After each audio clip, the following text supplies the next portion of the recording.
Podcast is intended for mature audiences. The views and opinions expressed are those of the panelists and do not reflect in any way those of the podcast partners, sponsors, or affiliates. Enjoy.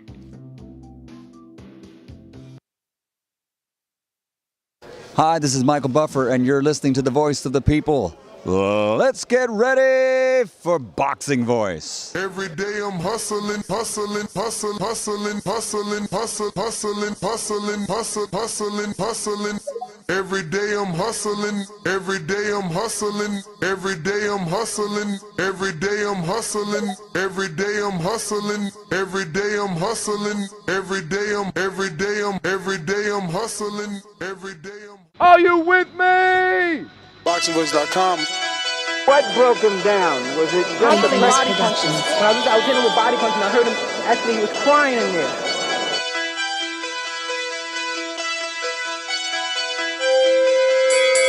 You were saying that Biggs was crying when you hit him? When did that happen? And perhaps the fourth round on? BoxingVoice.com. So that you knew you had him by that time? Absolutely, but I knew he was tough and taking those punches. Predections.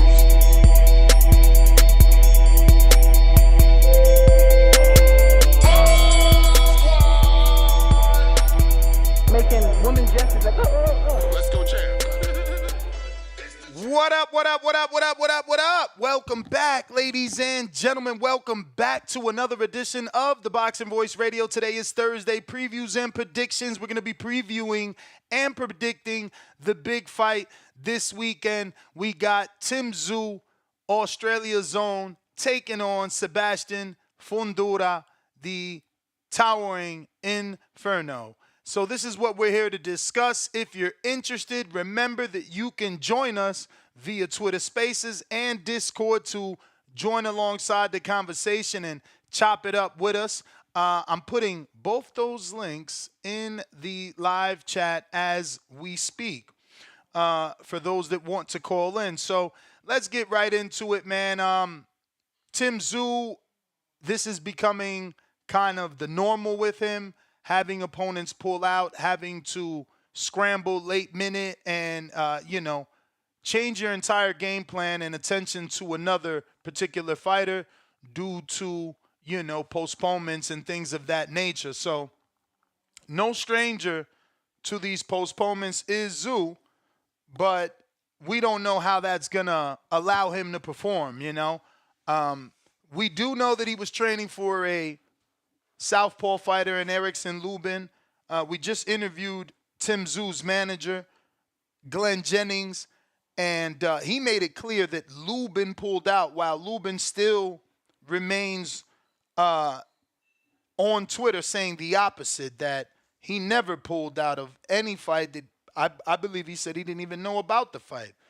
That being said, they entered Keith Thurman, and the welterweight with 25 months off would have got an opportunity at a WBO belt. Paco Vacasar said, "No way, Jose. You said WBO, no. We ain't giving you no shot." That went from title shot to 155-pound catch weight. So a lot of people, I'm giving you all this backstory just simply because a lot of people believe that this particular fight that we have now with Sebastian Fundora is and can possibly be a better fight than what we had with Thurman. Now, I'm a Thurman fan. I was interested in seeing what he was going to do and how he was going to use that IQ to try to nullify a Tszyu. And obviously he had to back up a lot of what he was saying, calling Tszyu a flat-footed Mexican, saying that one time would have been back, that you just had to punch with Tszyu. If you checked out my interview, you know that Keith had us a little bit excited whether he was going to go for gusto or go out on his shield, but it certainly looked like he was planning to come into the ring with full excitement on his mind. But go ahead and pat yourselves on the back. We're now crossing over 203,000 subscribers, 212. So we need about another 800 to get to that next goal of 204,000. We the little engine that could. Every day, we good with gaining 1 or 2 subscribers. In the long run, it's a marathon. But, yeah, man. So, Team Tszyu has to switch from orthodox to southpaw, from welterweight to natural 54-pounder.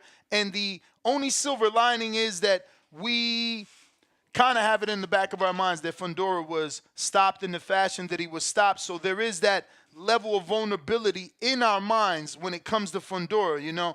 We question as to whether or not he can take a shot from Tszyu because of what we seen done to him by Mendoza. I feel like if that didn't happen, I don't know that people would be so quick to be picking Tszyu, specifically by stoppage, when, again, his biggest stoppage is Tony Harrison, who everybody can say we're not sure what it is. Is it his chin? Is it his stamina? What is it that causes Tony to lose focus and, I don't know, give up fights, really, in my opinion. But a lot of us, we know that Fundora isn't going to use that height that he's been given by God. And a lot of us expect, or wish he would use some of that height and reach to stay on the outside and kind of poke at Tim Tszyu from the outside, maybe landing some nice 1-2s, kind of like Vlad. But the towering Inferno seems to like his advantages on the inside, where traditionally I guess he's not supposed to be, but he makes it work for him. He did suffer a knockdown in that Lubin fight, so that's another chink in the armor, giving people more reason to believe that there could be, signs of a flawed chin there. I think the fight we're all excited about is Rolando Romero taking on the Mexican Isaac Pitbull Cruz. I'm going to lean Tim Tszyu just to double back before moving on. I'm certainly going to lean Tim Tszyu, and I expect for it to be a fun fight. But I think Tszyu will keep doing what he's done. Before Fundora had, the tough fight with Lubin and the knockout to Mendoza, there was the Jamonte Clark fight, and I say that to say that there were signs that he could be beat, and we'll see that Tim Tszyu and his team do their homework, but they're the favorite for a reason, and I'm going to lean Tszyu for sure. Now, we could see things change quite possibly, but I'm going to be leaning Tszyu for now.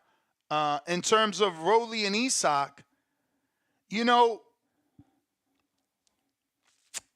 look at the way Rolly came into that Tank fight, and he was pushing the pace.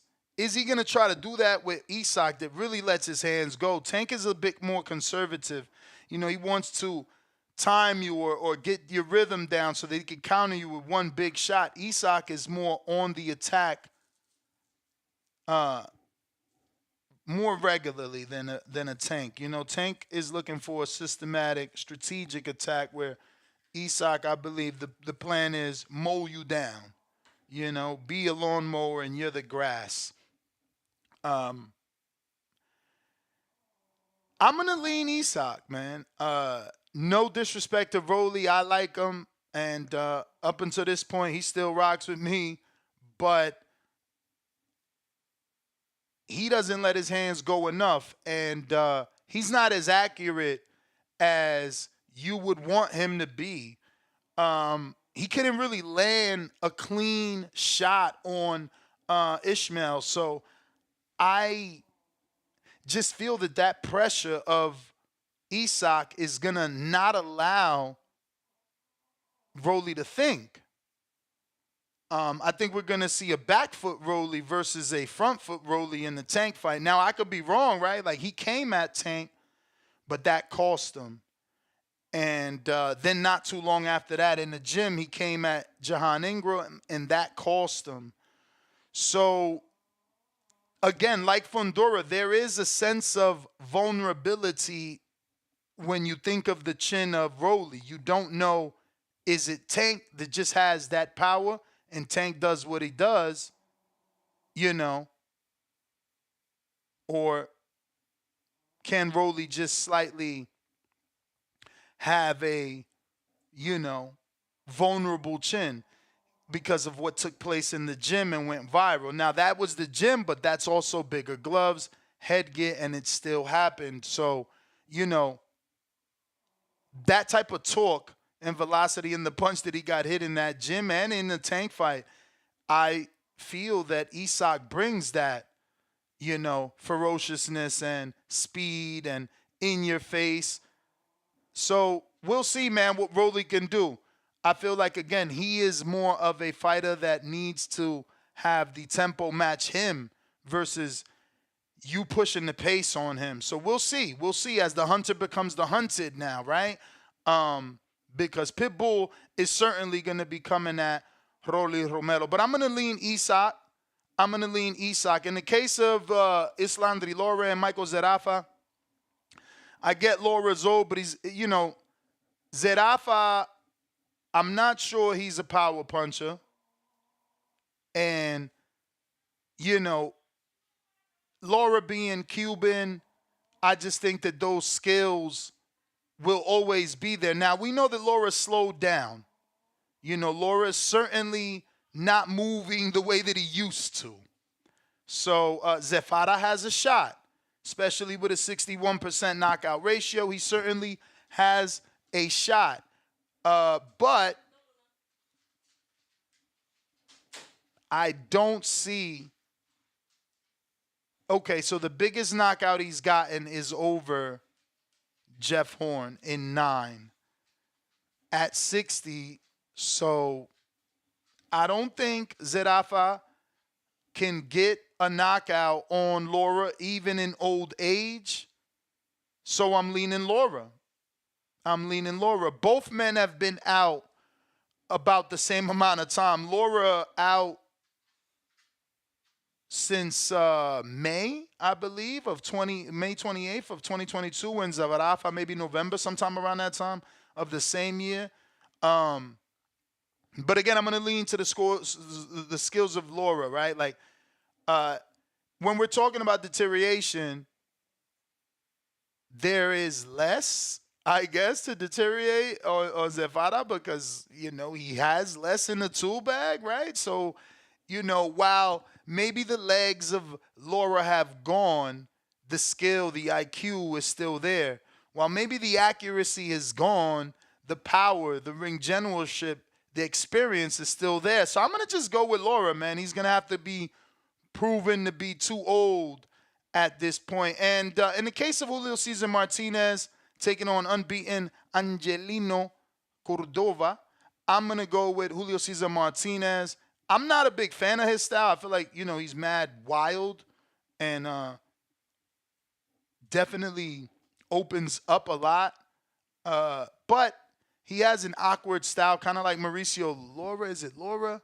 Maybe like Mauricio Lara, where you can't, no, maybe I'm thinking Venado Lopez. Yeah, where you can't really, you don't know where those punches are coming from because they're not being thrown,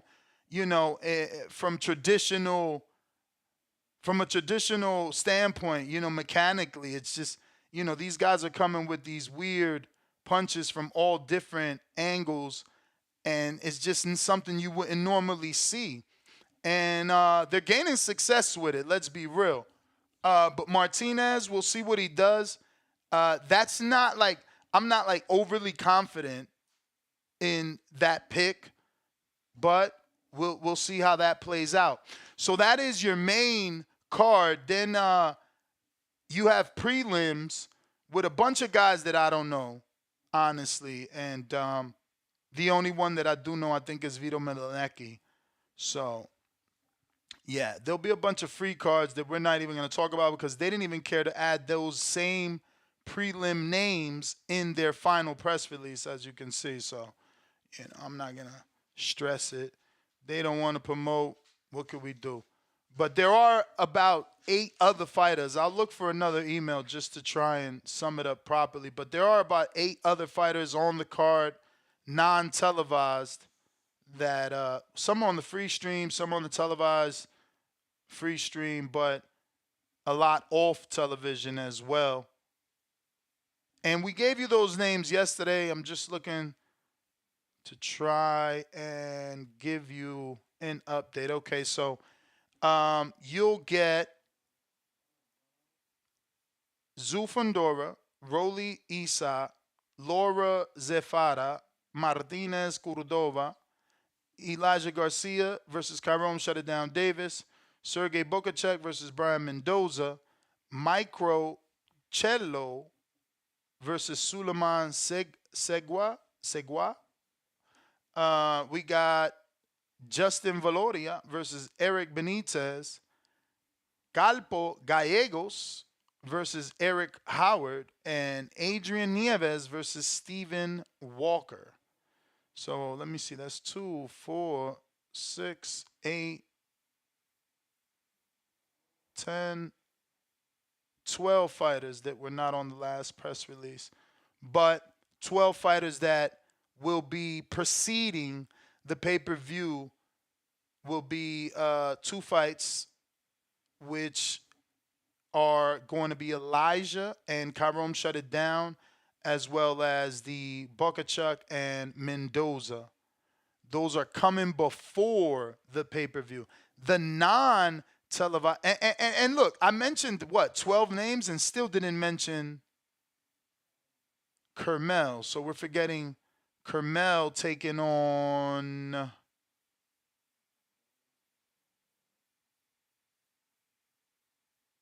He's going to be taking on Angel Barrera in a 6-round fight, which is a huge step up, right? Like, I guess, yeah, they lied, right? They say, oh, he's ready for a title shot, and obviously he wasn't ready for a Lee Wood, who actually is a free agent.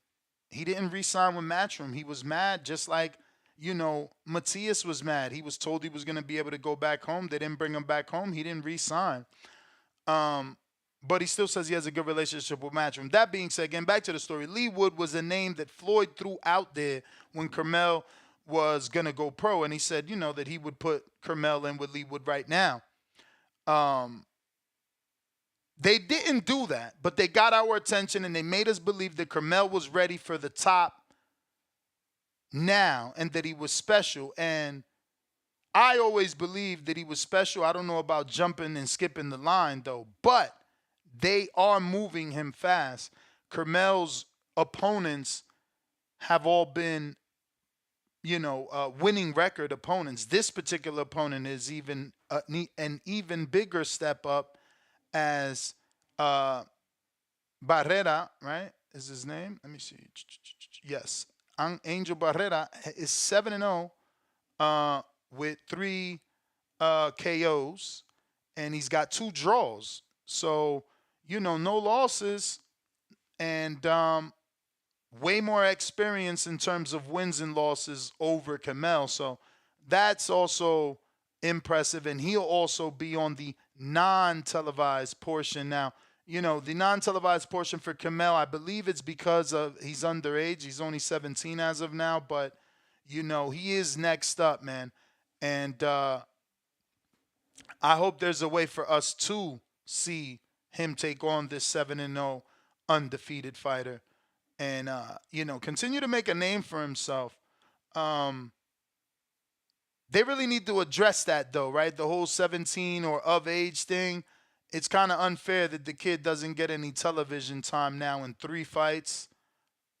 It's weird. You got YouTubers recording the fights, and that's how we have to see it. I'm not sure if there's some sort of law against it or what, but I totally don't understand it.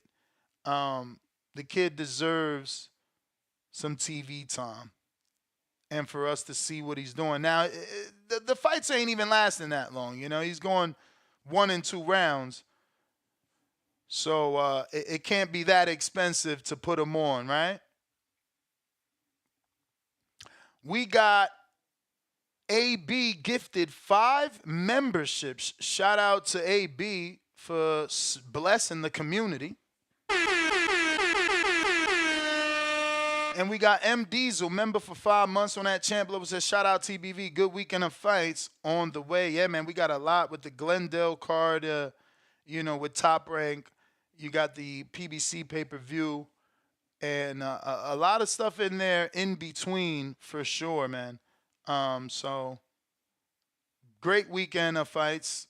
Hopefully we can watch everything and not miss because of the counter promoting or counter production. Them putting the fights on at the same time. Hopefully none of that happens because we get a lot of that.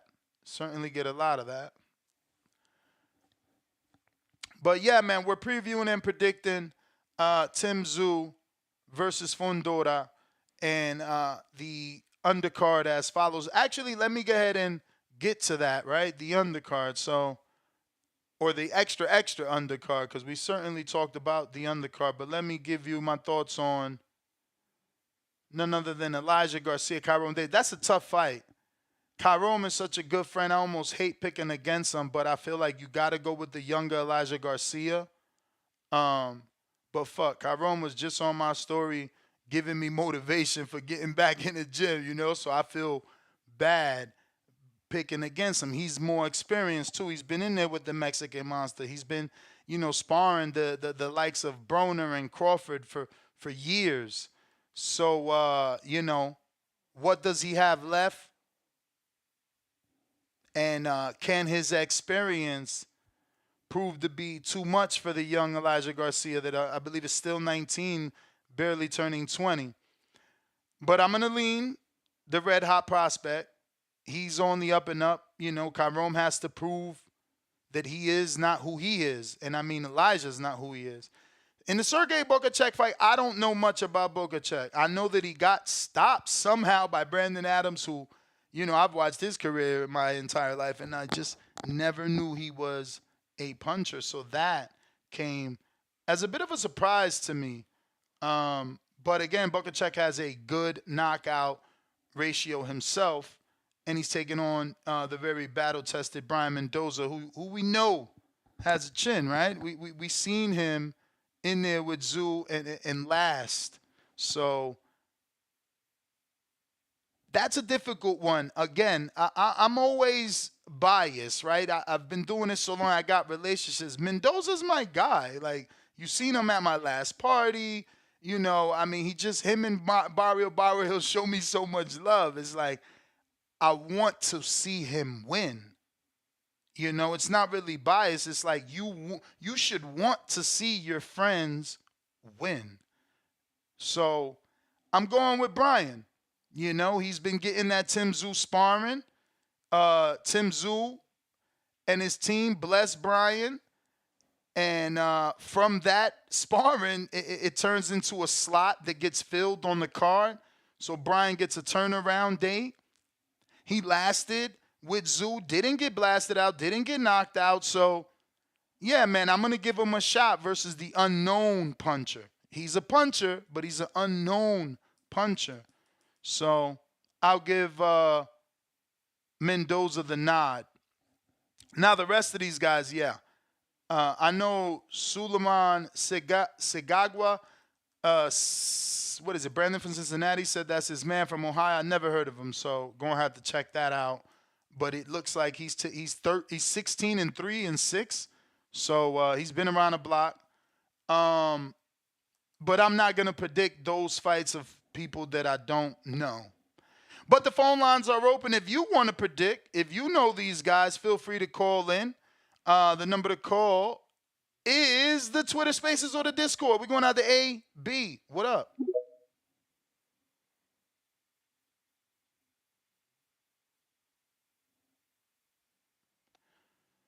AB. Don't forget to smash that thumbs up while we wait for the callers to connect. Takes a few seconds. Can you hear me, Ness? Perfect. Hey, what's morning, Ness? How you doing? All good, brother. How are you? smoking the hard dean. I actually had off today. No, I had to request off today. I had to handle some business, so I don't usually get to call in this early. So, it's cool. It's cool. But anyway, I really, like I said before, I've called in and said before, I really think Fundora is gonna give Tim a really great fight. I think it's gonna go all 12 rounds, and I can see maybe a split or a unanimous decision for Zoo. I am leaning Zoo though, but I think it is gonna be a really good fight. He's got a bigger shot than people think, you know, and for Rolly and Pitbull, these guys look in really good shape, and these guys can bang. I think this fight is going to be a war. No shot it goes all 12 rounds. That's the fight people uh, need to think that's not going the distance. But yeah, that's pretty much all I had to say. And that's so shout out TBV and let's go, baby. Appreciate you, Malcolm. What it do?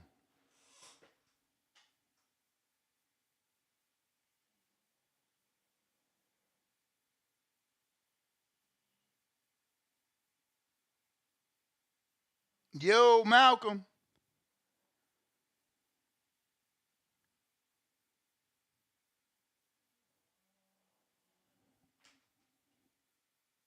Okay, Malcolm, you gotta unmute. Suleiman,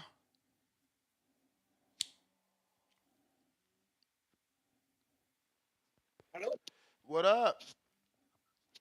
Yeah, so yeah, man. So these fights are gonna be exciting, man. There's gonna be a good mesh of styles. I like the Woody fight with the Pitbull and the undercard because it's a title fight. Both guys come to trade. They're exciting. I don't think this fight is gonna go the distance. These guys are going to knock each other's heads off because they got a lot to prove. Woody got a lot to prove, and also Pitbull. Pitbull just always goes for the knockout, even if it goes a distance. He digs all the way to the last minute. So it's gonna be an exciting fight, man. You're gonna see a measure of powers.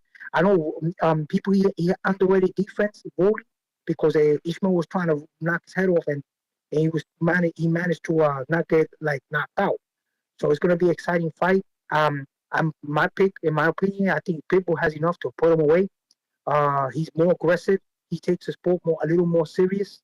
So even though Ward a little bigger, I think he's gonna catch him with something and finish him because he's a better finisher too. Um, the title fight between Zoo and Sebastian, the quality of opposition is all for Tim. I don't think he has enough power in the right hand to catch Tim and stun him. I mean, the weakness that Tim shows is the straight right. You're gonna have to pack a punch. You're gonna have to place it right. I don't think he has that because he smothers his punches because he fights on the inside. He doesn't fight mid range. So my pick on that one is Tim Tszyu. Tim Tszyu by like a fifth round knockout. He wore the kid out. You know what I'm saying? He knocked out Carlos Ocampo. Carlos Ocampo when the distance with Sebastian. You know, it's gonna be a good fight. A good how you call a showcase fight for Tim. Maybe Tim could really get that fight with Timothy. I mean with Terrence, and move on to bigger and better things. Thank you for having me on. Thanks. All right, champ. Man, I want to hear people give more than just a main event, co-main event prediction. There's some seriously talented fighters on that card we overlooking. I got Malcolm Flex, member for 9 months on that champ level. Shout out TBV. Just now tuning in, but are you doing any shows on the undisputed bout with Valle and Estrada? Valdez fighting tomorrow too. Yeah, we still got to do another preview and prediction for the top rank card. This is just for the main event pay-per-view. I mean, excuse me, for the PBC pay-per-view, not main event. PBC pay-per-view. We're doing the whole card, top to bottom. M Diesel, $2. Thoughts on the Zurdo fight? Yeah, that's another one, right? I'm a Benavidez fan, so I'm hoping that Zurdo wins so that Benavidez could potentially get that all out Mexican cruiserweight affair that we've never seen before, right? Like, I don't think the culture of Mexico has ever seen two cruiserweights bang, especially if they have not on the high level. Zurdo would be becoming a two-time champ. And Benavidez, by the time he gets to cruiserweight, also will be a 2-division champ. So that I like that fight. I hope that can manifest itself throughout the years. The next 24 months, maybe 18, 12 months, maybe. That, because if we don't get Benavidez in September, then, he's got to start thinking about other things so he can focus that attention on Zurdo. Benitez Boxing, $2. I'd like to thank Ness Heyman, #salute. Salute, champ, salute to you. But remember, there is no me without you. So in order to get people through their day, we need these callers. So spread the word. We're rocking out. Twitter link and Discord is posted. We're going out to Malcolm.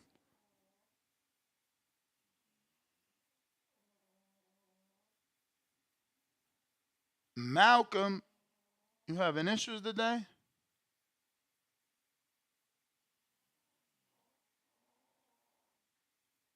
Check. Malcolm. I think Malcolm is having connection issues today.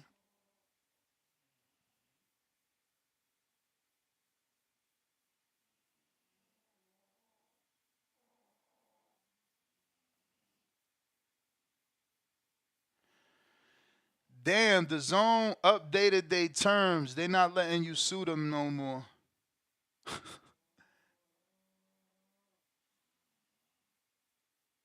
Look, we have made changes to our dispute resolution terms which describe how either of us may initiate an arbitration proceeding in the event of a dispute. That's crazy. They must be getting sued. Oh, that's right.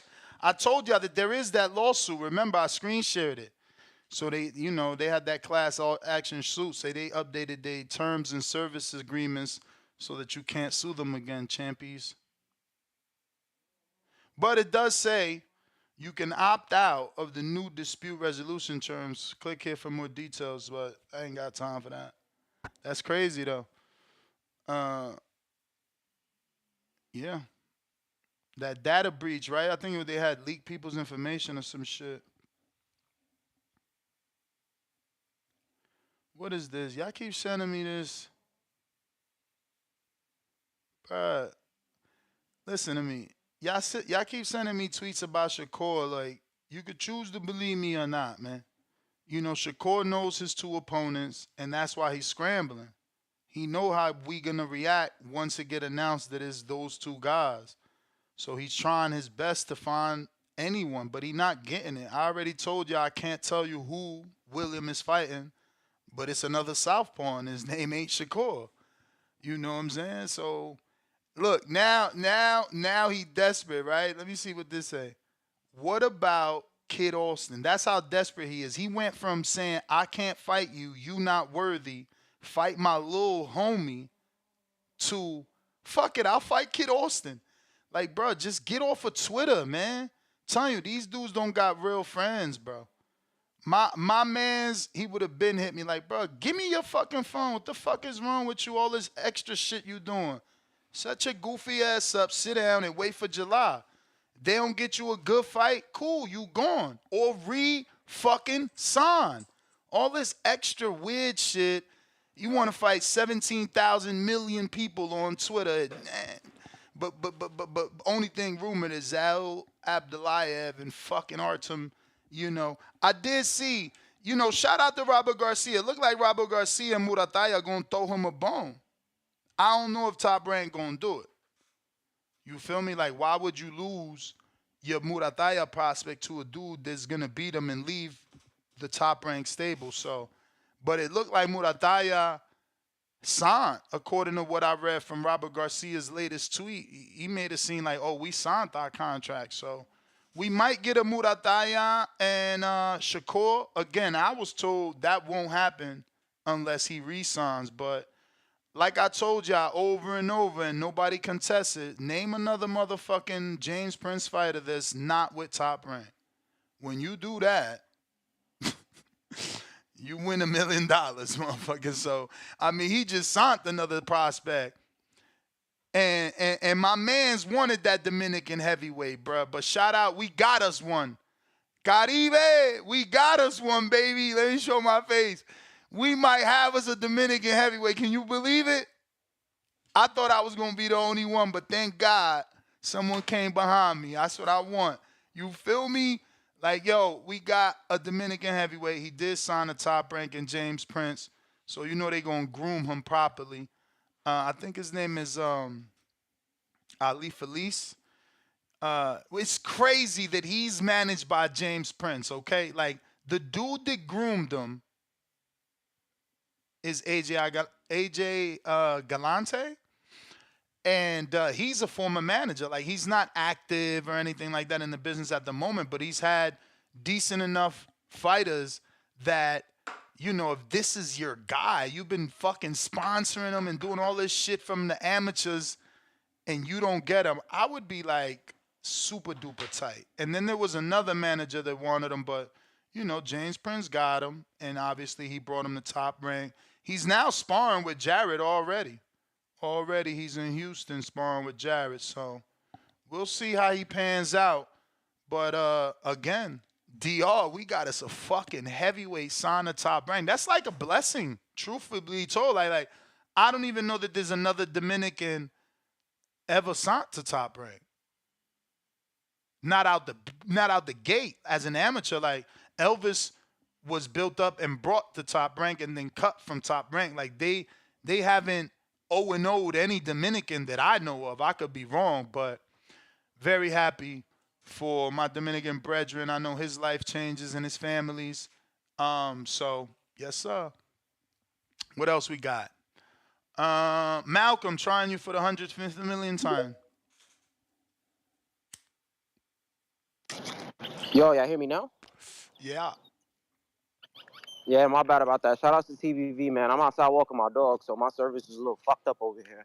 You straight. But is it cool if I touch up on the fights for there's also some shits for today and tomorrow, because I'm not gonna really tune into the show later. If that's cool. Champ. But yeah, I want to shout out Ergashev, my boy getting back in the ring.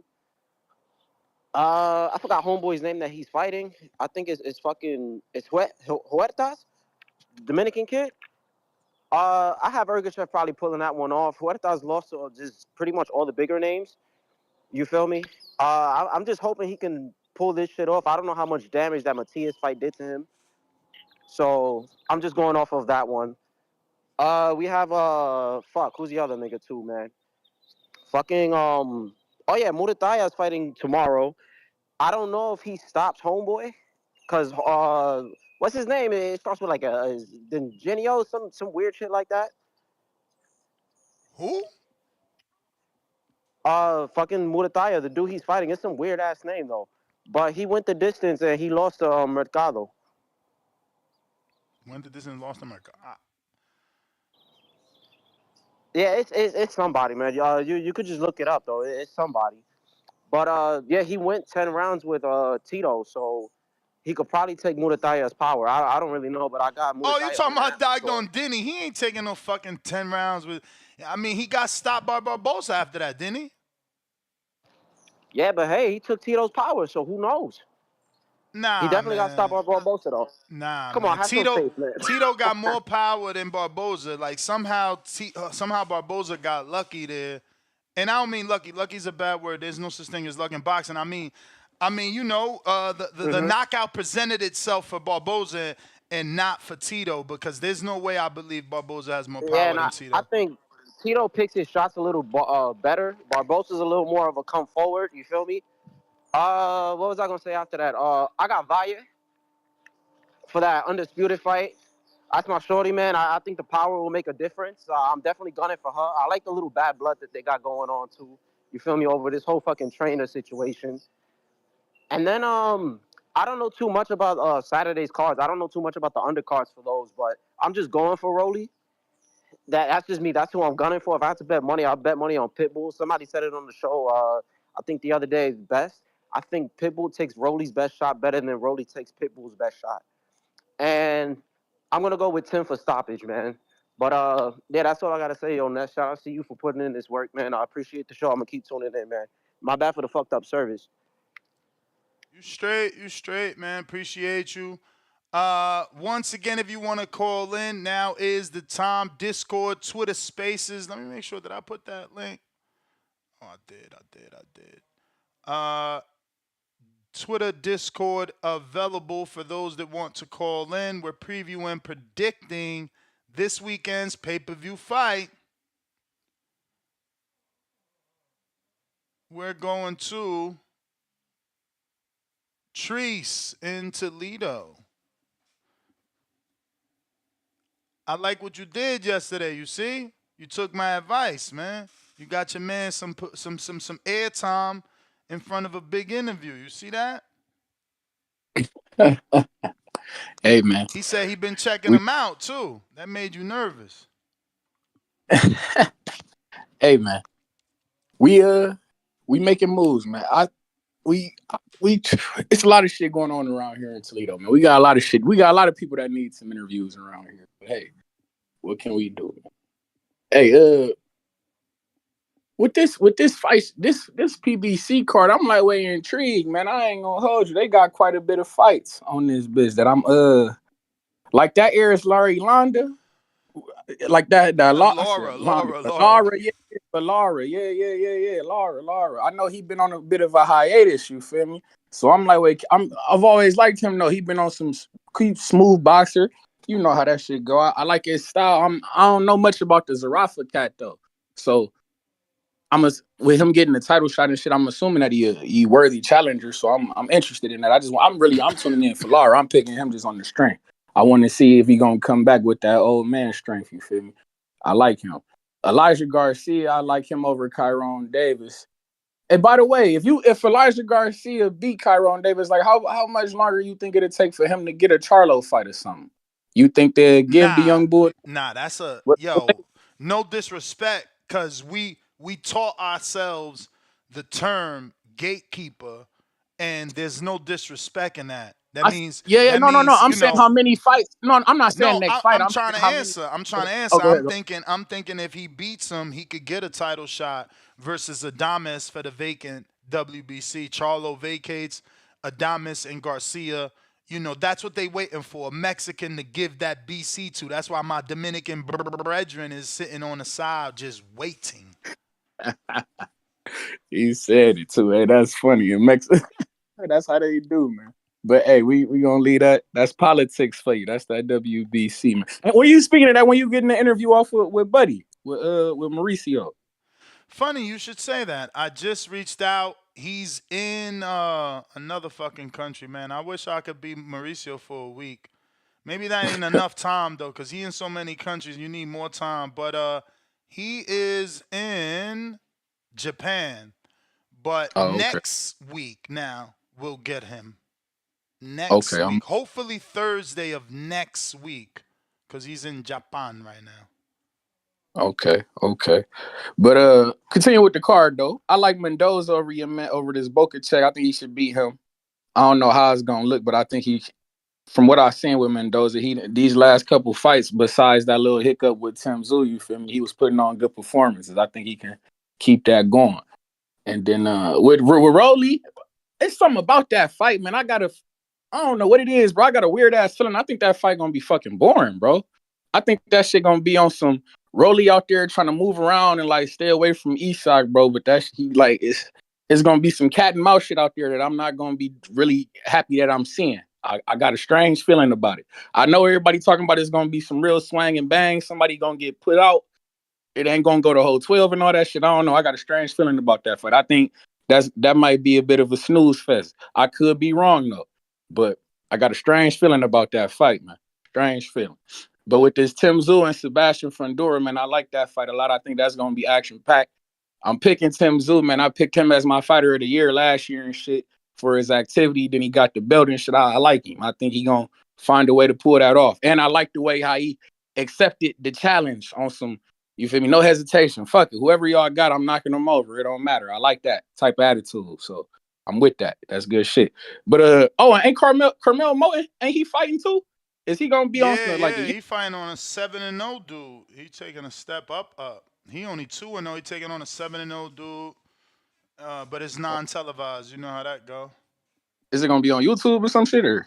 No nothing. We don't get to peep. That shit dumb. Why the I fuck mean, they I'm like? sure it'll be on YouTube. There's a lot of. He's got his own YouTube channel that follows him.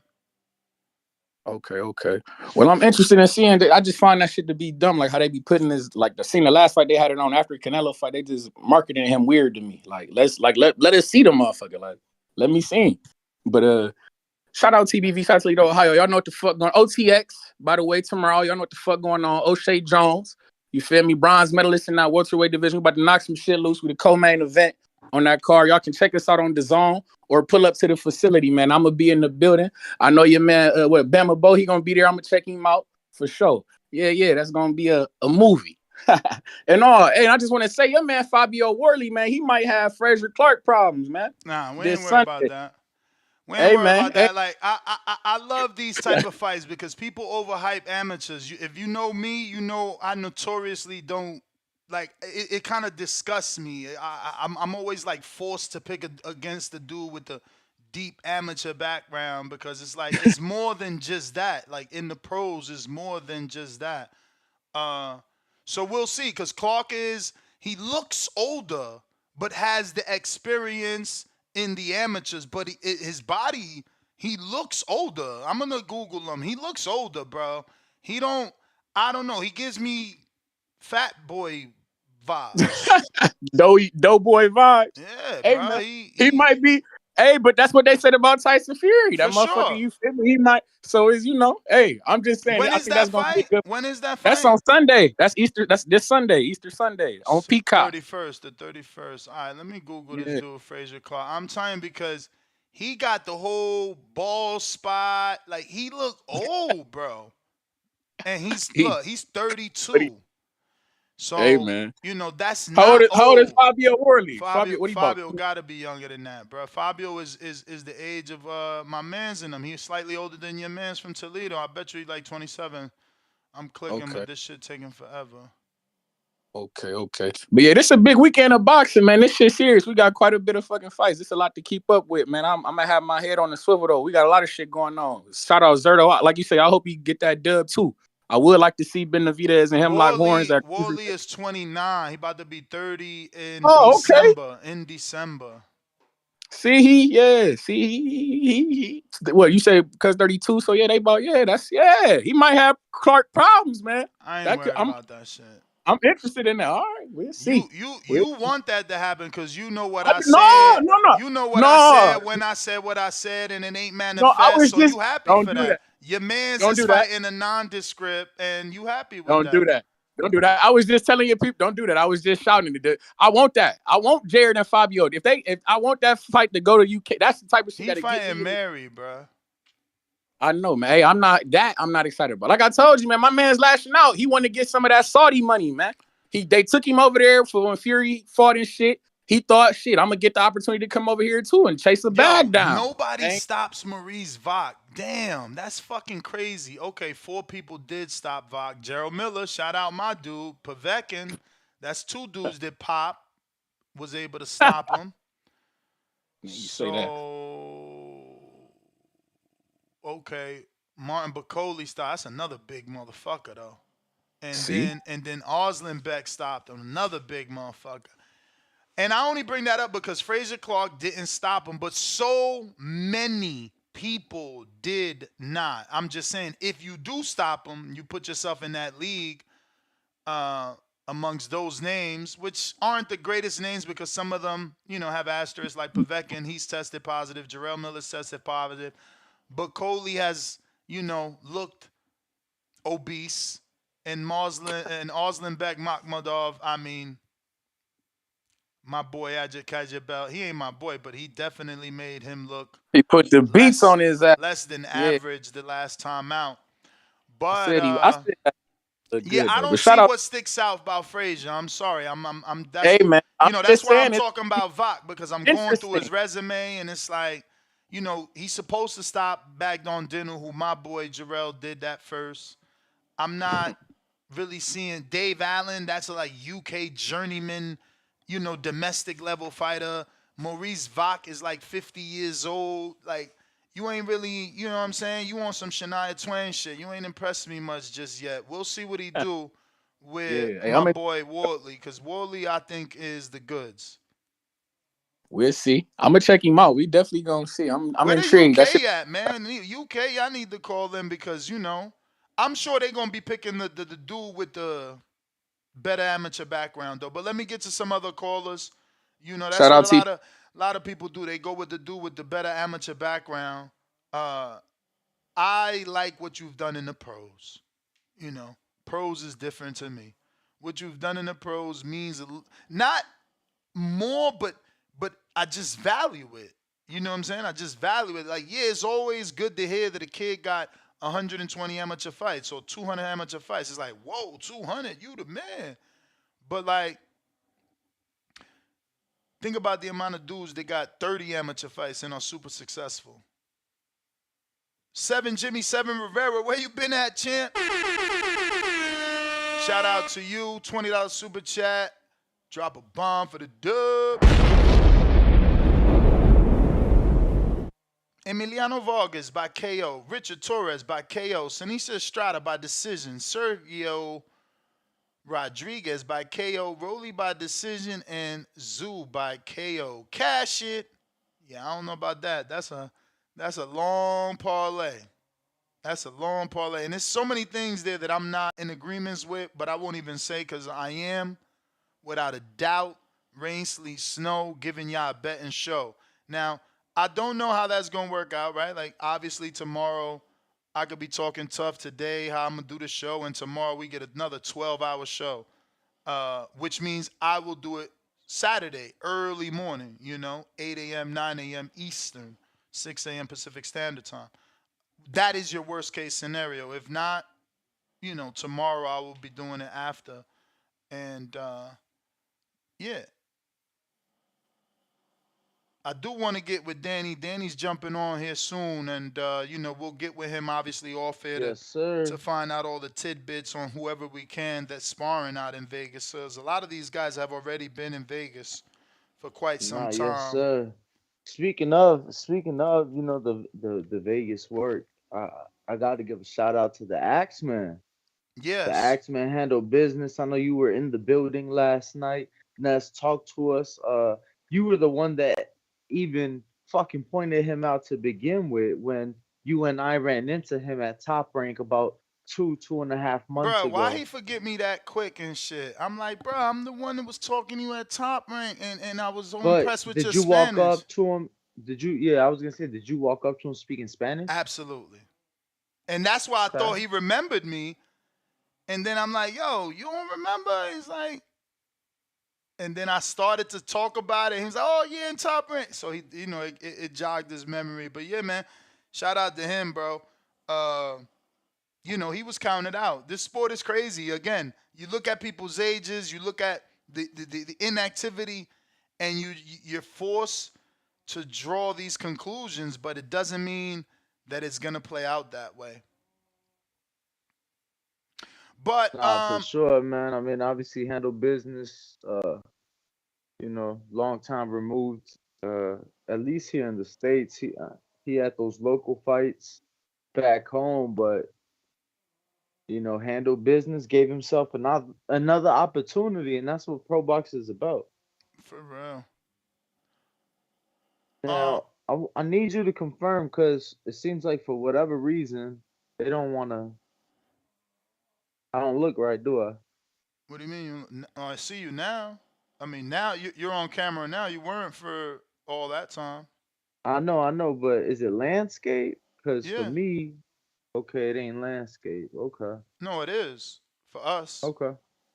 All right, that's all that matter, baby. That's all that matter. But top of the morning, champ. Top of the morning. So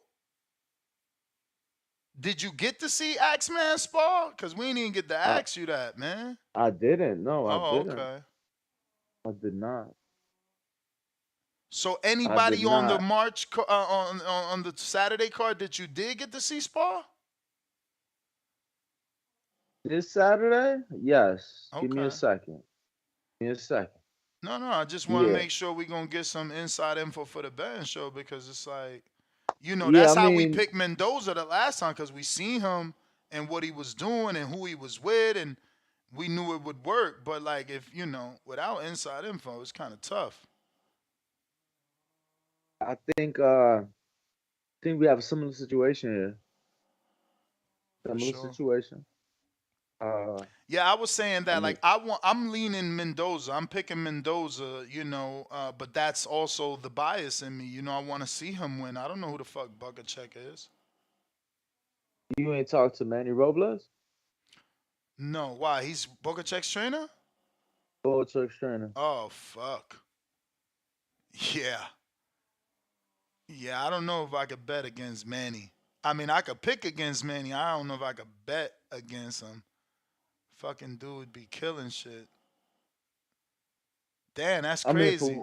for whatever it's worth, his lone loss is by KO. But to Brandon Adams, that's not Yeah, the that's not Brandon. normal. That's not normal. It must have been a perfect shot situation. Adams isn't a puncher like that. That's just not normal.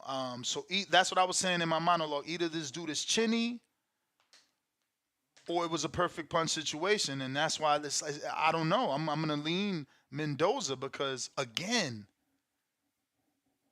bro.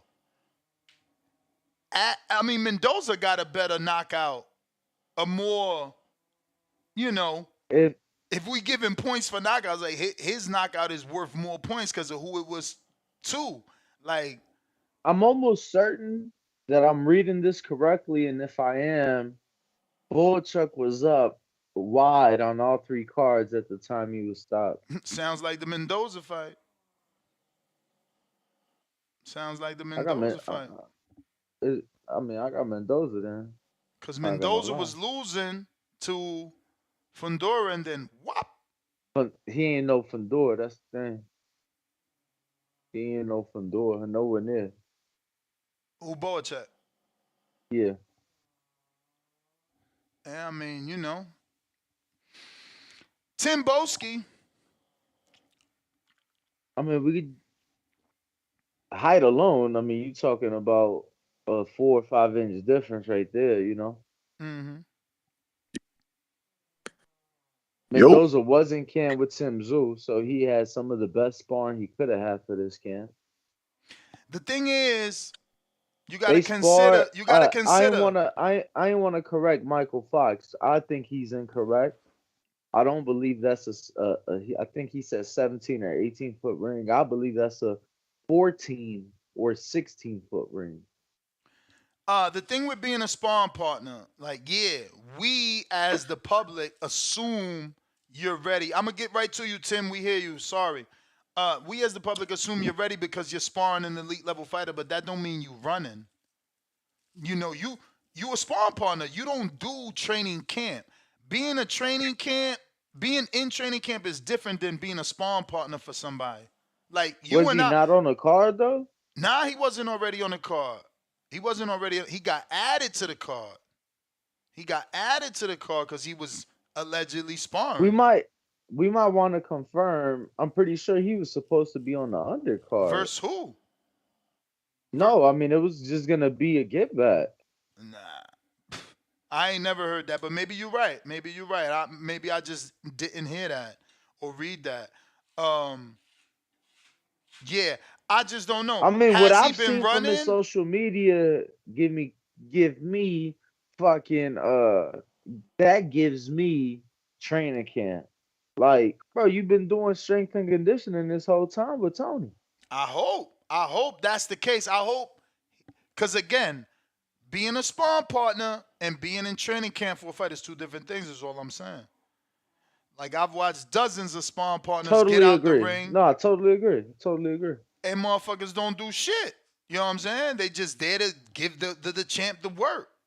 Then I seen sparring partners get out the ring and go hit the bag or go do their runs or do their runs before they sparring. Whatever time the champ need them, they working in the morning because the champ need them in the afternoon. That's a different sparring partner mentality. So I wasn't there to see, how Mendoza approached this situation. If he was in training camp mentality, then yeah, it's a shoe-in. But was he is the question. Tim Boski. Yo. What up? Ooh, ooh. Ooh. Ring walk. Ring walk. Walk to that ring. What you saying, Yes. fam? What you saying, What's fam? good, fam? What's going on, man? What's going on, man? Listen, I'm saying to you, it's a great week, Whole great lot of weekend of bollocks. fights. You get me? A lot of bollocks. Pause. A lot of bollocks that's going to be put on the line. We'll see who's got the cojones. We've got great fights this weekend. What's going on to the people? You get me? I hope that you lot are having a great, you get me, conductive day. You know what I'm saying to you, fam? We want to win some money. Money, money, money. We want to win some money on the weekend. You know what I'm saying? There's great fights, multiple cards. Ness, you get me? Oh, hold on. Treese, man, Treese. We're gonna listen. Tell your boy Jared Anderson to keep playing GTA, or you get me, or keep being in the boom boom room. We're gonna fuck him up if he ever wants to come taste. You get me? Have a taste of fucking what's he got in them fists. Fabio Wardley. Pause. You understand? We're gonna bang him up if he ever tries to step over across the border. He ain't ready for someone like Fabio Wardley. And Ness, man, you don't really respect Fraser Clark. It seems like. And don't worry. I'm gonna. Don't worry. Let's see if Jerry Siriano or that punk ass Tip Fakeless. Let's see if they're gonna break down the facts like how I am, and let's see if they're gonna talk about the card how I am. And thank you, Danny, man. You made a great point on Nicholas the Axeman Walters. It was a good, very good performance from yesterday. 7 years removed from the sport after Lomachenko took his soul. We haven't seen him since 2016. He came back, had 2 can fights, and now he took on Adorno. Adorno that's been through the ringer with Michel Rivera. He's been getting beat up by all the Dominicans, by the way. Michel Rivera, Elvis Rodriguez, Elwin Dallas Santos, and now the Axeman, the Jamaican man, Nicholas Walters. That was a great performance from him. Thank you. And next, man, Fraser Clark. He's a bronze medalist, man. He's a bronze medalist, man. I know you mean he looks old, he looks kind of slobby. I understand that. But he has skills now, and he's a big motherfucking boy. He ain't no, you want to say he's fat? But you're not picking him. And I know you're not picking him because you already just said, Treese, your boy don't want Fabio Wardley. Yes. So that means you like me are picking Fabio over Frazier. No, I'm just saying to you. I'm saying to you that he's a very credible opponent. You know what I'm saying? Just because his pedigree is not really his pro pedigree is not really there yet. But I'm saying to you that you get me. He's a bronze medalist. He lost to who was he lost to? I think he lost to Javelov. He lost to Javelov in the Javelov. That he's another monster in the heavy. I want to see Javelov and Fabio Wardley. You get me? Javelov beat your boy Richard Torres, who's fighting tomorrow. You know what I'm saying to you? So that's interesting to see. But let me get to the real shit. Obviously, we got the card or the PBC rollout. It looks like a decent. I even forgot what names are on there. As in, I had to go back and oh shit, there's some decent, good names on here. We got Cromel Moulton against Anthony Cuba. Anthony Cuba, he's a solid guy now. I saw Anthony Cuba take on my boy Angel Barrera. He took on Angel, and he took on the 2 Angels, Angel Ribola and Angel Barrera. Obviously, no one really knows those guys, but like I said, I like to shout out the underground fighters. That is the bell. And I'm pretty sure Cromel Moulton is fighting Angel. Hey, run me a next 5. Run me a next 5, man. Run me a next 5. I'll send that to you, man. Don't worry about that. Run me a next 5. Do your thing, fam. No problem. I appreciate that. Like I said, man, we got young Cromel Moulton taking on big. This is good level opposition for him now. Good level, even though it might not be televised, but this is good. Sturdy Cromel Moulton, 17 years old. He's going to take on Anthony Quicksilver Cuba. You know what I'm saying? Too quick Cuba. You know what I'm saying? Coming out of that Leo Santa Cruz camp. Correct. And we have Mirko Cuellar against Suleiman Segwe. If you guys don't know about Suleiman Segwe, he's a very, very sturdy opponent coming out of Uganda, Silver Springs, Maryland. You understand what I'm saying to you? His common opponents with Elijah. His best win to me is Elijah Garcia. He's got Prince Danzine on there. You know what I'm saying to you? He got KO'd. He got knocked out by Jermaine Ortiz now. I remember that.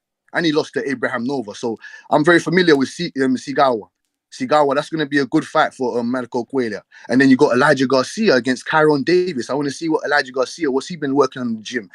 Quick hands, very, very highly touted guy. You know what I'm saying to you? I want to see what he does with someone like Kyron Davis. I want to see if Kyron Davis, what's he got left in the tank after his victory over, I see him against Fabio Rios. I saw him against Fabio Rios. I didn't see his fight after that, but I saw what happened to him with Dave Benavidez. He came back against Fabio Rios, got that victory there. So that's going to be a very interesting bout for Elijah Garcia.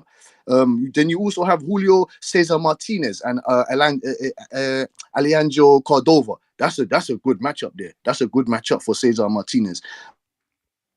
Called decent guy from coming out of, I think it's coming out of Venezuela. You know, them Venezuelan guys punch real hard. They punch real hard. I see him against Angel Acosta, and then you have him against Arangon Vega. Those are the two victories that I was very convinced about when I saw Angelino Cardova. And Nesman, you said you're not really familiar with Bohanchuk.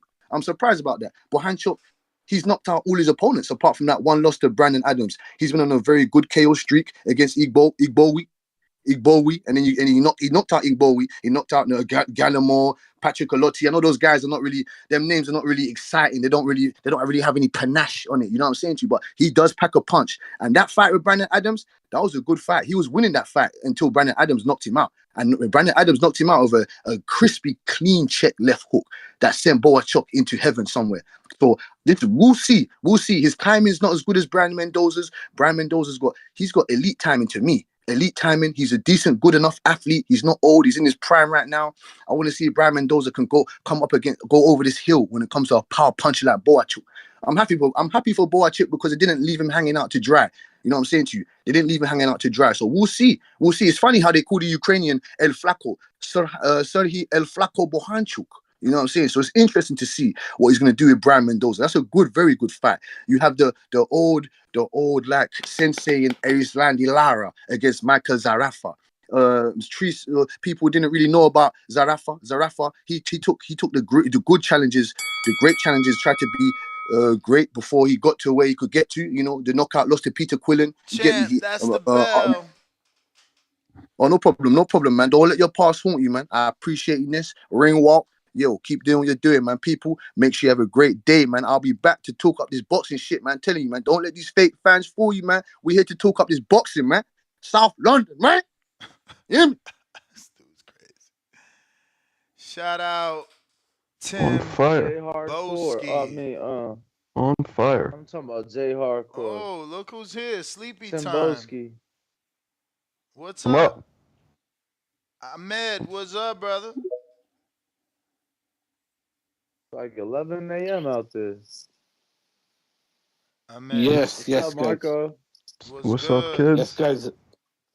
We hear you, Ahmed. Yeah, nothing much, man. I know there's a lot of fights to get through, so I'm not going to touch on all the fights, but I would probably also agree with you guys. I favor Fabio Wardley over Fraser Clark. I watched Clark in the Olympics. I was not that impressed. I thought he's like a poor man's vision of Joe Joyce, who a lot of people were critical. But I thought Joyce got robbed against Tony Yoka in the Olympics, where Fraser, I don't think was that impressive. And as a pro, I've not been that sold on him. He's still got a size advantage, and he's got the weight over Wardley, so he has a chance. I don't think it's a mismatch, but I would still probably slightly favor Wardley. I've just been more impressed with how Wardley's looked, but that's the fight I'm looking forward to. I was just going to touch on Brandon Adams and Bochek fight. I don't think Brandon Adams was a slouch, because I watched him through the Contender, and I remember he upset guys like Shane Mosley Jr. and Eric Walker, who I think went the distance with Madrimov. Those were good fighters he beat, who I think were both favored over him. And he also beat another Ukrainian guy called, I think, Kitrov, who was, I think, the favorite to win the Contender. So I don't think he was a slouch. He was also, I thought, a natural junior middleweight. So when he fought Charlo, I thought there was a big size disadvantage. He did end up losing, I think, pretty much majority of those rounds. But for him to just catch Bochek, that could happen to anyone. I think it was just one of those, freak shots he caught him with, because I think Bochek was winning that fight. But I'm interested in that card. I would probably say Fundora and thing is probably the most most intriguing fight. I know Fundora's been knocked out, but I'm interested to see how Tim Tszyu deals with this size. Do you think that's the most toughest fight to call on the card, or would you say the Mendoza and Bochek fight is tougher? I disagree, man. I don't think the Mendoza fight is tough to call. I love Brandon Adams. I've watched his whole career. I was there live for his Buxino tournament. But you said it. Everything you said about him, he's not beat the A level. So Boacek should have at the very least got a nice decision win over a durable Brandon Adams, right? Adams wasn't able to be stopped by Charlo. Adams hasn't ever been stopped, and I'm pretty sure he fought Willie Monroe where he lost in the Bucksino. But No, he was stopped once early on by some journeyman. okay. I think he got caught, but this was like in 2015, I think. But yeah, he lost remember, to in my monologue, that's what I Monroe, said. In my monologue, that's yeah. what I said. Is like, we don't know if Boacek has a chin or his chin is vulnerable because Brandon Adams never proved to be a puncher. So this could be, like you said, the perfect shot where you just get caught with the perfect shot. Or we'll find out in this fight versus Mendoza, is his chin suspect? I mean, just listen to this, bro. This is matchmaking at its finest, bro. Don't be fooled, okay? Before Brandon Adams, there's nothing to talk about. Like, literally, my man fought Freddie Hernandez. That's insane. Cletus. So he got knocked out. He got knocked out in the Boxino final against a guy by the name of Apollo Thompson. Okay. Do you think? You sure? Do you think John Thompson, not Apollo. It's got to be John Thompson from North. That's the guy from the contender as well. He looks like Bud. Yeah, he went on to fight somebody at 54 in the UK. Boxer got him under Apollo, but yeah. He's from North. He must have changed his name. His name is John Thompson. It says is that the same guy? John Thompson. Yup.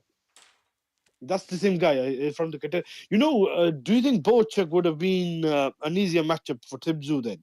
Saying if they hell yeah, that's why they didn't take him because he brings no name value. But again, Boacek's resume, he beat dudes he was supposed to beat. Freddie Hernandez is a journeyman at this point. Tyrone Brunson is beyond a journeyman. Like, bro, Raphael. I can't even pronounce. He got the African last name, but he trains with Regis' trainer with Bobby Benton. That's a journeyman too. That's a journeyman too. Aaron Coley. Fundora got much better. Aaron Coley Fundora got much better resume. What's my man name from Oakland? If he was on the show today, he'll be like, "Oh, Aaron Coley, I spar with him all the time." You know what I'm saying? Because no, seriously, because I know for a fact Aaron Coley and Troy are boys. They came up in the same gym. Then you talk about Nathan Gallimore. He been done. Like, they gave him the Boca check. Only decent name, They gave him the Boca check. But that was his retirement fight. That's what I'm saying. Like, this is matchmaking. This is matchmaking. Like, he in a fight now with Brandon Adams. He in a fight right now. And he was in a fight with Fundora. But to me, Brandon, I said he's in a fight with Brandon. I meant to say he's in a fight with Brian Mendoza. And obviously he was in a fight where if I would have previewed and predicted that, I would have thought Boacek would have won by decision over Adams. I wouldn't have thought he could stop Adams, let alone think Adams could knock him out. I wouldn't have thought that. Yeah, I agree. But next, before I go, I just want to say though, don't you think though Mendoza may be damaged? And same with Fundora. No, I was going to say Fundora maybe not. He took a big shot from Mendoza. That was a big shot. He's also taken big shots from Lubin. But with Mendoza, I thought he lost like 10, 11 rounds and he was punished a lot by Tszyu. That's the same Mendoza we're talking about. I'm just saying, your chin could only take so much. It can get dented like when you take so much punishment. I thought he took a lot of punishment against Tszyu, and Boacek is a big puncher. Like, I'm just saying, do you think that will not have any effect on him? Because that was his last fight, was it? Yeah, it was his last fight, but that was last October, which, is not that long ago, but it is, what are we talking, 5 months, Danny? Yeah, but he has another fight in between to see how he is. 5 months. I mean, he can't be that damaged if they brought him in to be a lead sparring partner.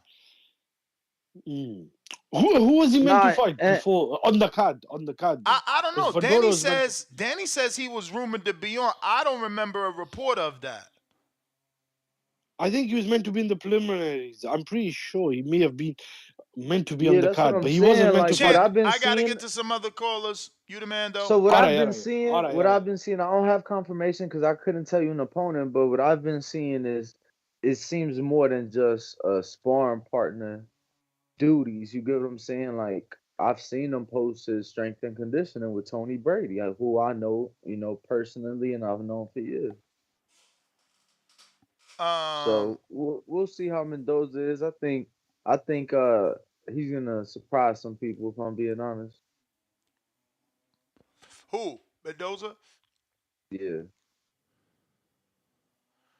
Yeah, I got Brian Mendoza to pull off the upset. Me too. I'm calling it an upset just because of the odds. I got Mendoza Not too. not because I truly think he's an underdog. I got Mendoza. Copy Cool. What it do? Yo. If you are tuned in, hit that subscribe. Help us get to that next goal of What's going on, Tim? 210,000. Wow. What up? I just wanted to get y'all insight before giving predictions. Where do you think Adorno goes from here, man? Because I feel like now he's considered a stepping stone. I feel like ever since he got hurt by Rodriguez, he's been a little gun shy and not being able to, shoot the shots that he's supposed to. Because I'm gonna be real, Walters didn't look that impressive last night, and for him to get off the way he got off, and to see Adorno able to do what he did to him and not finish off. I don't know. I just don't see him. I don't know whether he just lost it, he don't got it. Under those big lights, he freezes up, or he's just gun shy. I don't know. I know Ringwalk. I know you ain't see it, but the other gentleman I know Ness was there, so I kind of want to get y'all insight on that before giving my predictions.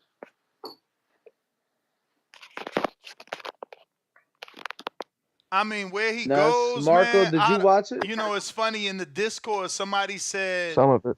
Yeah. Marco ain't watch it.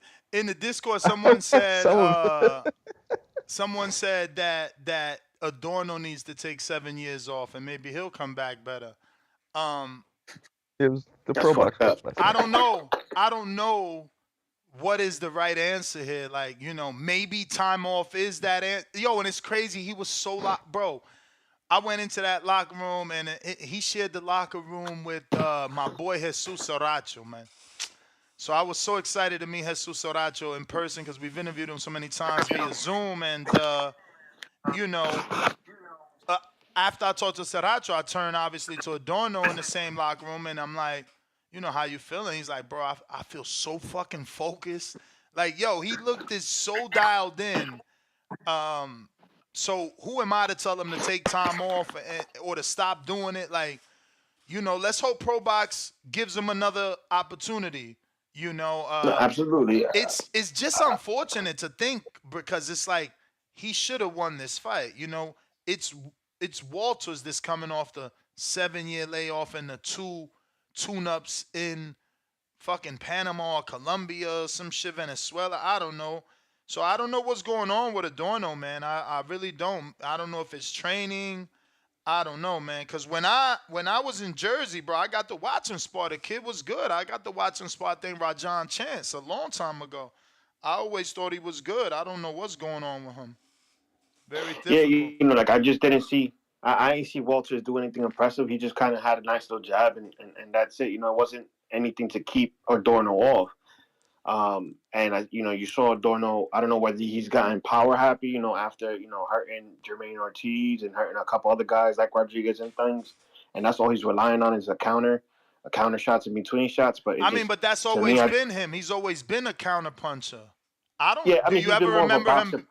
I don't ever remember him being like, pushing he's always the pace. boxed off the back foot. He's definitely boxed off the back foot. He's been more of a counter puncher than anything, but he has been able to push the fight forward and everything like that. Not that it's excited, but I was just wondering to see how where you want to see him go. Where do you want to see him go after this? I mean, there's not where he can go. I think he's at this point in time he's considered more of a stepping stone. I mean, yeah, he been that though. He been that, bro. Like he been that. They passed him around to 3 Dominicans back to back. I'm pretty sure. Damn. All right. We got CYP. Oh boy. Hey, Ness, I want you to know we're putting you on our basketball team. We got to go against some all-star college basketball women, and me and Tim Boski in the squad. We ain't letting them women beat us, so we putting you in the paint because they ain't about to beat us. So I'm telling you right now, the TVB squad is beating the female college basketball squad. We ain't letting them do us dirty. But I want to give my picks now, man. Look, I mean, obviously, I think Tim gonna win. That ain't even an important one, but I'm picking Rolly. I'm gonna pick Rolly because I believe that Rolly is better than people give him credit for. I believe Rolly is harder than people give him credit for. I think Rolly is one of them boxers who just knows how to fight and pull things off. And I think Isak and him is a great matchup. Isak gonna come forward, do his thing. I see Isak taking a knee on one of the rounds. I see Rolly maybe winning by a split decision. Remember I said that. I see Rolly hitting him, bomb. He takes his knee. He got caught with something he didn't see because he always got his head down. Boom, boom, boom. Rolly catches him foul. He takes that knee. Rolly might be down on the cards. Might be a split decision win for Rolly. I just hope that when it's over and if Rolly wins, y'all finally give him respect and stop all this bullshit about Rolly this and Rolly that.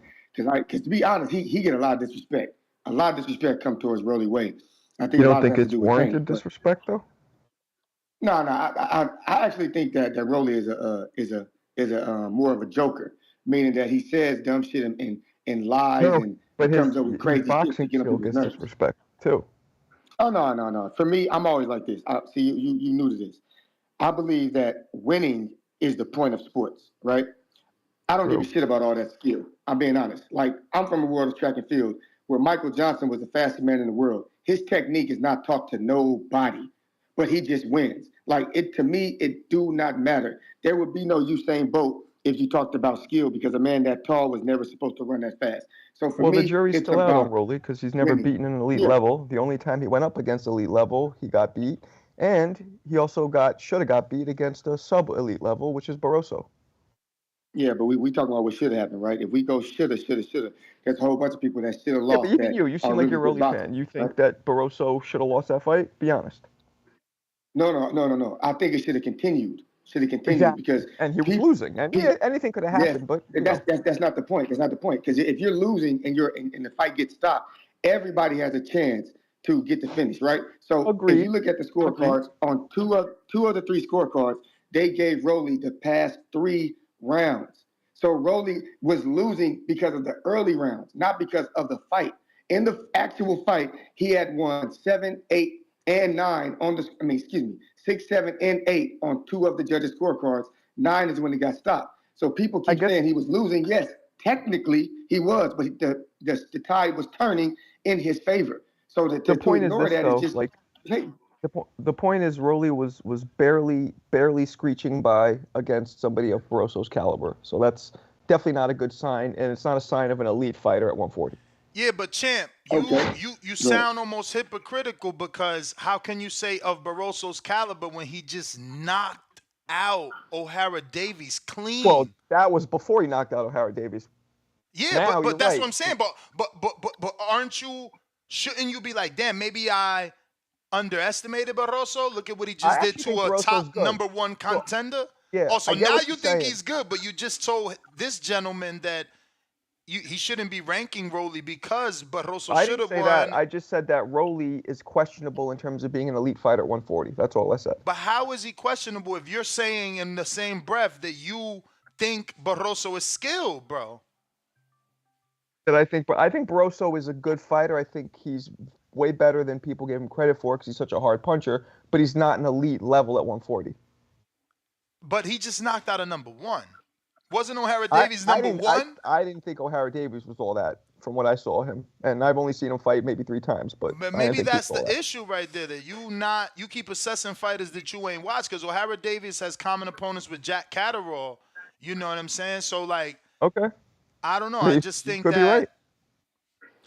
Yeah, you could be right. I'm not saying that you're wrong. I'm just saying we can't forget what Ishmael Barroso did to fucking to O'Hara Davies after we also thought he beat Rolly. But let me be clear. I think Rolly has a chance of beating anybody at 140 because of his power and his awkwardness. I do. I don't think he's going to beat Pitbull, but he definitely has a great chance because of his power and his awkwardness. It's not all or nothing with me. It's not like, nah, Rolly's whack. No, he has a chance of beating anybody because of the skills he has, but he also has a good chance of losing to anybody because of his shortcomings. So you picking Pitbull? Just go ahead and say it, because you ain't even let him get through I got his call. Pitbull in a decision. I don't think he's going to knock him out. I think Pitbull will decision him. Yeah. All right, cool.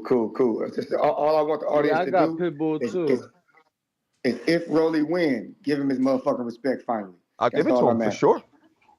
All right, I we like good. Rolly. I'm going.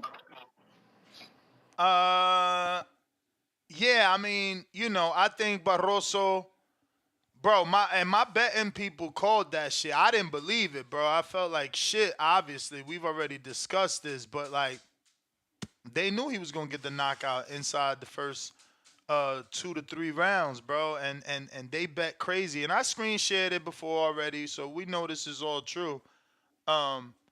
So you just gotta give him credit. Like, dude looks old as fucking Jesus Christ, but Well, he's 40, but his face looks, because he has that like Native American kind of blood, he looks way older. But, I heard stories about him in sparring, and he's he like can fight. fucking Punch. Luis Ortiz, that guy. He looks like if you unwrap a mummy, that's what you're gonna get. Jesus, you ain't lying.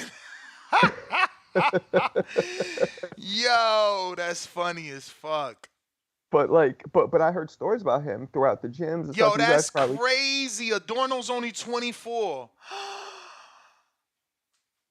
Damn, they burnt him out.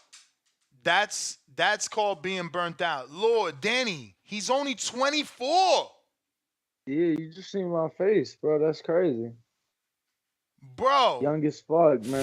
Fucking, that's younger than Devin, Shakur, Keyshawn. Like, Jesus, they burnt him out. Damn, let me see what Top Rank did the first fight they put him in. Cause that's what happened. It was a draw. I think they put him in a draw with was it that draw with Jermaine? Damn. Poor kid. He got signed so early too, man. His mom was there. I remember his mom because they did that episode on her. Shout out to Michelle Rosado. Did that Boxing Moms episode on her. He's 24. Lord have mercy. Yeah, that's crazy. Yo, look at all these names this kid's already been in with at that age. That's the thing, bro. They burnt him out. Who was his manager? Look, the first one was Hector Garcia's Montes. Let's see what Hector did after giving a draw. Oh, I remember this kid. Y'all should remember that face. Yeah, he went on to keep doing some things. Getting fights. I don't know about winning them. Let's see. So after Adorno, oh shit, look, he did go on a big win streak. See, I knew it. That face is recognizable. He went on a good win streak after the Adorno draw. So next one, they put him in there again with Jermaine Ortiz this time. Ortiz was not signed at this point. He was just a CES fighter with Jimmy Birchfield. And that one led to a draw. He dropped Ortiz. They cut him after that. Top Rank cut him in a draw with Ortiz. He goes with PBC. He loses in the Armory by decision to Michelle Rivera. Then he goes to Caribbean Royale. He gets 2 wins, 2 knockouts, only 3 rounds. Then he gets the Bally's Casino fight, undefeated Hugo. He goes 10, and then he gets the Elvis fight, goes another 10 and loses. Right after that, PBC uses him again after the Elvis fight, and he gets the Edwin fight and loses. And then he comes back in Parkview, Allentown, which is his hometown. He gets a 6-round fight, 5th round knockout. And then they throw him in there with Walters on Pro Box, and he loses. It's just that they stopped developing him. Let me see how many fights Top Rank gave him, though. I'm not understanding. Was it a one, like a fight by fight? I'm gonna check this one here. Prudential. Yeah, that's gotta be a Shakur card. And then Madison. Okay, so he did have a lot of top ranked cards. Not a lot. I strike that. Looks like only 2. I don't think this Puerto Rico fight was this.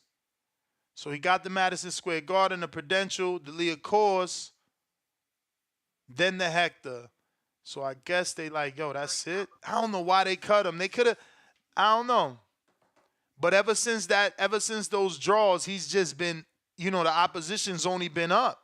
And truth be told, before he got in there with Jermaine, he has no win of note. Like, no win of note. So, my theory that they rushed him could be true. No win of note. And then since there, like, you get a draw with Jermaine, and instead of them regressing you to let you build, they kept the opposition just as tough, if not tougher, Because after that, you got the undefeated Michelle. Like, yeah, nah, he poor kid just ain't had good management. It's just the bottom line. What you was going to say, though? What was your opinion? No, I was going to ask what you think he should do now. Like, hope that Pro Box give him another fight. What was this fight at? 140? 135? Yeah, I mean, what? Let me see. Serracho was there. What Serracho made? Yo, last night Serracho told me he was a middleweight. Okay, but he also fought at 40. So, Juarez won, but that was also a 40 fight.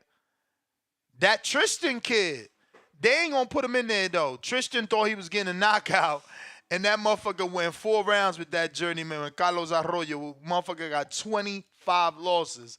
They swore they was getting a knockout. That shit was crazy last night. And it was like, no, sir. That little Mexican was not trying to have it, bro.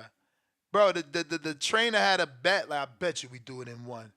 Oh, man. He said 1 round. Word is born. Bro, and listen, if anybody watched that fight, that first round was stupid exciting because he almost did it, but close, but no cigar.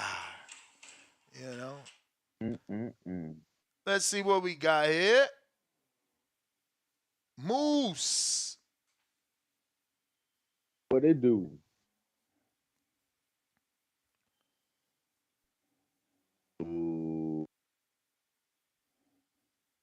In the meantime, in between time, we got AB Counterpunch for me and another member only. Okay. Okay, people. Another member though. I like that. Exclusivity. We got real calls with $1 cash. Happy says Adorno is wash. Happy Omar 1. Oh yeah, Juarez look good at the end. He almost lost that fight. It was really Mr. St. Pete's fault. He kept switching to southpaw. He just kept switching to southpaw. He had more success out the orthodox. He was landing the right hand off the orthodox. He just kept switching to southpaw. It makes 0 sense, man. 0 sense. And then he got knocked down twice, which cost him the fight. He could have won that fight. Brambo, $5. Shout out to the 38-year-old men. I make 38 Saturday. I have Tszyu winning by KO. I have Rolly stopping Pitbull.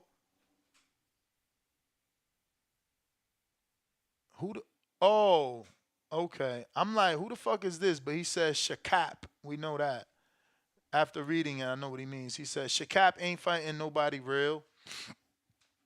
We got Chad in Canada, still ain't changed his weird screen name. TBV, put me on to Wardley. I'll be watching. Boom emoji. Explosion. No, what is that? A bomb emoji and then another boom emoji. We got calls. Well, actually, we tried to go to Moose that didn't connect. Timboski, counter.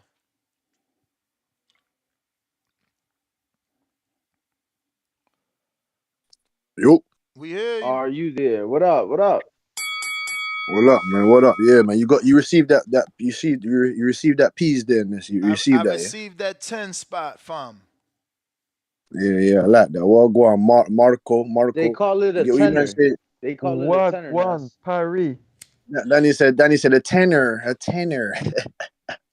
Yeah, you better funny, man. Hey, Ain't Marco, that man. what y'all Hey, call Marco, it? yeah, we call it that. Hey, Marco, hey, that was funny when you said when you were on Rapper Mummy, you see Barroso, fam. That was funny, Right? boy. Like he just comes out like Mumra.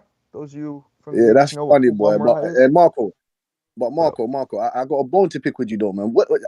Listen, I credit CYP for that call because he did give his adjusted breakdown. I'm surprised that he picked Rolly for some reason, but you, Marco, tried to come with this. Oh, Barroso's not elite. Oh, Howard Davis not elite. This is what we was having an argument about Oh, you're gonna defend before. the Brit. Go ahead. No. I'm not defending the Brit. It's the rankings that defend this shit. We try to break down what elite is. You understand what I'm saying to you? So everybody has different criteria of what elite is. You understand? I don't know You know what what the your problem criteria is, is though? for Let me elite. just say So, real quick. wait, The problem is. Hold on. All Some right, all people right. find elite. Some people Yeah, find yeah. elite as top 10. Some people find elite as the top 20 that are ranked. Some people find elite as top 5. You understand what I'm saying to you? So Okay. regardless of whether or not what we say, Barroso is elite at the weight division. He's got elite wins. You can technically argue that he should be world champion at the moment. And I feel very sorry for him because I don't know what they're doing with him. I don't see anyone raising their hands to try and fight the man.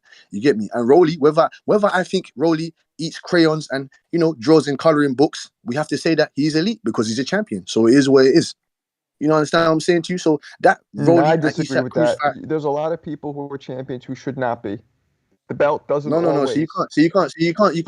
You can't say there's a lot of people that should be champions and they shouldn't be. Why shouldn't they be? They got in the ring. Well, They did what they were supposed to do, and they came out with the victory. well, Hold on, Marco. Don't yam up my bombo clock call now. Don't yam up my cool. Like I said, Rolly Romero, Isak Cruz. I don't really like Rolly Romero. I don't know him as a person. I'm talking about his fighting stuff. Maybe Ishmael Salah has puts. I don't know. To me, you can't teach an old dog new tricks. And when I say old dog, he jumped into the sport a bit late. And he's got a judo background, so maybe that's where the awkwardness comes from. He doesn't have no foot placement, no real hand-eye coordination. You want to say he's knocked out? Oh, Rolly power. You listen, Anthony Yigit, Sparrow, those guys are irrelevant. I don't know if his power's for real. We're gonna see though, because power to me is we're going to see if he can knock someone out with a granite chin or he can knock someone out at the elite level. You understand what I'm saying to you? So we'll see. He doesn't have no defensive coordinations. He doesn't have no defensive tendencies. He doesn't move his head off the center line. His footwork is atrocious. He's got 2 left feet. I don't understand. He can't put anything behind. He doesn't even come in with a jab. I think Isak Cruz is going to pack up his coloring books, make him yam his crayons, and he's going to send him back to where the fuck he came from. So I give Isak Cruz that win there. What are you disagreeing with me And for then you then? got We're on the same page. Well, yeah, exactly. Thank you. And then you got Fundora and Tszyu. Great matchup. I got Fundora beating Tszyu because Tszyu for me it's a bit. I don't want the stars and this to get into his brain. I know he's not that Let's type bet of some guy. money. I thought so too, but not now. Who said that? Danny said something first. Ring walk. Oh, Said, ring let's walk. bet some Nah, money. Nah, ring walk. You back. Nah, ring walk. You back. That is the bell. I got 10. We No, got- give him a few seconds. Just accept the bet or not. Why you did that, bro? Because he just said he got Sebastian. So I said, let's bet some chicken. Really? You hear me? Yes. I got some Zeus stopping Fundora under 8 rounds. Worst case scenario will be 10 rounds. As far as the co-main, I don't see Isaac Cruz getting knocked out. He get a fat head, so I just don't see it happening. So I see Isaac Cruz stopping Rolly. Probably the same way how Rolly always fights. He gets countered with a counter left. The Lara fight, Lara's been stopping shit at 160. I don't know about the other dude. I don't know how good he is. But I'm picking Lara by majority decision. Even though he's been stopping shit, I'm gonna pick him by majority decision just to be safe. Yo, you know the guy he fighting killed somebody in the ring before, right? And Lara's been overlooking them this whole camp. He didn't even know the guy's name. He's like, whatever his name is. I'm like, damn. Bro, the people are overlooking Lara. Like Lara is a really underrated. He don't get the flowers he should be getting. That's the thing about Lara. But yeah, I got Lara win by majority decision. Elijah Garcia versus Tyrone Davis. That's gonna be a majority decision by Elijah. And the Brian Mendoza one, that's gonna be a split decision. I say split decision, Brian Mendoza. I don't know too much about the other guy, but I'm gonna rock with Brian Mendoza. So yeah, man, that's my call, man. About it. All right, all right, all right. Tim, Appreciate the request call, again. champ. Danny wants to talk to you. Brandon. Timboski.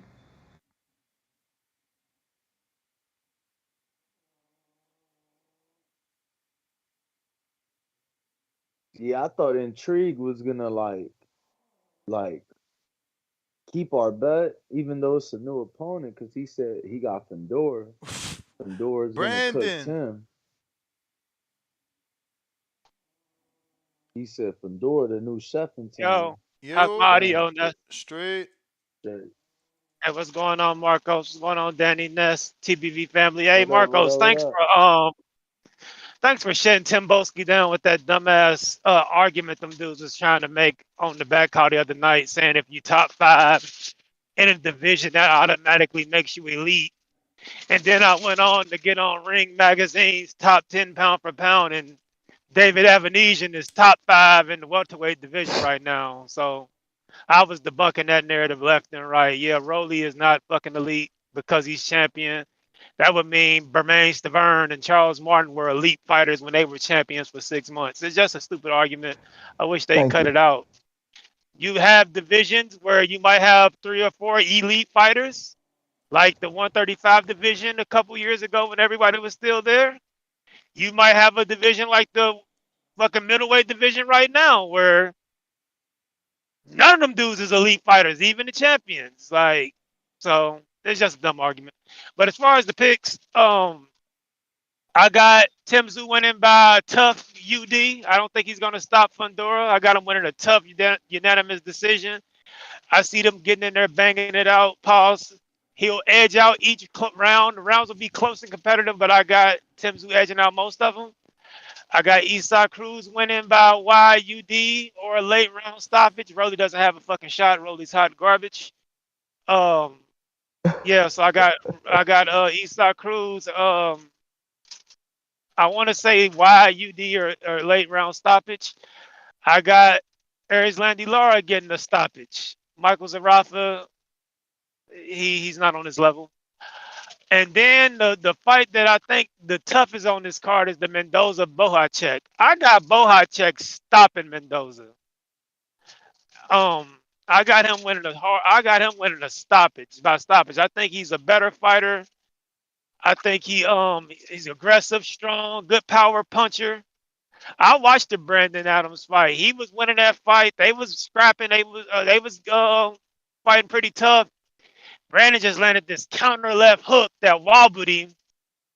And you seen Bohacek backing up, and then fucking Brandon Adams just finished him off with another, like, it was either like an uppercut or another left hook, but he put him to sleep. It was a vicious knockout. But I'm thinking he probably corrected those, probably learned how to be a little more refined, take his time a bit, hone in on his skills a little more, and slow down a bit. Because at first he was just a buzzsaw. He was just coming forward, ripping big shots, kind of like Beck the Bully. Well, hopefully now I haven't seen him since the loss, because I don't think he's been televised. But if Manny Robles is, honed in on some of that stuff, because he's very talented, I think he'll beat Mendoza. I mean, Mendoza, the sun shined on his ass one night. He landed a good punch against a guy. I don't think he's as good as y'all making him out to be.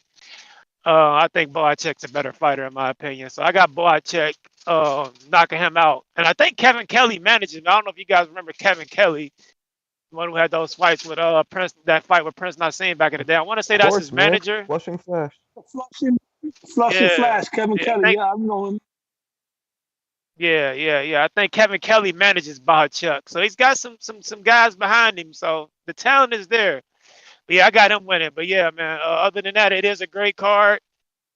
I was kind of discouraged by Tszyu's manager yesterday with that duck talk he was talking about they might go with an Errol Spence fight instead of a Bud fight. That's the shit I hate about boxing. Hopefully that doesn't happen. Hopefully the sanctioning bodies does their fucking job That and was forces this man though, because that's hot garbage. Saying I'm gonna now fight Errol Spence instead of that was Ness brought that up, and he said he would do that. He didn't say that himself, the manager. yeah, I'm not knocking Tim Zoo, but he said they had been already discussing that about an Errol Spence fight. My dude, if I bring it That's up garbage. and you accept my scenario, it's your own. Yeah, that's garbage. Yeah, That's the but to shit me I it's hate about different. boxing. It's different than the guy actually saying it himself. If you're saying, "Hey, what about this? Would you do this?" Well, and my him man, saying, "Yeah, we would do that." well, didn't he literally say like that's something we considered and we're gonna table that conversation for Monday? Sure, sure. I'm just telling you the way I look at it. I Yeah. don't look at it as like it's something that they've been. When somebody presents a scenario and somebody says, "Yeah, we But consider am I that," presenting a scenario or am I just bringing to the light that they have already been considering it?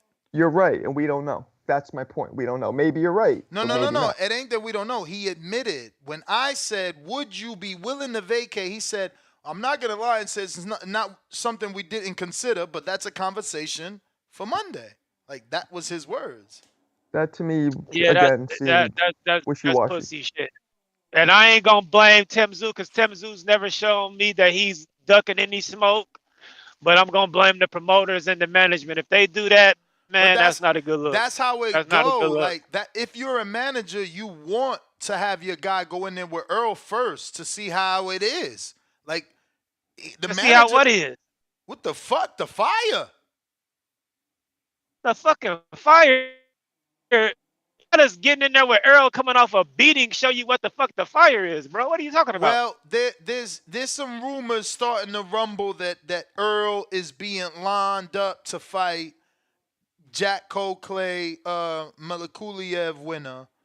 So yeah.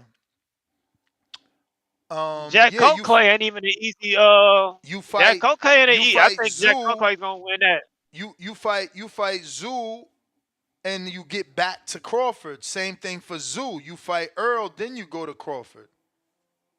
Zoo is trying to be an American draw. Zoo is like, as much as you don't want to believe it, until Earl goes on and does unsuccessful numbers, he is a success story in boxing. Yeah, that's garbage, man. That's the problem with boxing now. You got the fight that the people want to see. You got it signed, sealed. The fucking organization is fucking called for it, and you go fight the guy who got his ass kicked instead. No. Brandon, have a logical conversation, okay? That one. All right. You're just talking from a Bud fan standpoint. Keep in mind that when we, the public, wanted Zoo, Bud, said no. Okay? Bud, wanted Charlo. So then when we wanted Charlo, Bud, said no. He wanted Canelo. So what the manager said on this show is you're right. Maybe going the Earl Spence route, give it time. Because look at Earl and Bud. They had 3 years to do that commercial success. Don't act like we've been banging the drums for Tim Tszyu and Crawford. This is brand new, fresh. There's no traction. There's no money there. And you heard what he said he heard. He said no. He said no. Let me set your fucking record straight. He said no. It's not true Tim is making $10 million for this fight. That is what's being floated around for the potential next fight with Bud. But it's also rumored that Bud wants $15 million. So let's stop acting like this fight is a fucking shoo-in when it's rumored that your man wants $15 million. They don't need him. They don't need him. It is a shoo-in. It is a shoe-in. It's been tripping. ordered by. You said we was gonna have a conversation. You gotta let me respond. Hey, champ, Peter Quillen didn't drop his WBO belt because I think worst faster decision than you. in boxing history. I think faster than you. Worst decision in boxing history. Hey, champ, did Peter Quillen have 2 belts or 1? One. I thought it was one. Why? Then he dropped it. Then he dropped it to fight the kid that Charlo fought. How many Zoo gonna have? If he wins 2. Oh, why? And if he drop 1? He'll still be WBC champ. And he gets the fight? I guess eventually. Earl for the IBF. Because I that's the guess. rumor. That's the rumor that Earl gonna fight Jack Coldplay winner. Hold on. So let me get this right. This is what you saying the game plan is. Earl has to fight Jack Coldplay. Nah. It ain't guaranteed that he got to go through that first to make it a unification. You know that.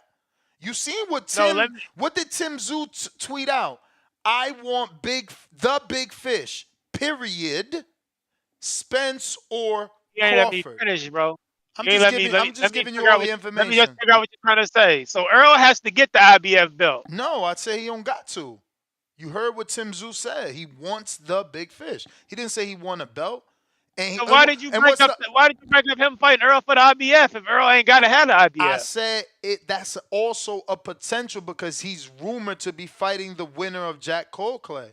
But remember, outside of that one tweet, what's the other tweet that Tim Tszyu tweeted? Big names only. That don't got nothing to do with belts. But this is my issue, man. This is my issue. Every fight ain't gonna be big enough to let the shit marinate for 3-4 years. You tell me instead of fighting Crawford now, both names are hot. We gonna go around the block, wait for Coldplay and Earl to get a belt at IBF. Nope. I'm gonna drop my WBO so Terrence can get it in a vacant match. Nope. Then I'll fight Earl one in the future. Unify with him, and then I'll go in a fight with Bud, and it'll be a 3-fight unification when I could have just fought Bud next. Okay, Champ. Like, what the fuck, man? Hey, Champ, tell us, since that seems unfair and difficult, please tell us where we come up with the $15 million. Man, they might not let that shit go to purse bid, and you get what you fucking get. Bud might not get the 15 milli. What the fuck? Might not. I mean, that's what he wants. Well, fuck what he wanted to go to purse. You get what the motherfucker bid on you, what you get. So you do understand that in the case of the WBO, if they go to purse bid, Bud would get. He gets a shorter, like 25% or some shit, right? No, he would get a higher percent, right, Danny? Because he's the super champ. He's the one that's been like. Truth be told. What other? Well, I can't do that. Maldonado, you are on. Oh, he dropped off. Because I don't really know any other recognizable champion other than Bud in the WBO as recognizable. You understand what I'm saying? Like, let me as just say recognizable. this before I get off. Let me just say this before I get off, Danny. Like, God damn it, if it makes sense, it makes sense. Let's stop advocating. I mean, how does it make sense though? How you know, if the manager is coming on here, if the manager is coming on here and he's saying he's heard Bud want 15 million, he's crying to the public right now that might be unattainable. Because in the same conversation, he tells you we got the Earl Spence option. And when I alley-oop him and say, hey, isn't the Earl option easier because he's on PBC and Bud is a free agent? He says yes. Like, all the answers is in the interview. Bro, it's too much business shit for me, man. I mean, that's too much business shit. I mean, it's too much business shit. Sense. You know, it's funny. It's too much business shit for you in this scenario. But when Bud is doing his business, it's business. Because I remember Bud is a free agent, perfect right? example. Is Bud not a free agent? Let me say this. Is Bud not a free agent? Yes, I guess so. Okay. Same situation. Bud becomes undisputed at 140. He moves up, fights the WBO champion at welterweight the very next fight. That's how I think shit's supposed to go. You telling me this whole shit that Tim Tszyu's gonna drop the belt, walk down the Yellow Brick Road, and see if Earl has the IBF and fight him, then go back around the block on the other side of the Yellow Brick Road, then come back for Bud. Like, what the fuck? Again, it's not Tszyu asking for 15 million, bro. You know what I'm saying?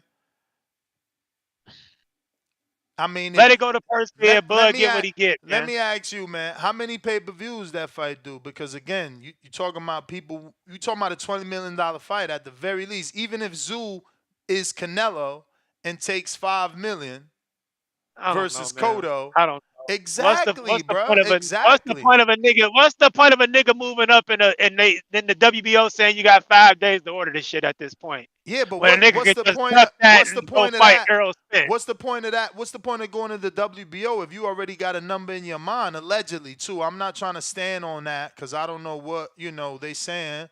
But that's what Glenn said in his interview. I don't know, man. Just keep talking the business of boxing and boxers avoiding Mandos and going down the yellow brick road and being strategic. So the 15 million is motherfuckers at not this point, business, man. motherfucker. That's what you why you ignoring that? And I didn't hear Bud say he want 15 million for the fight. Motherfucker, you ain't gotta hear Bud say. You heard the dude that is already saying he's in negotiations. We've already been talking. He said that right before. He said all that. We already been talking to Terrence and his team. We know they want to fight for 6 months. We already in talks. And then as the interview goes on, he says, "Yeah, I heard he won 15 million." What that's you how want to more believe? duck I'm talk. I go. remember I'm the good old man. days. I gotta go, man. I can't deal with these motherfucking Bud fans that don't see logic. Motherfucker want to say one side is talking business, meanwhile the other side is rumored to want $15 million. That's not fucking business as well. You dudes love to pick and choose, man. Cut the shit. Be fucking equal. That's what I'm saying. Treat everybody the same. You mad at somehow Tszyu, but you're not mad at allegedly Crawford, who Zoo's manager is a legend that wants 15 million. Somehow asking for 15 million isn't business. That's not business. That's wanting the best fight. Shit, that's what you're supposed to do. Shit. Fuck is wrong with y'all, man? Tim, what up? Danny, he's back.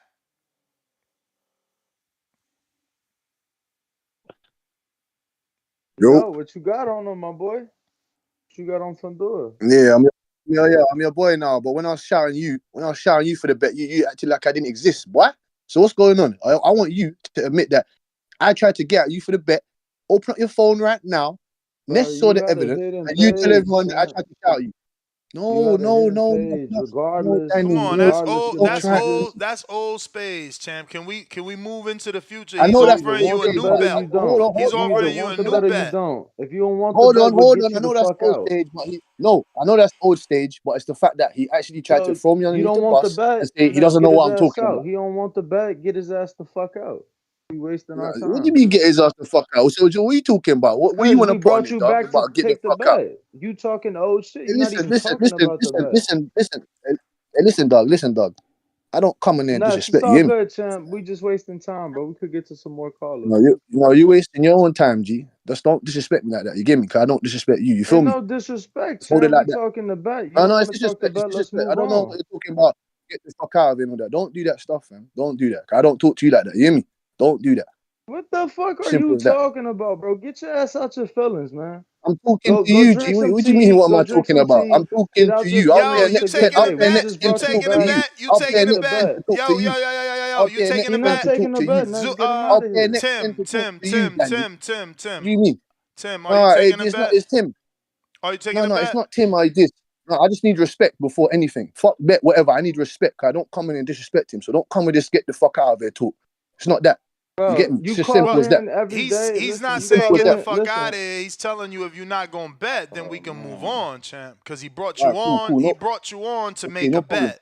Nah, but no problem. On because he calls in every day with disrespect, but it's joking. You feel me? So he want to be sensitive. It's cool, bro. We just gonna move on, bro. We just gonna move on because calling anybody out their name is disrespect, champ. But it's all good. Say that again, Danny. Because I can be an adult. You get me? I can calling be an adult. anybody out of their name is disrespect, which is something Danny, you do on a daily basis. You feel me? So for you Danny, to get upset. What's that? Over a bet that like we just move on, bro. We appreciate you. You feel me? We appreciate all of the. No, but you said I disrespect you. So how is this? Why have you not mentioned this before? Well, why have you not mentioned this before? That's what I'm asking. The conversation is I said, why have you not mentioned this? Tim. Hey, bro, do you know how to listen in that? Do you know how to have a dialogue conversation? Tim, it's over, bro. No, we just wanted to bet. It's all good, Tim. We appreciate you. It's Major League Baseball opening day. We should be happy. It's fucking opening day, baby. We got the Sweet 16 today. It's all good, Timboski. We gonna get to some more callers, my friend. Get me? You're a bit immature. You feel me? So speak to me like an adult and talk on a level and tell me how I've been disrespecting you because I haven't heard you say that. Because when Ness pulled you up about that and when everyone else pulled you up Because about that, you I'm said, not "No, it's nothing, emotional. I'm champ. not It's emotional nothing." like you. I don't have my panties in You a are. bunch, but if What is this was having about a disrespect, bet, you we know? just gonna Champ, move hey forward. Tim, I'ma We move gonna on. move Y'all could forward. talk about this shit Yeah. on the back. Y'all gotta, we need to stick to boxing. Al in the Bay. Jesus. I was just trying to make a boxing bet. That was it. I mean, you can see how he took, your choice of words as disrespect. He's an everyday caller. I don't know. What are you Hey, talking about when you say he calls you out your name? When he says ring walk, the way he says it? I mean that ain't my name. You feel me? Ring walk ain't your That, name? nah, I'm saying what he say. That he don't say my name. What he say, that ain't my name. I don't take it as I mean, disrespect. ain't it just You know what I'm saying? like a different uh accent? Cause he's like ring walk. You know what I'm saying? It's the same shit. You wilding Again, it right don't now. bother Danny's me. wilding right now. Danny said It's that's different. disrespect. I It's mean, it different ain't That's to my get like the that's name, fuck like bro. out of me. here. Hey yo, hey Calling Marco. somebody out their name, regardless of what you saying, that's Hey disrespect, bro. Marco. So if I said Marco, would you be mad? No, obviously saying get the fuck out of here is a different level than For calling real. somebody ring walk. For No, but real. I'm saying all I said was we could get his ass out of here. It's a bet or it's not a bet. You It feel came me? off a little. It came off a little disrespectful, but I mean, you're I not like mean, that usually, so whatever. look, it is what it is, champ. Yeah, apologize, It's man. it's You a could it's be a a bigger it's a man. box of Kleenex. It's a You box could of be a bigger Kleenex on his man, man. nearest. You It's a ain't box of mean Kleenex on his you ain't nearest mean to offend that man. nightstand or something. You You ain't said mean what? to offend that man. You could apologize. Like, yo, if I offended him by saying get Yeah, the fuck out of here, I ain't mean to. It's all good. Feel me? No biggie. I mean, I ain't mean to offend him, but he shouldn't have got offended either. I mean, So I we don't know shouldn't if it's like words my fault or using his. words like You got to remember shouldn't when is you're in your not 20s, good. it's harder to apologize to, like, you know what I'm saying? Nah, what? Oh, it's hard, especially to a woman. When you're in that, it Let me took me a stop. Let long me time. stop. Yeah, apologizing is hard as a man. So that's just the way it is. Mm. Calls, what up though? I just wanted to bet, man. I was hoping it'd be like, yeah, fam, how much you trying to throw down? It was simple to me. Cause, what's the word? Yo, don't he call you Nestler? That Yep. ain't your name. I'm pretty sure your mother and your father ain't named you Nestler. But like you said, if You know what I mean? you not sensitive, so that don't bother. Yeah, exactly. But you know what I'm But saying? it did bother you, obviously. I've never brought it up. No. Now, He yeah, just you said harbored he's never secret disrespected thoughts. me. You harbored secret thoughts. You see? You secretly thought it was disrespectful and never brought it up. But it So don't bother that's because it your never fault. bothered me. How? Both things are But you true. consider Both it things are true. disrespect? No, it can't. It can't. Something Calling can't be somebody out of their disrespectful. name, calling somebody out of their I'm name gonna is let it go, disrespect. bro. I don't I'm care gonna how. let it Yeah, go. Yeah, because you trying to sit here and say something's disrespectful, but it don't disrespect bother you. existed before you, champ. Whatever. Disrespect existed before you. Yeah, I know. Hawk, what up, though? What's up, fellas? How y'all doing? TBV number one. Hey, can you hear me clear? Loud and. Oh, okay, cool. Shit, what we talking about? Oh, the Fundora. Oh, Rolly. I'm gonna go with that one. The Rolly fight and the Zoo. What's his name? Rolly and what's the other one name? Cruz. Okay, Rolly Cruz. Y'all got me thrown off. The Rolly Cruz fight. I got Cruz and Rolly going the distance because I believe Rolly doesn't have a good technique to land those hard shots that he throw, and Cruz comes in bobbing and weaving, and he's got a good little technique that he does, but he doesn't punch hard, so it's not effective. So I got him going 12 rounds and Cruz by points. It'd be a very big surprise if we get a knockout because I just don't see Rolly landing a precision shot. He just lands hard shots. I still got Zoo actually stopping Fundora. Fundora? Wow. Yeah, because I just don't like how Fundora that shot that he got caught with. When he got caught with that shot, I mean, it looks so basic a shot to get caught with. I just think he can get caught with that shot again. I really think. And I think the way that Zoo comes in, the way his technique is, and when he lands shot, he punches he really punches with a technique and punches hard. So I just don't think Fundora is going to be able to deal with Zoo. I really don't. Fundora has a vicious uppercut though. If he gets Zoo with that uppercut, then he can slow him down. But I don't think he can stop him from stopping. I just don't think that fight's going 12. I got Zoo in that fight for sure. What was the other? I know we ain't been talking about it, but I'm going with Anisha Estrada in her fight too, because I just think she's gonna mow that girl down. That girl's relentless, Anisha. What other fight was up this weekend? I can't think of it. Oh, Mendoza. That's one I'm not sure of. But I like Mendoza because he's a fast counterpuncher. So I'm gonna lean towards Mendoza, and I don't know. I don't know about that. I'm not too acquainted with his opponent as well. But I'm gonna lean towards Mendoza for maybe a decision.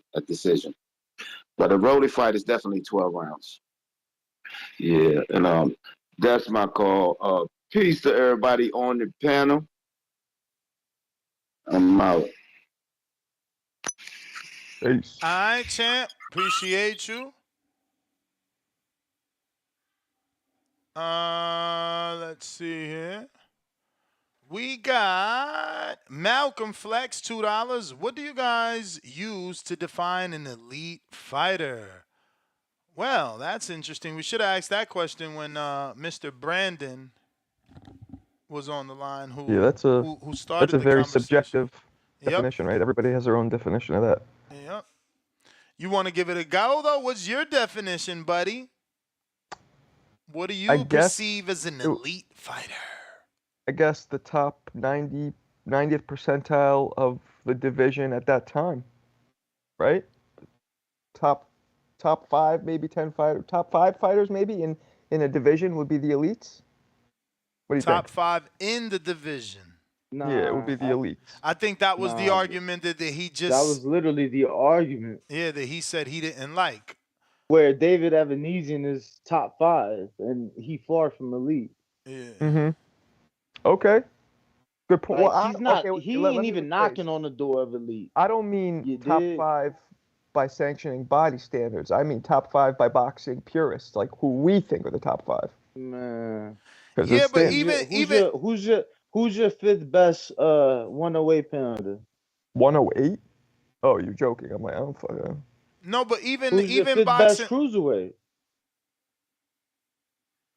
But even us boxing purists, you know, we still use the ring, right? Like, even if they're right or not, they pretty much put the top names there. So it's up to you to, you know, rearrange them if that's the case. It's not usually likely that a dude is outside of the top 10 that belongs in the top 10 unless it's super political like a Tito Mercado, you know. Right. I guess because we were talking about Rolly, especially at 140, 135, I kind of bunch them together. There's so many elite fighters. It makes more of a difference when, you know what I'm saying? Like, there's so many. That's one of the two divisions. I mean, that's where we got a probably lot. because you're bunching them together. Let 40s stay at 40s and 35s at 35s. Okay. Well, that if you way let him there's stay less. at 40, and if you do that, then maybe Rolly is up there. I think elite for sure has to do with your physical ability and with your accolades. They will speak for themselves. If you're elite, well, then you know, done. I agree. If you're elite, you've done what Shakur's done. You know? I agree. What you've done and what you've shown us you can do. Yeah, I agree. You're a multiple champion, multiple division, or multi-time champion, or, you know, you do something that it's obvious that you're elite, right? Like that's how I just feel. But I don't know what Right. is the standard though. I would say accolades, man. You know, you can't take that away as much as people try to in this day and era. Uh, And right, and Rolly can't. I don't think Rolly makes elite, even though he won a belt. You know. but you see, you need the belt, right? Like people need that belt to perceive him as elite, and that's why Yeah, I mean, like that's that never been whole me. argument of the belts don't matter doesn't make sense. They matter. Um, but yeah, To me, it matters. To me, the belts don't always matter, but sometimes it all yeah. depends. I mean, I guess. there's always that thing where like they matter till they don't matter, right? Mm-hmm. They matter till you become bigger than them. Real deal, $2. No words, all love. Raymond Moore, $2. This is what's killing the sport. Ness, why so long? I mean, finances again. If people were willing to take less money, these fights wouldn't be an issue. You know, I'm just saying. If Glenn is telling the truth and this guy really wants 15, what's Tim gonna want? Again, even if Tim is nice and wants 5, that's still a $20 million fight, bro. You know, you heard Samson, the money comes from the networks, bro. And what? Top Rank's budget for the year is 99 million or 90 million. Like you don't just kick out 20 guaranteed. That Could it be fight a scenario? has to be able to produce that money back. Go ahead. Could it be a scenario where we see where we perhaps see them maybe like I can't think of a fight off the top, but I know there's been cases where it's like, especially with an international fighter, they might take less money here, but you getting more guaranteed money back home. Like, you get what I'm saying?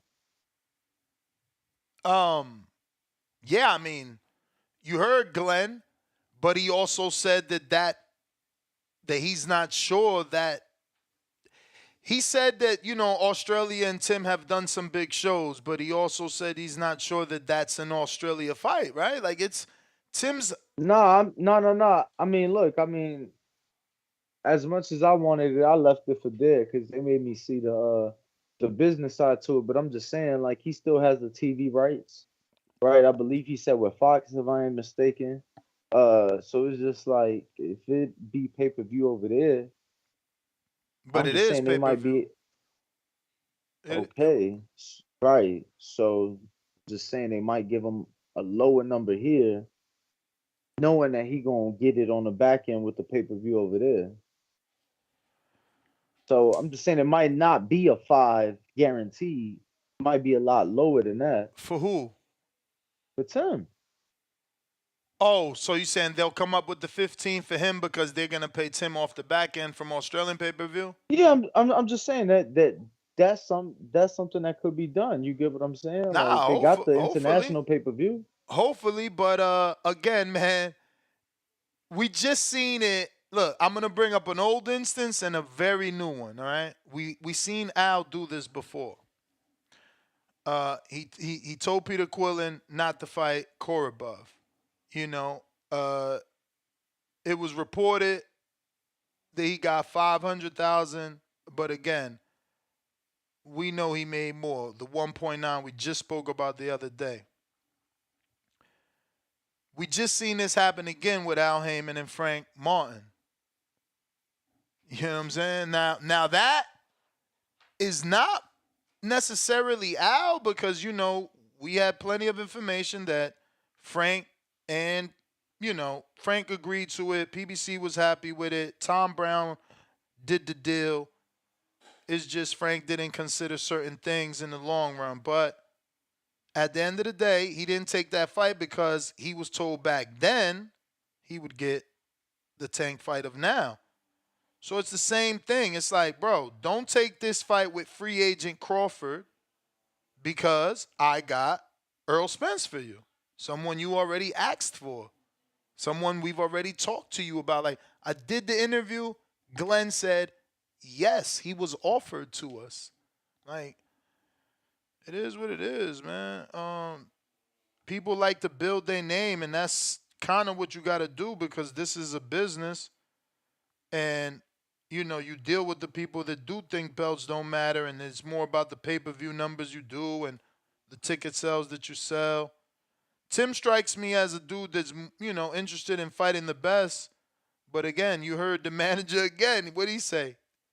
I deal with everything so that Tim don't got to deal with nothing. So. I got. Yeah, that was a great interview. Big Bay Quinn, $5. When y'all bringing back the phone lines, my job Wi-Fi blocks Twitter, YouTube, and Discord. I'm a teaching this. I got Fundora and Rolly though. I don't know, man. I got tired of them not being consistent and having a lot of maintenance. And you can control Discord and Twitter, right? Because they're your own accounts. Where this is not really that. And you're at the mercy. So I don't know, bro. I don't know. And I kind of gave Twitter that line on the mixer anyway, right? Like, remember that not Twitter, Discord.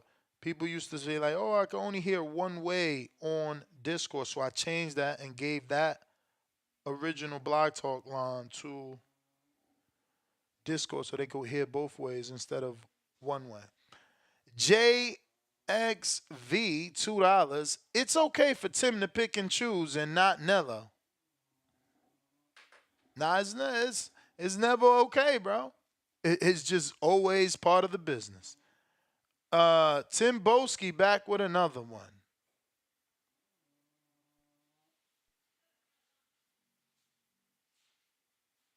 Yo. Cool. Yo, this is a quick thing. This is a quick realist thing. So Danny, when I call in, and then you start talking about, what's up, fam? What are you saying, blood? What should I take that as disrespect or what? If you had a problem with how I'm addressing your name, sir, you should have. Hold on, bro. Bother me, champ. I said it. Your voice is irrelevant, so it didn't bother me. He did address you, Tim. Hold on, bro. He did address you. He did address you the first day you did it. He said, that's not my name. Don't act like you forgot it. He said that the first day you said, rang, what? Don't act like he didn't tell you, bro. That's not my name. What? All right. You're gonna play fool now. No, it's just I'm not playing fool. I'm not playing fool. No, you keep saying what over and over like you don't hear me.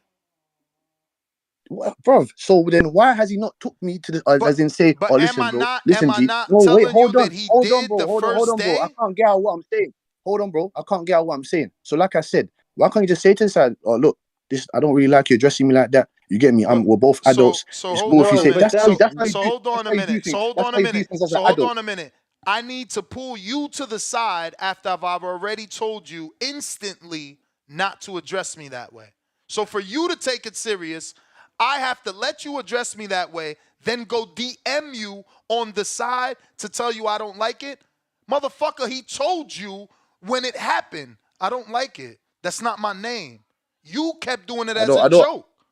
So he let you do it. I don't recall him saying that. Oh, I don't really like it. But I do. Of course you don't. But I do, and I'm sure other people do. No, but I can admit that. I can admit that as an adult. You made it a joke. I can admit that as an adult. All I can ran admit with that the as an joke. adult and say, listen, I can admit that as an adult and say, all right, cool, no problem. Then I must have, I forgot then, no problem. But then that's when you go, because you're the one that says I smoke a lot. I forget shit. That's what you say. So as you can say, I forgot that he said that. It's simple as we're all adults here. You're not gonna come. I come on the show you my respect and support because I appreciate what you lot do. I'm not an ignorant guy. You get me?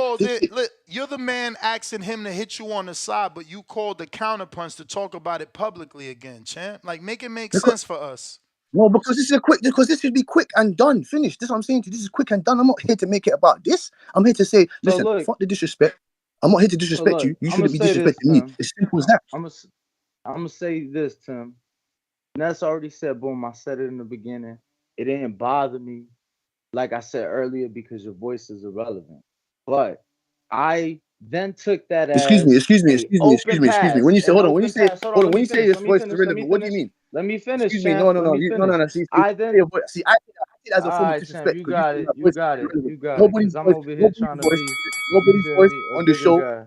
Nobody's voice on the show is irrelevant. Nobody's voice on the show is irrelevant. What are you talking about? What are you talking about? No, Tim. Can you explain that? Can What do you mean? can you guys You talk got it, off bro. air, man? This You is got it, not bro. what we want.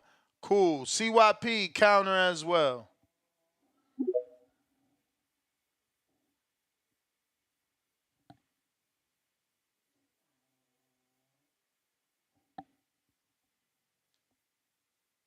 Guess not. CYP. Wonder what that stands for. Claim your position, fam. Does it? Mm-hmm. Oh, okay. Carmel Mountain. Let's do tomorrow.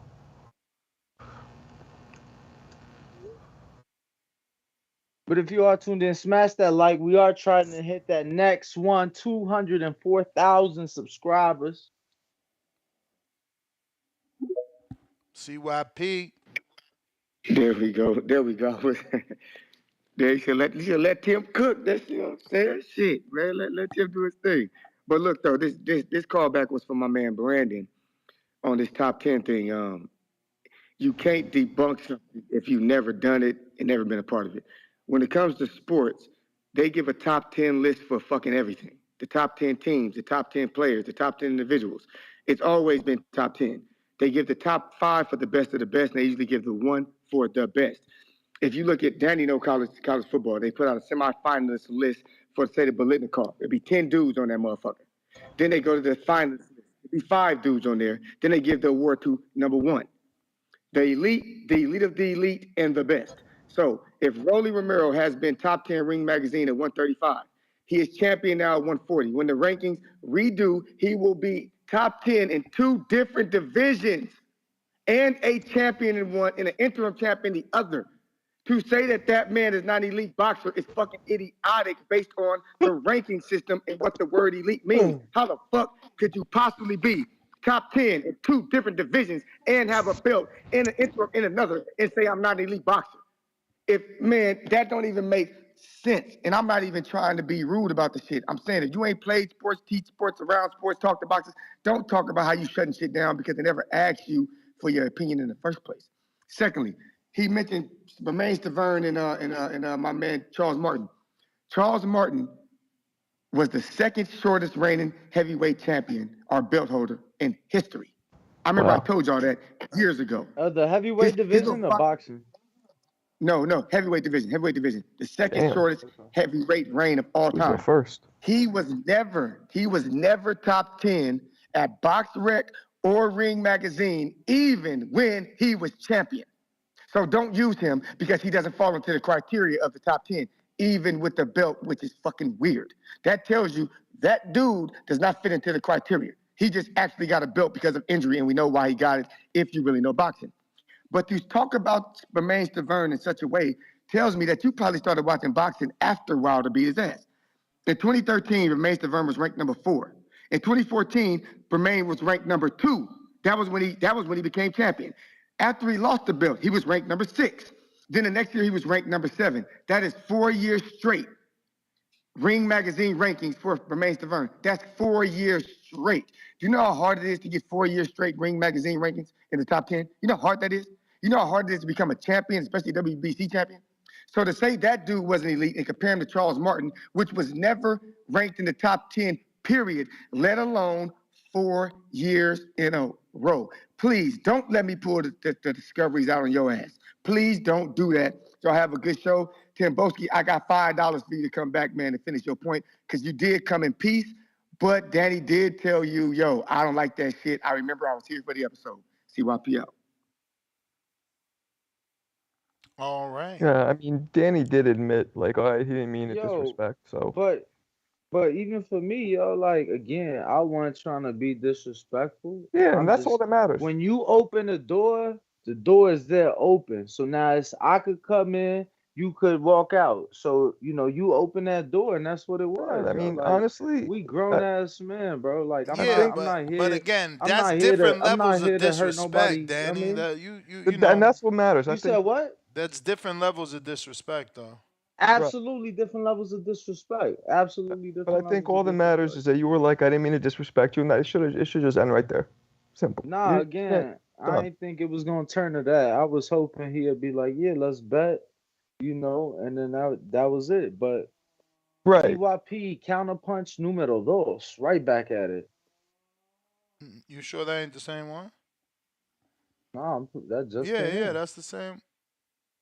No, you're right. That's But, another one. That's yeah. another one, CYP, because you already unmuted. I don't think that's another one. Oh, you know what? I don't think that's another one either. Cause Phoenix, let us Ronnie in know. Phoenix says, "Good Good morning, morning, T." TBV. Bro, we need the phone lines back. Y'all gotta make up your mind, man. If we go back to phone lines, y'all gonna go back to the old Discord ways. That's all I'm saying. That's all I'm saying. Can't have them cakes and eat it too. And again, we also gonna go back to the inconsistency of the phone lines where it's like you wake up one day and it's like, nah, they having maintenance. Them motherfuckers do more maintenance than a little bit, but they will never improve the system. So it's like, got rid of that shit. CYP did have another, I guess. Yo, that counter punch for Timboski to come back, clear that shit up. Timboski.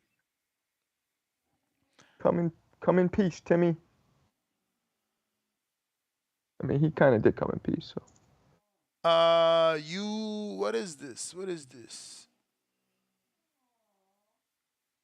Eugene, right? Just one? Eugene, Oregon. You talking? Mm-hmm. Okay. Oh, it is him. What up? No, this is Esteban. Yeah, that's why he said Oregon. I'm glad Well, y'all got onto me. I was saying Oregon because Eugene is the capital of Oregon. I'm glad y'all actually Or a Salem is the city in it. capital of Oregon. Yeah, Salem is the capital. But I'm glad y'all got onto the name. That's why I just said a city in it. And last time Nestor hung up the phone on me, I was rejected. Just know that the righteous is always rejected.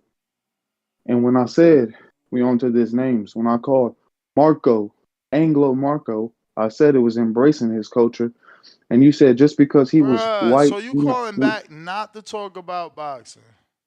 No, we've been talking about names. So I'm on topic. And the last time I was hung up in my face. So yes, I called back to address this. Don't nobody don't nobody want that. you to talk about this because didn't no one ask you to call Marcos Anglo-Saxon? And nobody asked David Benavidez to be called the Mexican monster. There's What? plenty Bruh, there's plenty people there's Is you plenty gonna people talk get called boxing by or their we gonna culture. move on? We got hella people, man. We don't have time for y'all David shenanigans. Benavidez is a professional boxer, and he's called the Mexican Monster, and he's named after his culture, after his race. Are you Mike Tyson? If you ain't as great as Mike Tyson, don't give me no fucking nickname. For How about real, that? The last man. time I If you ain't talked to you, accomplished, Danny, the last what time I Mike's talked to accomplished, you, if you ain't made an I'll impact beat on your this world I'll like beat Mike your has, then I'll you ain't beat got your those ass. rights. The last time I talked to you, Danny, you said something of you never say something of substance, and that's where you got it wrong. The word substance is from the Yeah, Quran, and I didn't most program of the you. time you don't. I didn't Yeah, program like you. right I now didn't you're not. program you to say For example, substance. this is the live Substance is a example of word. one of your many Substance is a calls word that I without learned from the substance. Quran. Substance is the word that I Champ, we learned from the gotta Quran. So go, man. Y'all got to stop. Y'all weird, man. Like y'all like suicide callers. Like y'all just wanna go out on some radical shit Damn. on your 3 minutes. Like get the fuck out of here for real. Like other people got lives, man. And I get that you think you're being entertaining, but nobody really cares. It is a boxing show. Let's talk about boxing. This is a pay-per-view card. If you don't have a prediction, kick fucking rocks, man. Truthfully, like we can do a little kumbaya hour later and talk about everybody's problems, but ain't nobody interested, man. If you're not talking boxing, I'm dunking on you. Bo No Rogers. Tim, and no pun intended. Or maybe I did Yo, mean some pun by saying that. What up? what's up, fella? What's the Yeah, word? What's the word? yeah.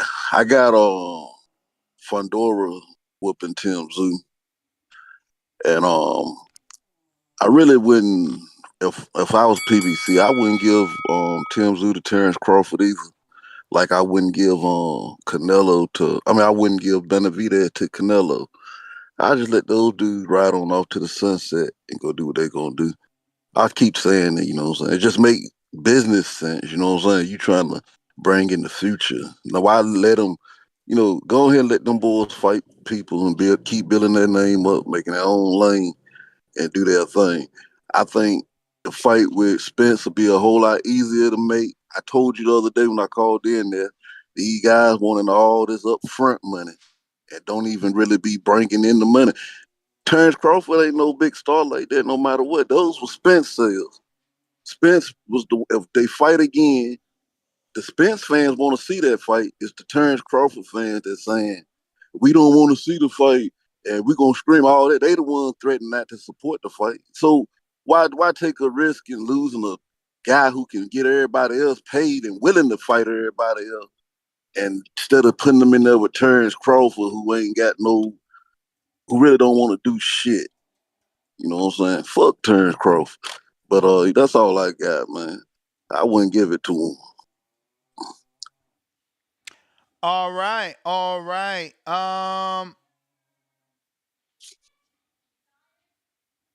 We got RT. RT boxing. I don't know. Let me double check. It What's says up, boss? RTR. What you got against Terrence Crawford, boss? Nothing. What the hell? Nah, I'm talking about buddy that was just talking. Oh That's yeah, just nah. funny. That's a daily thing with Bo Rogers. No, man.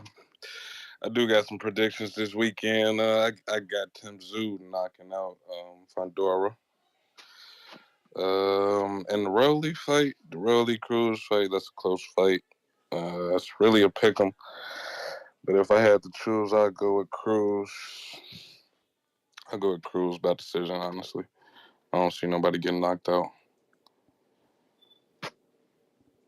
All right. Short and sweet. Appreciate you, champ. For sure. Follow my page, man. All right. We got Malcolm Counter Twitter.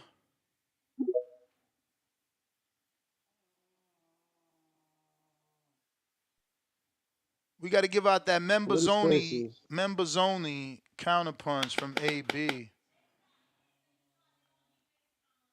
Sure do. They definitely Malcolm, you want there? it. Malcolm having them troubles. We got Brandon counter. Yo, Ness, how's my audio? Good, brother. Perfect.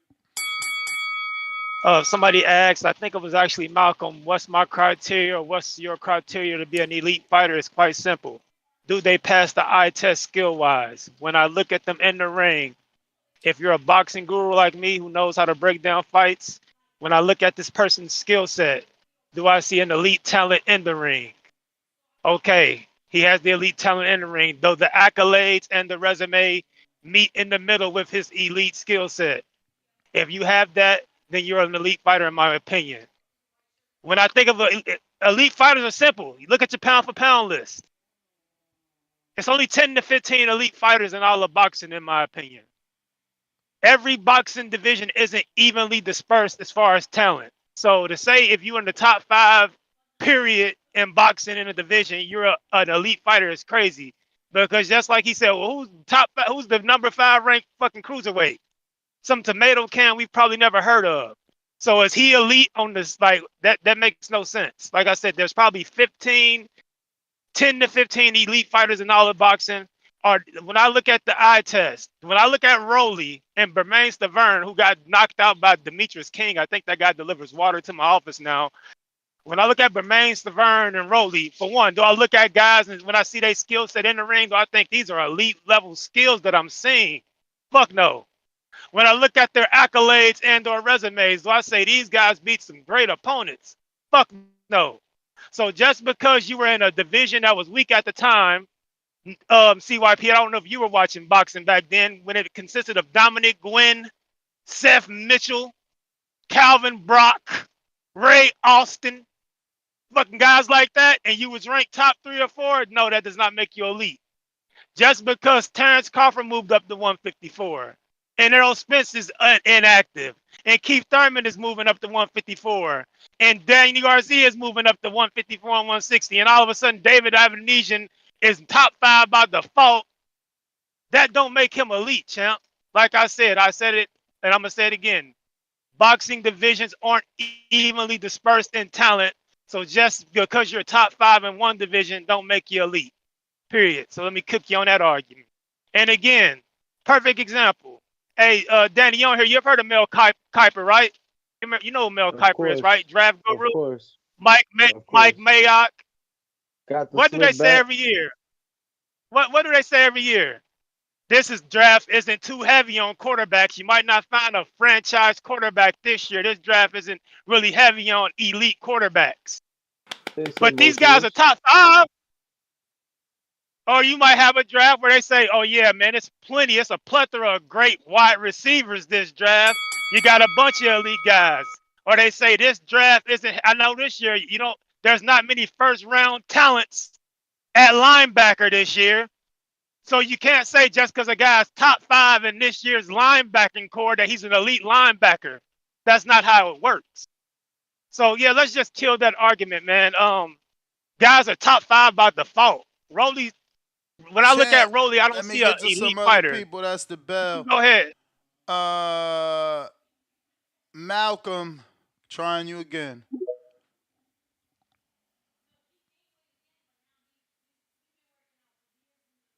Are you there? Malcolm.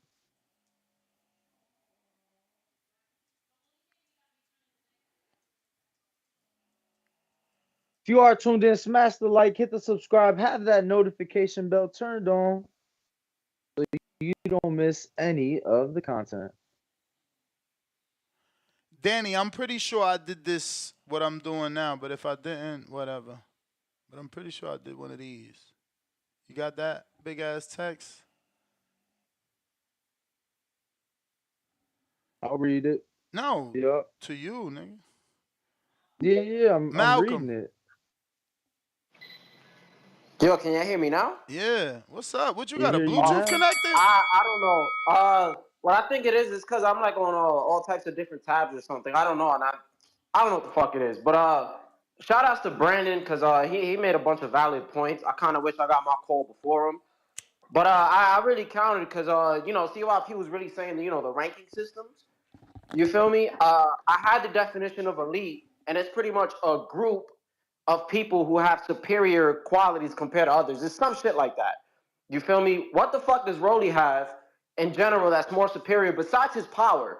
All he really got is power compared to everybody else in that division. Yeah, but for argument's sake, dog, you can't say what does he got and then discredit what he does got.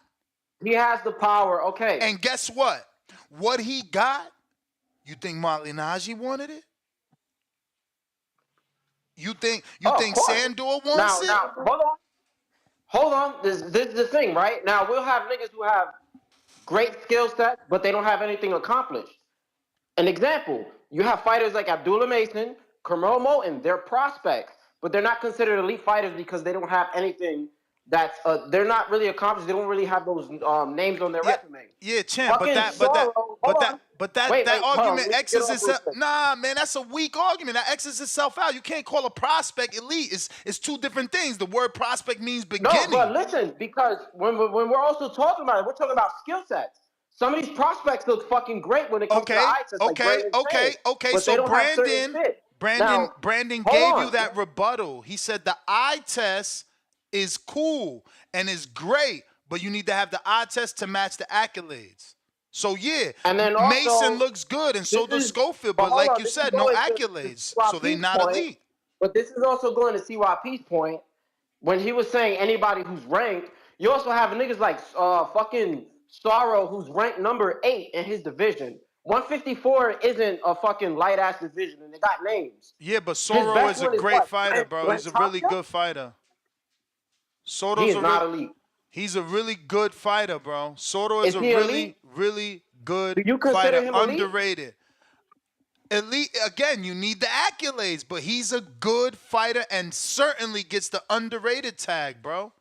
Soto is tough, And man. Michael but Soto, this you is the talking about point I'm Michael trying to Soto, make. right? Yeah, that's exactly what I'm talking Nah, about. he's Yeah. tough, bro. He's been around for a while, bro. He's giving people hell. He don't even got a lot of So losses, it's bro. yeah, and I look at it more skill sets and resume. I believe it has to be both. But just going by the textbook definition, you can't just go by just straight ranking. That was really the point I was trying to make. You feel me? Nah, we all But agree on yeah, that. I think it's all. What was that? We all agree on you can't just go straight rankings because, I mean, every ranking is different. You got to take in politics. You got to take in bias. I mean, it's just a lot, man. That's why I'm not saying Brandon's criteria is end all be all, but I like the fact Yeah, of but having like I more can't. For than me one. personally, I can't see Rolly being elite. Pitbull's greatest fucking performance was Well, his most notable performance is a loss. unfortunately for you, you made a case for Rolly being elite because you read the definition and Rolly has power.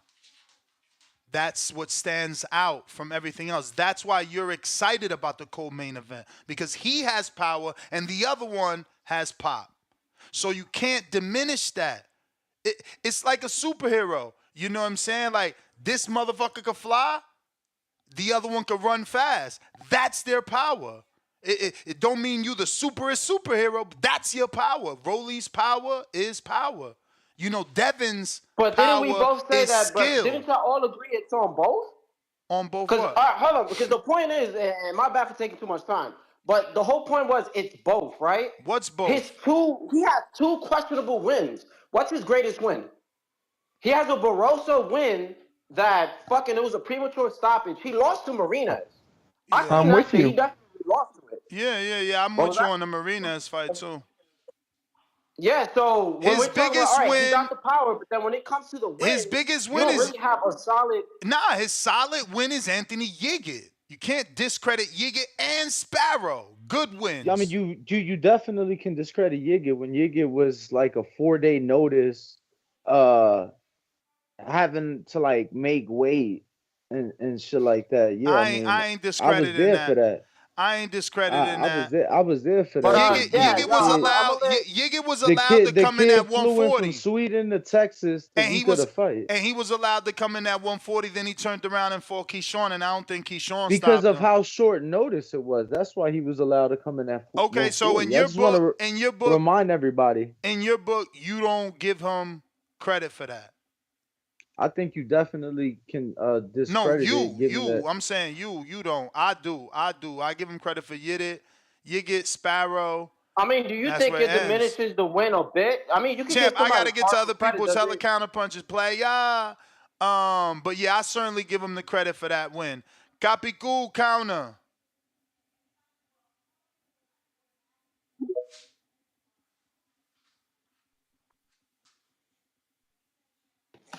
What's going on, champ? My bad about earlier. I got a phone call. So yeah, man. Let me just get my prediction real quick. I think Fundora's gonna pull up an upset. I think Rolly. Uh, it's like my man said earlier. Like I feel like Rolly's gonna pull out this upset. As much as I want to go with Pitbull knocking his head off, I just feel like Rolly's gonna pull something out of his hat. Although he doesn't look impressive, and I keep on leaning back to that Barroso fight, man. And he got touched by Barroso, and I feel like I think Pitbull's has a little bit more agility than Barroso, and a little bit faster than him. So I don't see him doing much. I don't know. That's a 50-50 for me. I hope Mendoza. I'm rooting on Mendoza. Who else is on that card? Lara's an all-time veteran, so I hope he gets the win because I would like to see him versus Danny, although that's an old school fight, old head fight. But to kind of touch on what we were talking about earlier that we got cut off, I think that Adorno needs to go back to the Team Combat League, get his confidence up. I think he should have gotten into that league before getting into this fight. I think that would have been a better look for him to get his confidence up because I just feel like he's become very gun shy. And it's like you were talking about earlier, they put him in. I think they burned him out. And I think that Elvis Rodriguez fight took a toll on him. You know, that was the first fight where we saw him. Actually, that fight where the first draw that he got hurt in that fight, um, and which caused the draw. And I think that ever since then he's been a little gun shy. Because if you remember him when he used to fight, he used to be very he used to come at you and kind of just go for the jugular. But and then the Elvis Rodriguez fight kind of reassured that, where he becomes super gun shy, and he doesn't want to release, or either that, or whenever he has a boxer in front of him, he just freezes up. But then, like yesterday with the Walters fight, Walters wasn't doing that spectacular, so for him to not react to that, Walters was standing right in front of him, and he just wasn't letting go. And it wasn't like Walters was unloading on him or anything like that. He was just sticking a jab in his face. You understand? So again, I don't know whether it's just the lights, or just he needs to go back to phase one and rebuild himself. He's still young, like you said earlier. He's 24 years old. He still has a lot of time in front of him. He just has to rebuild again and see what happens with him. But I think not OTX, Team Combat League might be a good look for him. To go in there, fight those one-rounders, get his confidence up, get a couple knockouts. Nah, I don't think that's good for nobody. No disrespect to them. But if we trying to rebuild, there's no way one rounds rebuild you, man. I think it's more of a confidence issue with him. You know what I'm saying? So if he sees that he can get that, he just need to stop. He need to get, he got to get more of them type of 2 fights he had in the Caribbean Royale. Where he is the A side. And just give him a break off that top level opposition. But maybe he also don't want to take the checks that represent not fighting the top. But that's the bell. I did want to show y'all, because we had a very upset caller, right? He's like, oh, that was Brandon, right? So I want to show y'all this. You know how deep this is. Not to mention, I can't find the other one because he liked a lot. Or he deleted the like, maybe. So I guess I'll do it 2 ways. Hold on. And what I'm talking about is Earl Spence. So Earl confirmed my source's information from yesterday's show. And my theory, right? So this is a screenshot. Hopefully I can show it without fucking up. Yes. Damn. I knew that was going to happen. Shit crazy. Back. All right. So this is a screenshot of his Twitter. And as you can see, he said he liked this tweet. And yeah, I get it. Before you say like, yo, that's petty. He's only liking it. It don't mean nothing. It's context is key. What the person is saying is he did. Derek wanted pay-per-view percentage too, but Earl wasn't going for that. Again, that was my theory, that he did pay Derek, but Derek wanted pay-per-view, which in my interview with Glenn Jennings, the manager, he said even to him that's never been heard of.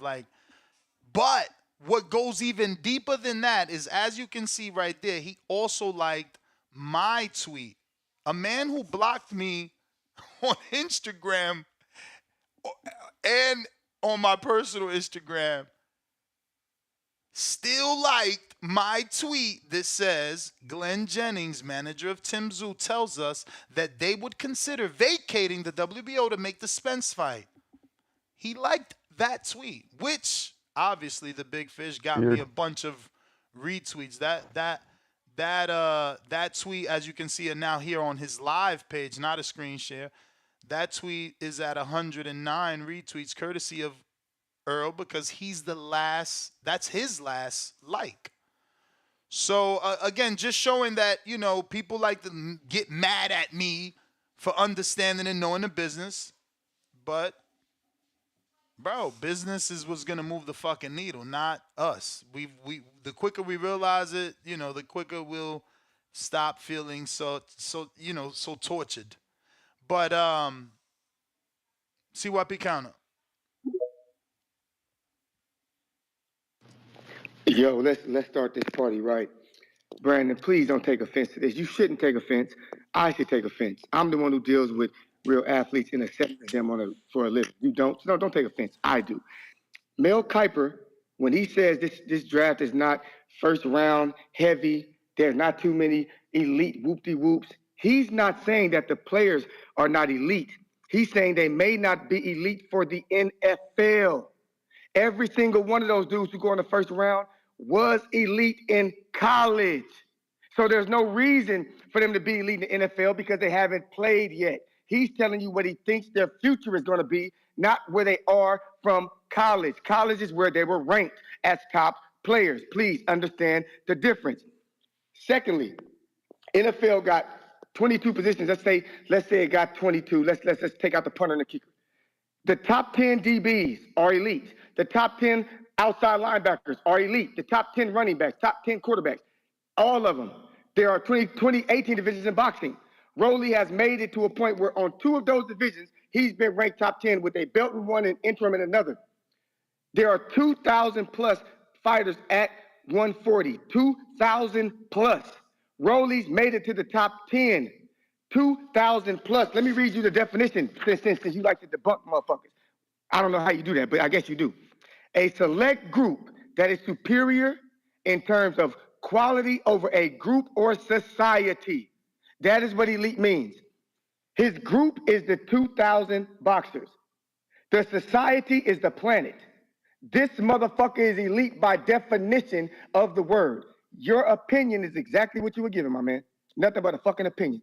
It's not about Rolly because Rolly fought Tank to make Rolly look good. Motherfucker, it's not about Rolly fighting Tank. The reason why I rock with Rolly is because of Wade, not because he fought Tank. So some of you niggas don't even keep up correctly. But the definition would suit anybody, whether it's Rolly, whether it's Ryan, whether it's whoever. Ryan ain't won the fucking titles. Ryan never been interim, nothing. But he's still elite. Why? Where does he fall? Top 10. But think about this. All the dudes you named back in the day with Stavern, none of them niggas have ever made the top 10 Ring Magazine while Stavern was on there, dummy. You got Vladimir Klitschko. You got Povetkin. You got Wilder. You got Fury. You got Areola. You got AJ. You got Dillian White. These are dudes who were on the top 10 while Stavern was on there. Not the dudes you named, my guy. Please, let this be the last time. I don't want to argue with you civilian-ass motherfuckers too much. Y'all just civilians. Y'all want everything y'all say to be gold when you don't even do this shit for a living. You ain't never practiced for a living. You can't hit a jumper for a living. You can't bench 225 for a living, my man. Get the fuck out of here, man. CYP out, hopefully. And Tim Boski, come get your counterpunch, man.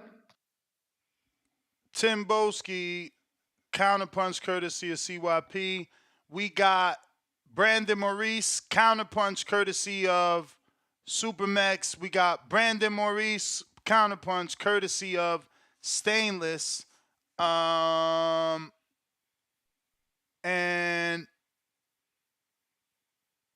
Leo, are you a member? I still ain't give out that member's counterpunch from AB. We got to pick a member here. Let me see who's a member. Member. Leo, is you a member? Let me check who's on these members and who's on the line. We got... I don't see Leo. So you're not in here. So you can't get it. All right. Who else? Tip Bellis certainly is a member. What up, Tip? Counterpunch, courtesy of AB.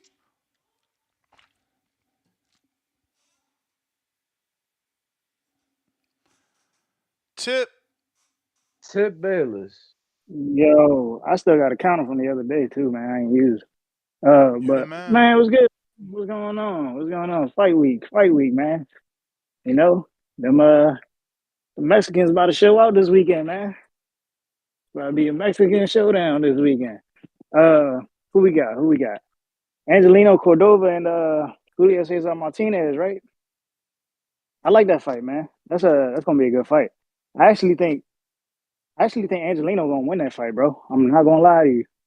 I think Angelino gonna outwork him. He throw a lot of punches.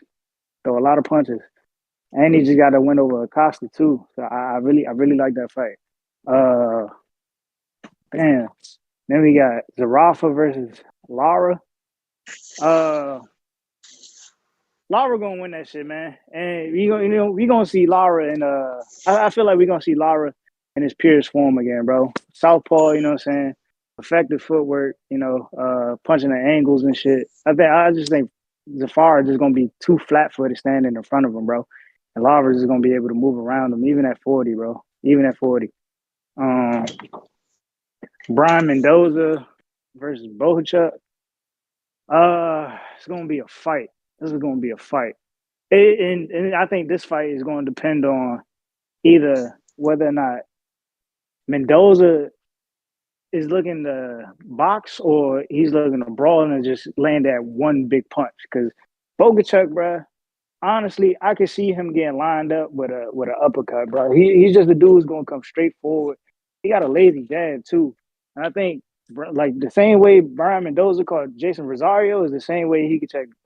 He could hit Bohachuk, bro. If I'm honestly speaking, and we got Rolly versus Pitbull. This fight, the funny thing about this fight is going to be who's going to make the adjustment after their last fight. Rolly has the footwork, but is can he be disciplined? I think if it comes down to it, I think Pitbull could catch Rolly going straight back. Rolly likes to go straight back. And you know what I'm saying? The way Pitbull throws these long looping hooks, even with his short ass arms, I feel like he could catch Rolly, bro. I feel like he could catch Rolly, especially with Rolly going backwards to the ropes as he always does. And then we got Tszyu, Sebastian Fundora. We know how that's gonna go. It's gonna be a fight that's gonna lead to being in the pocket, man. Like I said before, when you fighting these tall ass southpaws, bro, the way you want to break these motherfucking trees down is by going to that fucking body. And I feel like in this fight, Tszyu is gonna fuck Fundora's body up, bro. You know what I'm saying? It's there to be hit, bro. It's there to be hit. His rib cage is there to be hit. Like I said, man, you gonna see Sebastian Fundora look like he taking shit on himself, man.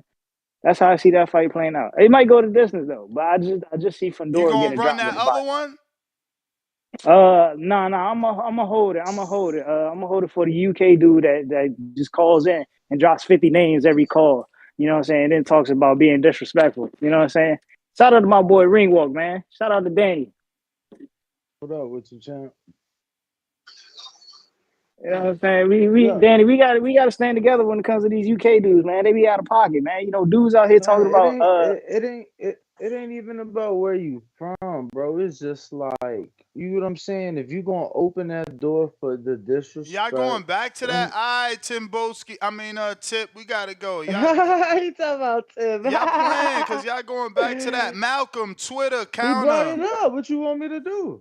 Y'all terrible. You say you moved on, man. You moved on. You ain't about that He life. brought the We shit about this up. boxing What life. the fuck you want Malcolm. me to do? Good morning, gentlemen. How y'all doing? Sensational. I'm glad to hear it. I just wanted to call in and give my predictions. Also, real quick, wanted to speak on the co-main and the main of the Pro Box card last night. I thought I didn't agree with the decision of the co-main. I can't remember the name. I think it was what was it? Castillo was his name? Was that? And Sriracha or Yes, Sriracha. Jesus Sriracha versus Sterling Castillo. Yo, shout out to Castillo. Them opening rounds. Homie, I ain't think he could fight that well on the inside, bro. He was shoving that uppercut up in there, doing real good body work, bro. Shout out to him in the beginning. Yo, and let's be real. I picked Sriracha. I thought Sriracha was gonna get that no issues. Yeah, that was my first time watching both fighters, and yeah, you're right, man. Castillo was hitting Sriracha with some shit, especially in that second round. But I was really impressed with how composed he stayed, and he kept the pressure on. He was consistent the whole fight, and I did think he won that fight. I think one judge gave Castillo like 98, 91 or some shit. I was like, God damn. But yeah, I had Sriracha winning that, and I also was super impressed by Nicholas Walters last night. Man, scored one for the old niggas, bruh. Like he fucking went out there and did his thing. He must have hit Adorno with motherfucking a million jabs, bro. Crisp, clean, every one. Bow, bow. I don't even see how he was. He must not have much power. I know he was a champion at a smaller weight division, but goddamn, he hit old boy with a fuck ton of jabs, bro. And he I controlled the think it was fight. at 30, right? He was champion at 30, Danny, or no? No, I think it was 26, bro. Is that where Loma took the belt from him? I'll double check. I'm trying to think. I'm pretty sure it was 30. Damn, I just had that event Okay. open. Yeah, here But goes while the y'all event. look, I'll keep going. Yeah, I think Adorno's problem is he doesn't control the fight. You know what I'm saying? He hasn't learned how to control the fight. He has a lot of talent, but I feel like IQ is where he falls short. Or maybe EQ, you know? But I also want to shout out Paulie and Chris Algieri. Goddamn, they are a phenomenal broadcast team. Probably the best I ever heard. I usually have to fucking Turn it off. mute Joe Tessitore. Yeah, fucking, I had to get them out of there. But they do such a great job. I see the fight and I Bro, learn so much did y'all about see boxing. Paulie with the black bib talking about it's for the blood spatter? I couldn't believe him. Y'all ain't Hey see man, it? don't nobody want to be getting blood on them and shit. Fuck that Yeah, shit. but They like already talk about getting I don't sweat on know. them. I don't know if it really be blood on him, but maybe I'm wrong, man. You know, he the one sitting there. Or sweat. Don't nobody want no fucking bodily fluids flying on them and shit. Fuck that Shout out to shit. Paulie, man. He got every Yeezy known to man. Yeah, I need to cop me some Yeezys, man. I like those shoes, but they so hard to get. They But are. on to the event this weekend. I got Fundora stopping Tim Tszyu, man. I'm not I love Tim Tszyu as a fighter. I love his attitude. I love his activity. I like him a lot. But just skill set wise, I'm not too impressed. I remember watching the fight with Harrison, and Harrison was doing some good work, but it was a short notice fight for him. He had to fly all the way across the fucking world, and I just don't. I like the way I like his style, but I think the head hunting is gonna get him fucked up. He always punches to the head. I think that was Tip Bayless that said. He was gonna beat Fundora's body up, and yeah, that would be the fight plan. But fucking, he don't fucking punch nobody to the body, bro. So I think he gonna try to He got them short arms. He gonna try to reach, hit Fundora in the head, and Fundora's gonna catch him with that uppercut. And I'm not saying curtains necessarily, but he might weaken him to the point where he can get a stoppage. I got Rolly coming out with the decision victory. I think that history has shown that if you don't knock Rolly the fuck out, you're not beating him. That's the So bell, champ. But you still yeah, anybody that word. sends that counter, remember you got You don't your yo. knock Rolly out. You're beating him? You're not beating him? Is that what you said? Yeah. I don't know about that, but okay. I mean, you got to think about what he's saying and take everything into consideration. Have you seen Okay. people beat Rolly that didn't knock him out? Nobody's beat Rolly yet. But you said two Except people beat him. Tank, obviously. No, but you think two people beat him. So listen to you guys got to wake up. Listen No, to no, what the no, no, man no. I said. didn't think two people beat him. I thought Barroso was on his way to beat him. Obviously, we don't know what would have happened if the fight would have kept going. It wasn't looking good for him, though. I mean, they call that a robbery, and we all know Marina's was a robbery. So what the man is telling you is, if you don't knock him out, you're not going to get the win. The judges won't allow it. Counterpunch, Brandon. Yeah. That's what he's trying to say. I'm just saying. Yeah, I get it. I get it. You gotta catch up. I'm Yo, up. I don't agree TDV with it. was good. You. That was my audio. Word. Side. I try to keep it boxing at all times, but I have to address something my boy CYP. My fault. I had a call coming in. Can you hear me though? We hear you though. Yeah, she's probably gonna call back, man. You know, bitches love me. But I want to address something my brother CYC said that I thought was funny. Contrary to popular belief, I can't bench press 225. Actually, He got another call, I guess. That boy working. Damn. They love him. The ladies love him. King got man, what's the word? What's good, fellas? Top of the morning. Good afternoon. Top of the Good evening. afternoon. You know, Jersey time. Yo, Jersey yo, time. can you hear me? Yes, Come on back, champ. We hear you. Told you she was gonna call back. I had to tell her I'd call her back. But contrary to popular belief, CYP, I can bench press 225, brother. I actually go to the gym like a minimum, and this is a minimum of like 4 or 5 days a week. Most weeks like 6. I usually take like Wednesdays off. So yeah, man, don't yeah, I'm not just some fat nigga on the back call talking to y'all. Usually if you see me hop off the back call, that's because I'm pulling up to the gym. As a matter of fact, because of my lifestyle of hard liquor drinking and eating nightclub wings and smoking hookah and shit, I got up to like 218 for the beginning of the year, and now I'm back at like 195. So I've lost like over 20 pounds since the new year. So yeah, I don't fuck around with that, man. I'm not some fat scrub, bro. I'm in pretty good shape, and I run like 3 miles outside when weather permits it. So I know you like that being a track guy. Yeah, I get it in. 8-minute miles, usually 8 or 9-minute miles. Damn. Probably How not old a are you? probably not it. I'm 33. I'll be 34 in July. Yeah, 8 That's or a good 9-minute miles. pace. Probably not I that. do a Yeah, not 2-minute an mile. athletic wizard like you, CY. But yeah, man, I do what I can do to stay, at a 34-inch waist and shit like that. That's a I like, nice pace. I ain't gonna front. 8-minute miles? Damn. yeah, It's impressive. yeah, and guys like Larry, Smooth, Keem, guys who follow me on the gram, they'll tell you like every story every day I'm at the gym. So yeah, I can do 225, brother. But nah, awesome breakdown. We gonna just have to agree to disagree. Like I said, I think Damn, that so let me get this straight. Is 225 like the mandatory minimum to be, To be a man. that's like what that's I yeah, that's think, what they lift at the combine. That's what they lift at the yeah, I was gonna combine. That's say, what I they was lift gonna at say the that's combine. that's usually what's being lifted. So that's 2 plates.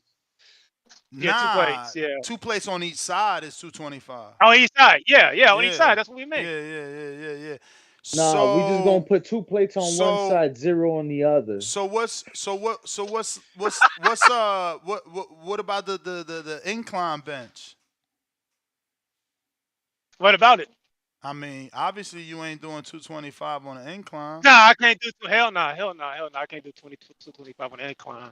I don't even think I've ever tried it. I'm gonna give it a try. Yeah, give it a That might be try, something man. for the IG story. Give it a try. But I Track and mean, field voice. just um be careful. oh yeah, for sure. But back to the topic. I think that just the disagreement is once again you're saying like the top 10 at every weight class or the top 10 at every position is gonna be elite, and I'm just saying I don't think the talent is evenly dispersed like that. Like in Yep, football, and I know we exactly. both like football. I think you might have like Ringwalk can attest to that. I think we might have 15 elite receivers in football today, whereas I don't think we have 10 elite defensive ends or 10 elite, safeties or 10 elite centers. So that's just where we are disagreeing at. I think we can't water down the term elite. Now, by your definition, elite is like the best amongst their peers. So I guess, but it's all opinion based, man. I just think like elite is like the fucking water walkers, like the guys that just like the Pat Mahomes. It's only a few of them motherfuckers. Like the elite is like the best of the best, the special people. Like saying you 5. like Tim Franks. I don't even top 5 in some areas. Like it's the top 5 guards. Is the number 5th ranked guard In elite? boxing, I mean, I don't know, for but boxing. if the number 5 cruiserweight elite, I don't know. He's Like elite that's for where we're cruiserweights. disagreeing at. Like so. He's elite for cruiserweights, though. Yeah, he would be, even though we don't know him. I guess when I think of elite, I don't break it down into divisions. I think of boxing as a whole. Like I said, I think of the pound for pound guys, those are the only guys. If you're not a pound for pound talent, this is just my opinion. If you're not a pound for pound talent, I don't think you can be elite. I think you can be really good.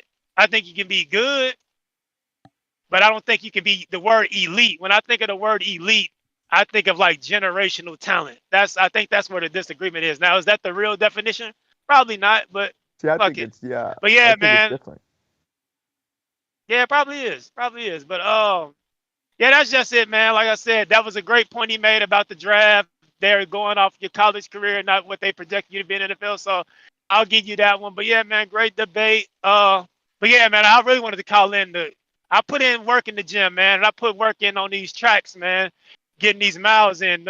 Don't slander me and say I can't do 225 like I'm just chucking donuts. I mean pistachios and fucking banana right now. Pause. That sounded kind of weird. But yeah, and I'll go to the gym after a 13-hour shift on this truck right after I park this big motherfucker. Pause. That sounded weird again. So yeah, man, I'm a car hauling, exercising machine, brother. So Salute yeah, to you. I just wanted to put my name on that, brother. But yeah, that's my call, man. Peace out, TVV. Protect your mental health at all times, brother. I'm out. I'm with you, man. I'm in the boxing gym Salute to you, every because day. it is very difficult to get into the gym daily, especially with you know, a 12-hour shift at hand. That's But tough. But like you guys King know, what my fellow up? 40-year-old important. No, definitely, and add kids and family to that, and it makes it just that much But harder. it's so salute to important. Brandon, salute to all the guys. Mental health, physical health. You know, Mental. that's a big thing of mine. But I gotta shift gears for a second, because CYP, he made another great point. It was a very great call. Brandon followed up. I just gotta say a few things, because I was thinking this morning, and I didn't listen to all of the show, but I'm wondering to myself, if you guys are not talking about Yokasta Valle versus Sinisha Estrada, you guys are clowns, because all the same guys that were talking about Fulton and Inoue is such a big fight. You guys need to be the same purists that you purport to be, and be talking about this battle for undisputed between these two excellent fighters. And then another thing dawned on me, and I said, man, you know, I've heard people say things like, oh, yeah, you know, we don't watch women boxing. I said, man, you like the mechanic at the Jiffy Lube attendant. You only do oil changes and bullshit.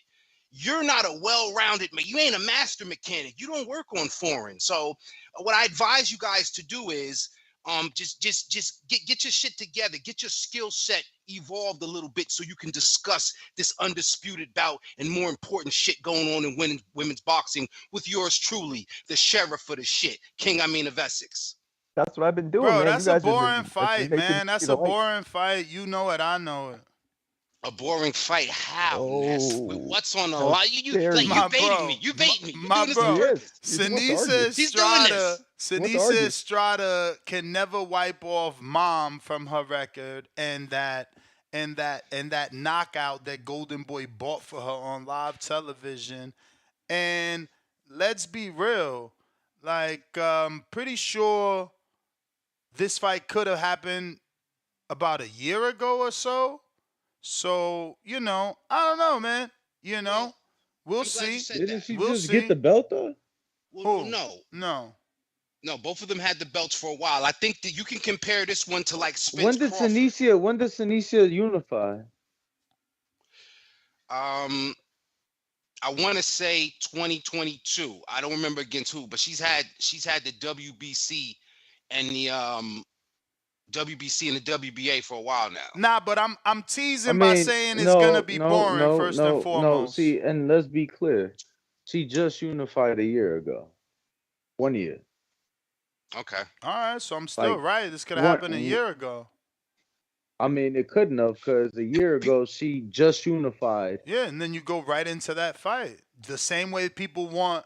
We're Yeah, talking so it about could have Crawford. happened like last summer, but not a year ago. Okay, but I think people, to Ness's point, Danny, people were anticipating this fight. This fight was highly anticipated. Definitely. It was one fight, but let's remember, it was one fight. Here you go.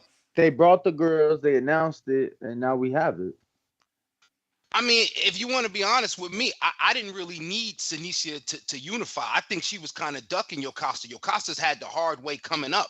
Her only 2 losses are back-to-back fights when she went for the title twice. And and I understand, the common opponent. Is there going to be a knockout? It could be, but I think Estrada's a little bit too flight on her feet. Is someone getting knocked down? I think Estrada could get knocked down for sure, because she's gonna have to deal with Valle walking through her punches. Is that what it's all about? Are we gonna see some blood? Yes, it's definitely gonna be blood. You lying? You lying? Nah, I ain't lying. How you gonna guarantee blood? Because I mean, listen, even the Sandy Ryan's fight, we just saw blood. Is it they get hit in the nose. Southpaw versus Orthodox? No, it's just so we ain't getting no blood. We ain't getting no blood. What are you talking about?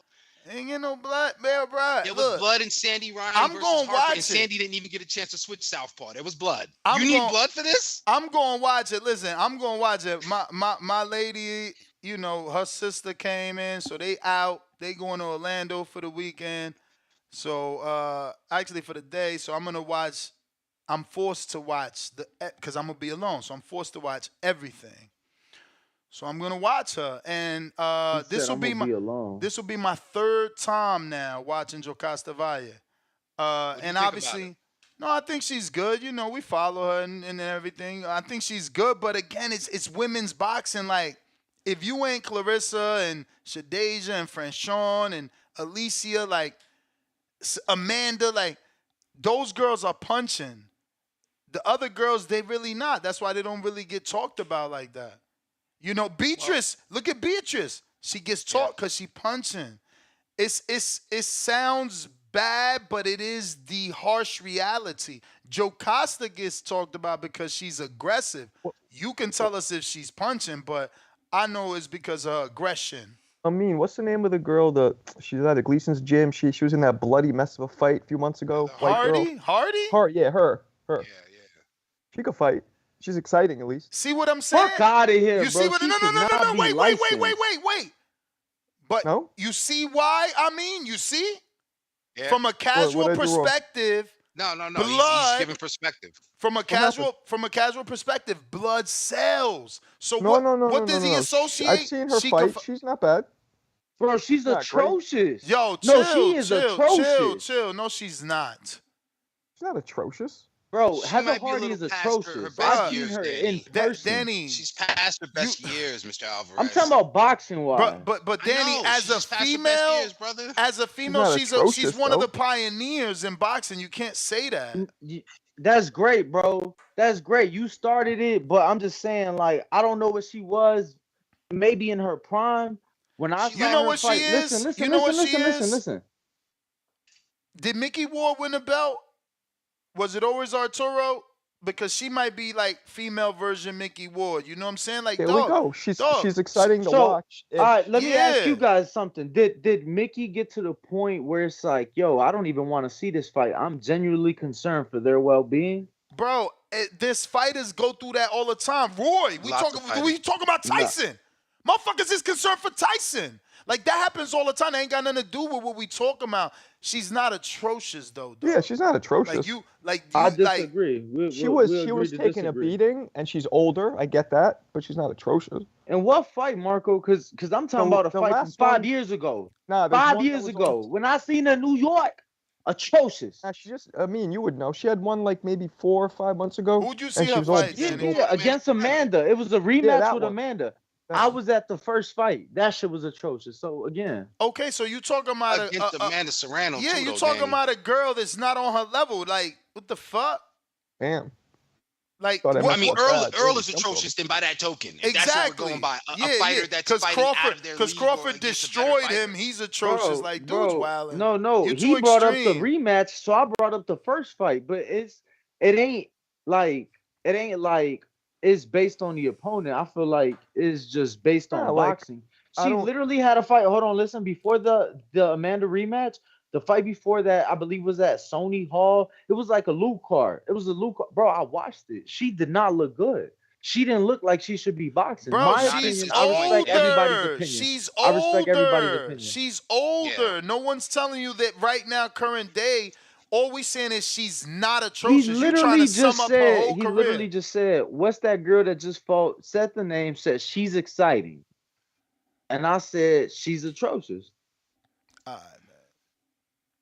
Well, I don't know women's boxing that well, but I could definitely, I know boxing in general, and when I watched her fight, she lacks some power, but she was very fun to watch.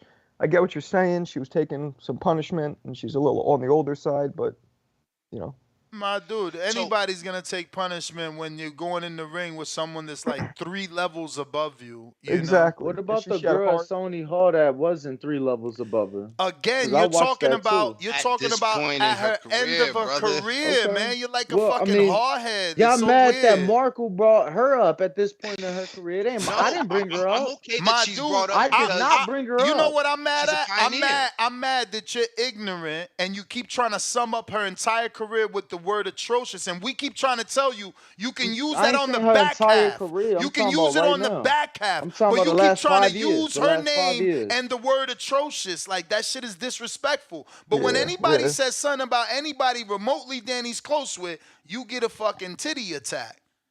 CYP Yeah, I counter. mean, anybody I who gets in the mean, ring should get respect, For not be called real, my atrocious. man I've talking mentioned about 3 separate atrocious. fights. Like you sound silly, bro. Just let the shit go. You don't know. You never know how to let shit go. You didn't let this go. You won't let the Tim shit go. It's certain things you just let go. Go ahead, CYP. CYP, what up? What up, baby? What up? What up? Hey, my bad to Brandon. I forgot. I forgot that he on that workout shit. I'm impressed and I'm proud of you because there's a lot of truck drivers who listen to the show and they always feel like they ain't got time to do this or I can't do this, do that. Listen to what Brandon just told y'all. You can get out there and get your health together because health leads to better mental health, better mental space. Straight up. I ain't asking y'all to buy a fucking gym and be able to yell and scream in this motherfucker and be able to lift and do whatever you want to do. Nah, fuck that. That's what I do for a living. But y'all need to get your ass out there, stop that truck, get out there and get on your business. And I apologize, I forgot. The new Brandon, yeah, he a monster. I was thinking of the old Brandon. So when I don't want to put nothing on nobody's jacket if it don't fit. So all y'all brothers out there lifting that 225, welcome to the club, cause that's that manhood shit. If you ain't in that 225 range, please don't say nothing to me, cause I'm far from that. So I'm far. Don't say nothing to me. But Brandon, I didn't want to call in and talk to topic. I What just you want to been to, apologize to you. CYP? Man, I'm close to the forest, my nigga. I'm not playing games. I'm not playing Damn. games. On a max out. Yeah, on 2 rep Must be a big max. dude. Two rep max. Okay. 2 rep max. But look though, it ain't about me. It's about the community and shit. So I do apologize, Brandon, for that shit. But keep that shit up. Keep that running going, my guy. That's inspiration for a lot of y'all. Straight up. All the bullshit we do here, we do want to grow old together and be healthy. So Brandon, I appreciate you being the voice of that because I'm not a good example for that. You fucking are though. That was a good job, yo. I'm out. All right. CYP, I do need Thank you. some I guess never mind. What, you want some workout tips? No, because Yeah, that's what you're gonna say. No, it wasn't. It was Oh. I'm having pain on my knee, but you just gotta go to the doctor. I'm just thinking like because he's in the track and field. I just feel like it's runner's knee. Every time I start running daily. You don't like doctors? No, I'm just saying. Yo, champ, what you weighing these days? Me? I'm Yeah. super light. I'm losing weight out here by the minute. I'm doing 2 workouts 165. a day. I work out No, twice a day. I've seen you working, bro. No, and this is why when you brought up the runner's knee, because I've seen the work you've been putting in, and you motivated me, but I'm it rubbing just my ain't shit enough right to now. get me in the gym. But the reason I was asking what your weight was because I seen you on the jump rope. You just happened to be shirtless, and I was like, damn, my man's got a fucking beer gut right now. Like, what the fuck? I also put old posts, and I didn't have a haircut. You see me with a haircut. Different days, bruh. Different days. No, I'm just saying, like, you only been in Florida a few weeks, so it's like it Few ain't been that weeks? long. You bumped your head, man. 2 Like months. Been in Florida for like 2 months. 2 months? Y'all both wrong, bro. I got Nah, here the first week of January, bro. No, you When I didn't. started coming No, on you the show, didn't. you were in Florida already. No, you didn't. Alright. It was like Bro, January it was 10th or 11th, man. It was the end of January, bro. It's been End 2 of months. January, you're crazy. Yo, I'm boxing every Hey, day. I should do a Danny and say, want to make a bet? But I won't do you Let's like do it. that. I You won't. said first week. No. You want to make the bet? Get the Since fuck you out of want here to with be this bet. cocky, you want to make the bet? Let's do it. Okay, you said end, right? It You was said it was end of the closer month. to the end than it was the beginning. No, end of the month. Pick a End of the day. month. Pick You a said day. What day you picking so you can win or lose? 23rd. So you lost. My girl just texted me. It was the 15th. How much money you want to give me? I don't want. We didn't have So to put I'm a number closer to on the it. 15th than you are. You said the Smack first week. yourself, man. We didn't say that was the bet. That's why I said pick a Champ, number. you said it was the first week. All right, I moving said it on, was the moving on, last moving week. on, moving on. C-Dub. This dude's a hater. He don't like losing. He worse than me. He refuses to lose. Champ, you don't bet to lose, so stop it. You lost. C-Dub. Show the proof. You said first week. Come back. From Come the right back to me. 23rd to the 15th. Bruh, we good, man. We good. No, just you don't honor listen. bets, bro. We Ness, good, yo. Ness, H-Town. listen. Okay, listen. H-Town. Listen. Look, the first Just time listen, he get me champ. with a bet with Champ, him, look, he don't want to champ, honor it. You champ. never getting another bet. Never. But Never. I'm gonna tell you, okay, I'm gonna tell you how you lost anyway. Or at worst, you just got to draw. At worst, Here he because let me go. tell Here you. he go. No. You said the first week. 7. My from dude. the 7th. Listen, from the 7th to the 15th is 8 days. I said the 23rd. From the 23rd to the 15th is 8 days. So My we bro, was both 8 days off. You said we was the both 8 end days off. of the month. H-Town. The 23rd, that's the last week of the month, brother. That's the last week of the month. H-Town. What up, Ness? H-Town, baby. What's good, bro? Talk over this. Hey, man. Be quiet. Timbowski, Danny, Muhammad Jr., to quote the great Debo. You're acting like some little bitches right now. Oh, shit. Shout out Let's to think, bro. Stainless. Shout out to Stainless. He said, Ness, tell Danny play it back. You literally said January 10th or 12th. Boom, boom, boom, boom. So who's closer, me or you now? Fucking liar. Yeah, I heard the 11th. Fucking I think you said the 11th. Fucking So your liar. girl lying? What? So your girl's lying. She said the 15th. She said the 15th. And so I said 10 for 11. If I'm saying 10 Bro, for 11. you said the first week. Man, shut your ass up, man. Play Go that ahead, shit back. H-Town. Fuck wrong with Go you? ahead, H-Town. He mad. He can't lose this fucker. Nah, Daddy don't like to lose, man. I already know that about him, man. You can't talk about Alicia or Devin or he gets mad. You talk about Alicia or Devin, he's gonna get mad. You know how that and goes. Big Baby. Don't forget Big Baby, boy. He'll kill Oh you for yeah, Big Baby. yeah. Oh man, the guy saying that Rolly in the league. Well, in that case, Wilder in the league because everybody says Wilder, all he got is power, and wasn't that guy the world champion for I don't know how 10, damn long? 10 title defenses compared to what Rolly's got. And this is not me continuing the conversation. Damien is super chat saying Ness actually said the 10th as a date. So again, I'm still closer than your weird ass. But they paying to say that. They paying to say that. It was $2. So I'm not rubbing it in. Someone paid to say that via Cash App. And bench pressing 225. If you're a grown man and you can't do 225, god damn, what's going on? Stop. I've been doing that shit.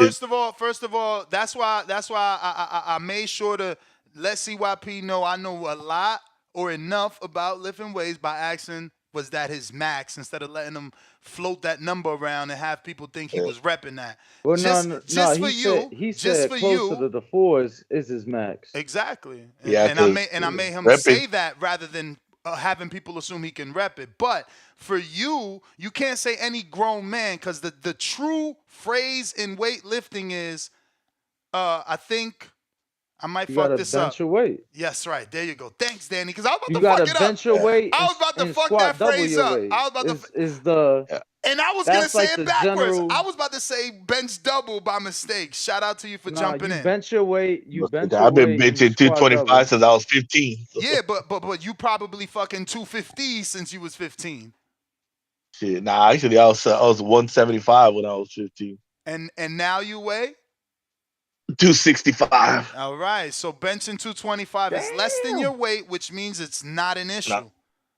But I could bench 315. You gotta get a Tip Bellis. Tip Bellis is 126, 135. Hey. If he could bench 225, that's impressive. But I'm also 44 years old and work full time, take care of my kid. Till I could bench 315 on the incline and the flat bench. Not bench it, max it. Bench at one time. Yes, you're correct. Y'all gotta use the right terminology, bro. Y'all max repping it. Ness, I but none mean, of that shit matters. most people give their max though, Ness. Like most people aren't giving the. Yeah, because most people do it backwards. See, I never did it that way. That wasn't never impressive to be able to. And most of these dudes, Danny, let me tell you, most of these dudes are these dudes, right? They under the bench, right? They pop it once, they let it break their fucking chest cavity, and then come up and think they did something. No, to me. Nah, the worst is the fools that arch their back. Yo, I just want to say, that breaking your chest cavity is weird. I just want to say that your first live stream episode at your Florida house in 2024 was on January 18th. He's researching it. No. This dude. I know my memory usually serves me correct. Get him, So Danny, the first episode was January 18th, closer to the 23rd. Whether or not Fuck he off. did the show or not, or whether he got to Florida. Yeah, like my two man different is things. weird, bro. He refuses to lose. This is why he's bringing useless information. But the episode before, is 3 days. He drove out there, champ. We know you ain't get to Florida in a day. Like, come on, bro. Your first episode was January 18th. All right, bro. They need Danny at the border patrol, yo. He gonna have that shit locked up. He would rather Let's not just say lose it's the a tie. conversation. But listen, It's a tie. H-Town, we gonna move on. But yeah, man. We got Tim Boski with the counter, courtesy of CYP. Tim Boski's back. Tim Boski. Hit us with a ooh. Yo, hey, in a way, ain't on shit because he ain't benching 225. Hey, man. Bro, he probably squatting. He probably squatting that. That's I'm telling you, punching double. power. Yo, You guys don't know this. Punching power. They got don't nothing want to do with hear you. lifting I weights. hear you though. raw boy. I was thinking they didn't want to do. Real quick before I ring that bell, let me get rid of these cash apps. Damien, $2. Top 10 out of 2,000 is elite. Okay. We got Marcus that says $5. So pound for pound are elite. So Jesse Rodriguez elite. Who the fuck is Jesse? Bam. Abso-fucking-lutely. Oh, see how he ride for his? See how he ride for Ain't no his? question about that. Go ahead, Tim Bose. See how he ride for his? Abso-fucking-lutely. Yeah, man. Yeah, So man. I he ain't appreciate elite. that. I ain't saying nothing. I'm just saying. You ain't even. You be You riding were for 10 yours, years man. removed. You were Hey, 10 Dan, man, years you removed from disrespecting me, those Dan, man. lower Hey, weight Dan, classes you're until I disrespecting me, man. introduced Danny, you you to that. disrespecting Tim Boski You're talking over his disrespecting me, man. call, You're talking over man. my call. You're disrespecting me, bro. Restart his clock then. Fuck. Well, you gonna keep talking or can I go? Go for it. No Your problem. bell Thank rang, you. right? Yeah, King Amina. Yeah, it did. King Amina Essex. You get me? You don't have an issue with me calling you King Amina Essex, do you? Thank Nah, you. man. Bro, so you ain't called to talk boxing, this Of course I motherfucker. did. Of course I did. He ain't done it all day. You back. Hold on. Of course I did. You just as petty as Danny, man. Let it go. Took over my call. No, I've let it go. But it's just funny to me. I told you, I keep it boxing. I don't come in to disrespect no one. It's not about me and Danny. Bruh, so move on. Why is Yeah, you I've moved picking on, at the bro. wound and shit? I've moved on. I moved on when you cut my last call. How you move on? But the first thing you say is King Nah, Amin. you know what King it is? Amin. You Because ain't got no neither of issues. them- He's here. I didn't You agree ain't got with him. I no didn't agree with issues. him. I'm Neither cool. of them said. Yeah, but my the bad to the other one. question. He asking you, are you getting upset because he's calling he's you calling by King your alright, proper bro. name? It's alright, bro. This Guys, guy's It's alright, fucking bro. It's alright, bro. hilarious, Anyway, bro. still gonna do that. Y'all back to the terrible. fight. Back to the 20 boxing. seconds, man. We Back to talking the all over boxing. this man. You just ate a minute Shit, of your man. call, man. Wait a minute. What the hell? Reset that thing, fam. Because you know I'm just talking over my thing. Yeah, What reset the it hell? for him. Raw boy. So Ness just taking man's bread and not even doing the You right did thing. that. That's You crazy. did that to my King I didn't do Amin. that. I didn't do that. I didn't do that. You don't get mad. I call you King Amin, right? Like, come on, bro. You trying to take digs Cool, man. at Danny, man? It's just a joke. Hey, bro. Hey, Ness, man. It's just a joke, fam. Go I've got, ahead, like I said, man. I restarted. This the second restart. Can you talk some Yo, boxing? but when I said a joke, Here he motherfuckers go. was ready to These do the Boston motherfuckers Tea ain't gonna let Party him. Hey, all Danny. over. Hey, He Danny, ain't it's gonna cool, get man. through Hey, this Danny, it's call. He cool, ain't man. gonna get through the Why call. don't we do this the old school way? Each one of you say my bad, and then drop it. Drop it, Hey, Danny, man. right? Why don't we do Tell that? him. Bro, I said my Danny. bad 2 calls ago. Word is Okay. born. You know, You no. feel me, Well, adults, like I motherfuckers said. still, you know what I Here we mean? go, Tim. To Tim, acknowledge let it that, go, acknowledge Tim. it. Please, Let's just please, wait, my boy, please, man. Let me get the cool, man. Please, I appreciate you guys. You get me? We're just here to talk boxing. Like I said, Danny, my fault. You don't want me to address you like that. My fault, innit? You get me? I told there you, we go. you don't have to like me, but I've got respect for you. You get me? It's Done. either or. You know what I'm saying? So we just keep it boxing, innit? I just said Keenan Mina Essex because he wasn't there before, so I didn't greet him. You know what I'm saying? So cool, innit? Ness, I appreciate you for restarting my time. You know what I'm saying? So cool, man. You like guys are talking about bench pressing. You're talking about the elite factor in the sport. You guys are talking about the main event. Okay, cool. I wanted to go back to Brandon's point about being elite. I just go with the facts, right? There's over 400, 500 boxers in one weight division. You know what I'm saying? So when you nail down, when you start laying off the layers of the onion and really seeing who the top guys are in the division, it's everyone's different criteria. It's very subjective. You could be elite being top 10, you could be elite being top 5. All right, cool. You said Rolly, he doesn't really have much skills. He said the eye test. Everybody's eye test can be different. Everybody might not see what you can see. You might not see what the other person sees, but it doesn't debunk the fact that that person has an elite quality in the division to make him to put him where he is in the division. And plus you're a champion. So regardless of what we think, if you are a champion, people have been in the sport for over a decade, 10 to 15 years and don't get a title shot. They don't do shit. And what does that mean? You know what I'm saying? What are you going to say? They're still elite? Come on, man. There's people that haven't had nothing, but you're going to call them elite. But there's people that have won belts, multiple titles, moved up and down the weight division. It depends what you call elite. And back to the main event. I told you I've got Fundora. I wanted to hear Danny's breakdown of why he was going with Tszyu. I got Fundora because he's got the length is going to be a difficult to overcome for Tszyu. I think he's a stationary target. I told you he doesn't really have quick feet. He doesn't really have quick hands. He's got power, but I would like for him to go to the breadbasket, which is Fundora's body. Tip Bayless broke that down a little bit. You know what I'm saying to you, but it wasn't really good enough. You go to the breadbasket of Fundora. There's some openers there that could be substantial for Tszyu, but Tszyu susceptible to an uppercut. I saw him get dropped by I saw him get dropped by Terrell Goucher. Goucher is not a power puncher, and he caught him coming off an awkward angle. Tszyu doesn't really have good balance. I want to know if he's worked on that in the gym, his balance. I want to know if he's worked on his angles because I don't see how he's going to try and punt. I think he's going to headhunt in this fight. I think he's going to headhunt, which is not really good. It's not really a good idea for Tszyu. We already know that Fundora's money punch is that right uppercut on the inside. You know what I'm saying to you? So it's going to be interesting. I think he's employed a new game plan. I want to see what his strategies are. I mean, sent you a counter, so you want to keep it running? Look at that. I mean, he's a good man.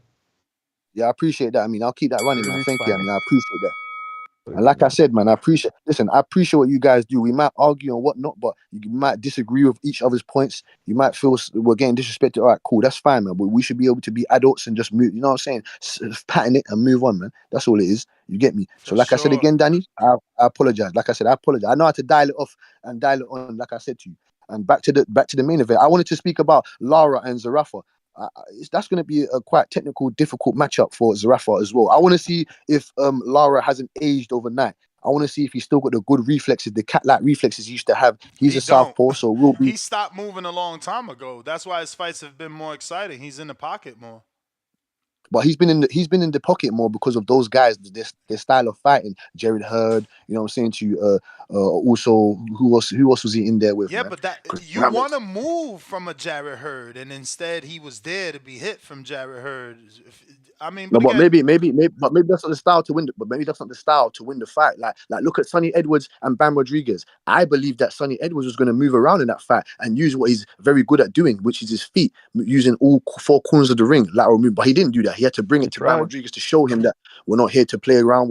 We're overseas. It's just everything's not really looking good for us. So we have to bring. But that wasn't the right game plan, and that's why he met It his wasn't. end. No, it wasn't. It wasn't. It wasn't. But You like he said, box innit? the puncher, and you know what is it? Box the puncher. I mean, and Jesus, y'all terrible. Yeah. You box the Oh no, puncher, you got Marco. lost. What's the phrase? You box the puncher, and you And punch a box. Yeah, you punch the boxer. Come on, man. brawl the boxer. I think it is. Oh yeah, but over here, we you don't say box bro the in it. Over I here, think we you don't. box the puncher and you brawl the boxer. I mean, you brawl the you brawl the boxer. Like Yeah. I'm just saying. I do believe there will be some blood in that Estrada and Valle fight. I believe so. They were hungry. I don't know if anyone watched the face off between them. They're both hungry young lion cats. You know what I'm saying to you? This is going to be a very good matchup. You know what I'm saying? So I appreciate the women for putting on going to put on a great bout for us to watch and be entertained by. And I'm just looking for Fundora. I know he can get it done. I was talking about Fundora 2.5 years ago, saying that I believe he will become unified champion at that division. So he's got Tszyu in his way. I don't think Tszyu is this. He's a good fighter, but I need to see if he's a solid fighter. Because Mendoza, there was a bit of trinket holes in Tszyu's game. I told you he doesn't have the fastest feet, he doesn't have the fastest hands, he doesn't have the fastest reflexes, but he's got good anticipation, he's got good high angle coordination, and he's got good timing, very good timing. The key for him to win this fight is going down to the breadbasket, not so much the attic, because that is a fucking high attic that he's gonna have to reach. I told you, he's 2-3 inches smaller than Lubin, and he's not as athletic as Lubin. Lubin dislocated his shoulder trying to hit that man. You know what I'm saying? With everything, the kitchen sink. So I want to see if Tszyu can be educated enough to understand how to create angles to stuff. Something like Fundora. I appreciate it. Timboski, the one thing I disagree is that you don't think he has speed. Tszyu has good speed, good punch placement. One thing I disagree with. I got calls that says $1 on the Cash App. I think I'm gonna go with Vaya. She's more active. That is another reason. Yeah, so I was letting him get his call, but he wanted to know why I felt Tim would win. And I'm with you on that, Marco. I definitely think he's sneaky fast. I think that he brings shots you don't see coming, Punch placement. Especially fighting on that inside, man. You know, we heard Michael Fox say that too, who was sparring Tim once the change happened. So I've seen what he's done to bigger men. If I'm being honest, I've seen what he's done to national champions. I've seen what he's done to undefeated prospects. Kind of explosive, right? Big, not just bigger in weight, but bigger in size, taller than them. Not for this camp, but I've seen him spar guys for previous camps that were 6'2", 6'3", and he had success in there. So, I think that he's gonna surprise a lot of people. Nothing has changed for me but the opponent. I got Tim by knockout come Saturday night. We got Omar, $2. £2. We love you, Marco. We do. Oh, Marco. You see what I'm saying? No, he you said. See what I'm saying? Wait, he's not done. He said, "We love you, Marco. We do." Oh, Marco, we love you. you hear what he's saying? Yo, we got Potato Chip. He sends 2 counters for CYP. RRT Boxing with Mr. A, $5. Yigit is a struggling actor taking boxing checks to stay afloat. Hashtag Hardin, 3 faces in clouds of Hardin smoke. Stop that, man. Yigit is decent. He's decent, man. Like, bro, I don't think we understand how hard it is to box. That's the issue, man. Like, those 3 minutes are a eternity in that ring, man. You have to have tell me about it. Skill, bro. It's not easy, bro. Look at the dude yesterday on Pro Box with 25 losses. That red hot prospect could not stop him no matter what. That is a skill that journeyman has, bro. Motherfuckers can't stop him. It's funny. Boxing changes your perception of time. You never think 3 minutes will be so long sometimes. Or you look and you're about to die and you have 30 seconds left and you're like, gee, that feels like 3 days. Bruh. But eventually, yeah, it's crazy. Insane how long those 3 minutes can feel with the right person putting pressure on you, man. You don't know. Keeping it moving, $2. Earl a hypocrite talking about Oscar, but he the same. No clue what you mean. CYP counterpunch, yep, number 4. Kerry G gifted 5 memberships. Salute to you, champ. Drop a bomb for that.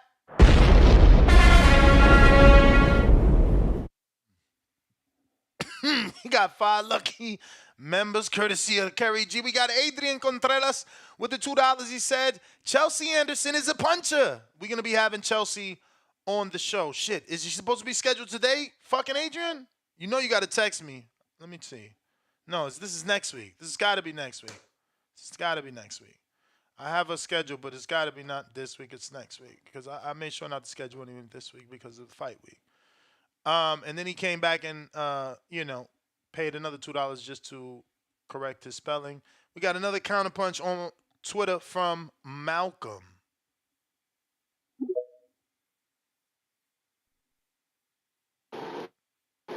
Yo, you hear me? Yes, sir. Oh, finally, I'll go through properly. The beginning of the call is it's not going to be really boxing related, and it's going to shift back to that. On some serious shit, you were saying your knee is actually fucked up? Like, it hurts, you know what I'm saying? Like I woke up this morning, and I had to walk longer before I started to run because it was hurting. You know. All right. But look, I'm also boxing not gonna lie. I'm also not hold gonna lie. I'm not this huge stretcher. I followed a bunch of videos and I'm trying to stretch more before the run, but I'm not this big stretching ass dude. So that could be my own All issues. right, so I kind of used to weightlift. I'm just some like short. I used to be some short, stocky nigga. Now I'm just some short and shape nigga. I boxed in the amateurs. I was like 7-3. I got the amateur book if you ever need credentials. I'm not lying about that shit. I used to be a personal trainer, so I kind of know my shit. And this is just out of love. You know what I'm saying? I'm big on health. I had a grandfather that died at like 50, 52, I think, max or some shit. He didn't take care of himself, so I take health very serious, you know. When it comes to the whole knee shit, I'm not gonna lie, you should just go to a doctor and just see that out. It could be, you know, cartilage. It could be just yeah, definitely cartilage. Yeah, I was gonna meniscus. say wear and tear. Some people just have that genetically where that shit wears out quicker. It could be a runner's thing, and also it could be the weight. I don't know your weight. I think mine's is running because when I first, started running seriously. Do you run on a track or do you go on concrete? Nah, I'm on the street with it, bro. It's boring on the track. Yeah, that's high impact. But it's also yeah, it's my also bad, because of the weight. Like when I first ever started running, I was heavy, so I didn't walk. Like I was a runner from the door, so I thought that could be it too. But it could be hereditary, man. My mom got bad fucking knees. She already had a knee replacement surgery, so it could be hereditary. Yeah, but I'd say definitely turf. You feel me? Jump rope is high impact on your knees. Most other motherfuckers do shit like Stairmaster or just walk fast on the treadmill. You know what I'm saying? But nothing burns like jump rope. I'm gonna try 30 minutes of Stairmaster when I get back to Vegas, but bro, 30 minutes on a jump rope, I'm burning almost 500 calories. I usually do like 10 minutes straight as a warm up, and that shit is good cardio. But if a nigga got knee problems, I'm doing 30. That's it. 30 minutes straight, no breaks. I mean, you gonna fuck up the skip. So, but yeah, no break. I put my Apple Watch 30 minutes, and I ain't stopping jumping rope till 30 minutes is done. And I'm making my wife do it too. We gonna get right, one way or another. Yeah, that's good, bro. And the other recommendation I'll tell you, I studied nutrition for a bit too. I don't know how your diet is. Kind of watch that.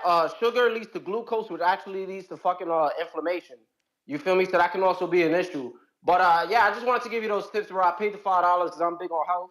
You feel me? I think everybody should take care of themselves, you know. And the thing that was boxing related, we should kind of be careful. I think he was trolling with the whole Valle and Estrada fight, but there's a lot of casuals who be tuning into shit. And if these motherfuckers tune in and the first thing they hear is niggas bashing women's boxing, they probably gonna not want to tune in. I mean, we wasn't bashing. I certainly was trying to let Amin know that it's not getting the build up because it lacks certain characteristics that other women's fights did get that build up because it had it. Amanda's a puncher. Katie, fuck. I haven't Katie's seen too much a very except active for fighter. Top Rank's channel. You said what? Just on Top Rank. Yeah, I've only seen shit on Top Rank's channel, and that's it.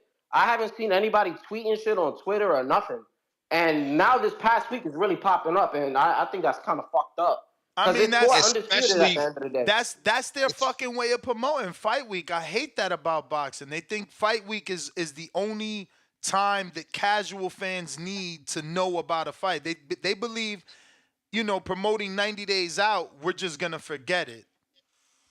And then this fucking card that we're getting Saturday with the Tim and Rolly, like they gave us both the episodes of the fucking No Gloves Off in 1 week. They should have spaced it out a little bit. And I'm like, okay. At least for you, it was in 1 week. For me, it felt like the same day. I got I think 1 it and was 2. because of the fight No, it was. cancellation. I No? think it was like back to back. It was like one My day bro, and then the next day. I literally digested it backwards because of the way they did it. Like, I'm thinking they like, oh, it's released today. So I go there, I click on the first fight camp video or whatever glove off video, and then I don't realize till after I'm completely done that that's the fucking second episode and not the first one. I'm Yeah, like a little 12-hour gap. I'm reading shit like, yo, chapter 5 and chapter 4, and I'm like, what the fuck? Where's chapter 1 at? But yeah, yo, shout out to the Boxing Voice, man. Everybody just take care of your health, man. Health is wealth. Shout out to CYP, man, and Brandon for bringing shit up like that, man. I think that's critical, man. Y'all keep doing what y'all doing. All right. Oh, shit. Look who's in the house. Who? You got to unmute. Yo, what's up, fam? What's up, fam? What up? Yo, you hear me? It's Enrique Church. What's good, y'all? I hear you, fam. I know who it Enrique. is. Shit. Oh, shit. You hear me? You hear me? You sound like Baby Born. I watched the fight, too. Hey, yo, Enrique. I watched the fight. Enrique, I wore the HBO shirt. Bro, the owner of Pro Box is like, bro, where'd you get that shirt? I would wear that shit to the club. I'm like, yeah, my man Enrique Church. Then he went out. You on mute, player? You muted yourself. I got to get used to talking through Discord. Now, you hear me now, though, right? Mm-hmm. Yeah, nah, I appreciate that. You wore it and that you liked it, too. But, nah, that shit is right. That material, too, that's a nice, actually, it's not a regular shirt, right? Nah, it's never a regular shirt with me, but yeah, I could regardless, the fact that you like it, that's good, because I have this thing where I got all these ideas and then I procrastinate, so it's a challenge for me to fucking like get to work back to back and finish things. Once I get one of them done, I'm like, oh, this is hot, and then I kind of stop. But yeah, nah, we're good.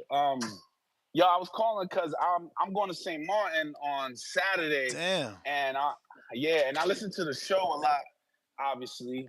And you announced that Amazon Prime is not out of the United States. But so you could get it Try Fight TV. Yeah, Fight TV. Yeah, shout out to Danny. Try Fight TV. Fight TV will have it? Yeah.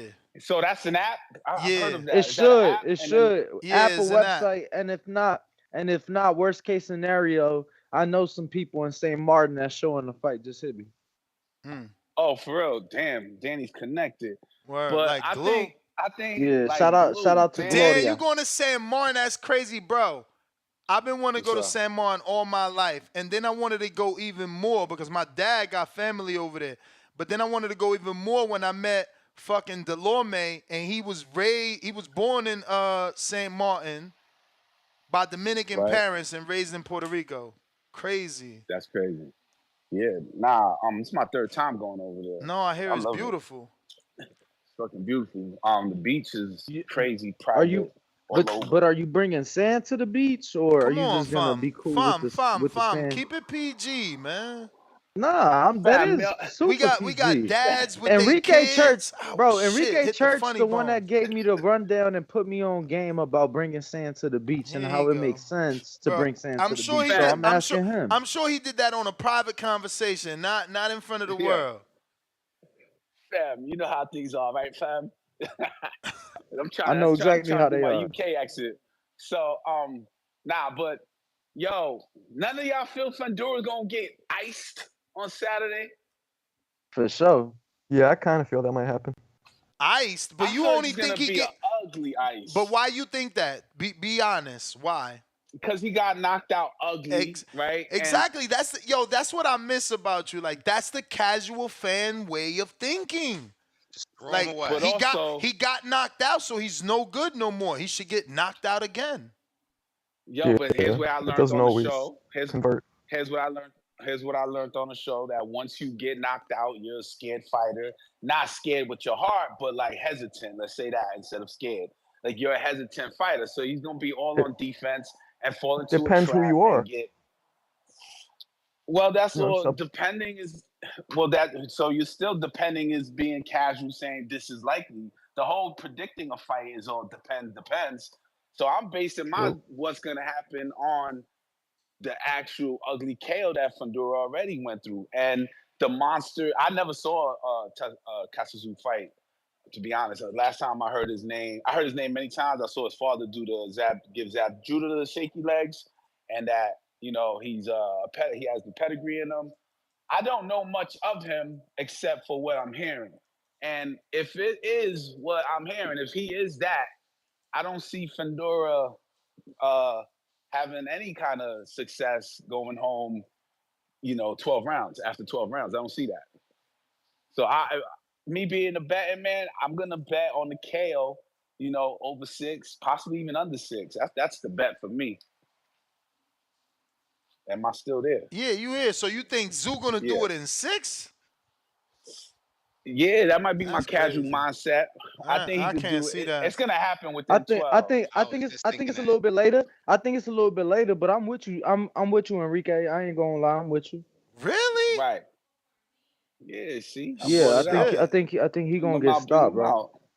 I think it's gonna be too. I think it's gonna be just Yo, Brandon. Not a beat down.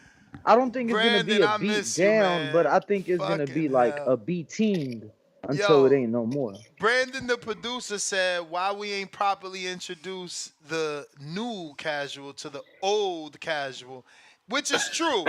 Which is true because when I call Marco Cash Wheezy, he thinks it's a play on the word casual, but Cash Wheezy is actually this guy's name on the phone, who was our resident casual boxing fan who just ain't got time to watch everything, isn't gonna watch everything, only watches the big names, so it always gave us that perspective. And I would fuck with Marco because he's a pro boxer and he knows a lot about history, but there's certain fights he just don't watch, right? So I poke at him and say he's a casual. And every I now hear and him speak. I hear him speaking. No, Shots but I'm not. fired! Shots fired! Nah, I'm fucking with you. What I'm saying, it's like Big Baby versus Lil Baby. The real Big Baby. It's like real Big Baby. It's like Enrique looking at himself in the mirror when the boxing voice got started. Yo, I gotta understand Marco's talent to just sit there emotionless and act as if he's frozen. He's a mime. How does he do that? He's a mime. How do you do that, bro? My man just don't move. He got paused. He got to be frozen right now. You got a metal neck, Marco. Are you alive or are you frozen? Nah, he frozen. That's a cutout. Yo, he got a cutout for when he got to go to the bathroom.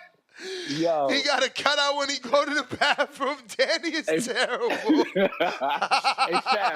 fam, let me get my call in, fam. Go ahead. Nah, I'm not. I'm saying that out of fun because sometimes I listen to the show and I'm listening and I want to jump in so bad. I'm like, fuck, I would say this to that guy on this caller. So like plenty of times I'm like, damn, I gotta get back in the show. But also back to boxing, and I will eventually come back. I promise. Soon, very soon. We miss you. Rolly, we miss you, Enrique. Word. I miss y'all too, bro. Sometimes it feels like you don't even fuck with us no more, man. You a op. You a op is what you is. You I feel like you probably be on other channels or some shit. You probably found somebody else to give you time. Hey yo, Enrique, tell him don't be pushing off his energy on you. That's what he doing. Bro, I'm gonna tell y'all something factual. Sometimes he jealous. Listen, no, there ain't no jealousy. Sometimes I'm talking about us. I'm talking about us throwing shots about what I do with my time outside of work. Sometimes I don't even thumbs up people shit. Oh, just so that you on some hater shit. I don't do that. So I don't do that. If I don't watch, if I'm watching your shit, as a content creator, I got to hit. If I watched it, I'm hitting thumbs up. I'm hitting thumbs up. Unless your shit trash, then I'm hitting thumbs down. If your shit trash, I'm hitting it down. You don't like it. But What if you don't to like what it? You listen to it, Enrique you don't is like it. saying, that's why I just choose to not watch people's shit. Because if I watch your shit, now I gotta like it. So I'd rather not even watch it. Well, if they watch it, it still counts, no? That's why I don't watch it, bro. That's why I don't watch it at all. Well, that's why I don't thumbs up it, because sometimes some people's opinion and whatever fight or boxer is just so biased to me and clear that I'm like, nah, you sound like you fucking neighbors with the guy or fucking in his gym. You're not gonna give the other guy a chance. Me, I love Rolly, right? I love Pitbull. I think Rolly gonna win. I want Rolly to win. I want Rolly to be the guy that wins because he talks the most shit and he can talk mad shit to everybody, to Haney, to Shakur, to the whole 135, 140. So I want Rolly to win by knockout. That's what I want, my heart. He need Is that wrong? a legit win like this, because that would solidify him. Then he could be the villain that he is, because he's a great villain. Exactly. He needs to wobble he needs to wobble Pitbull, bro. I want that to happen. And if it goes 12, I still want him to be victorious. I prefer the knockout. So I'm wishing upon that star. So y'all can say what y'all want to say, but that's how I watch boxing. I want the villain to win. I want the hated to win. Danny, that's a Tuesday. What?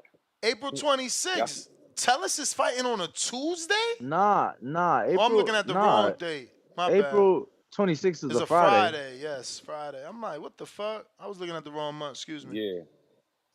Yeah, man. So I had to call in, man, when I heard the dude, fam. I mean, can I call you King? I didn't understand what was going on there. Y'all was all talking at the same time. I thought he called you Queen.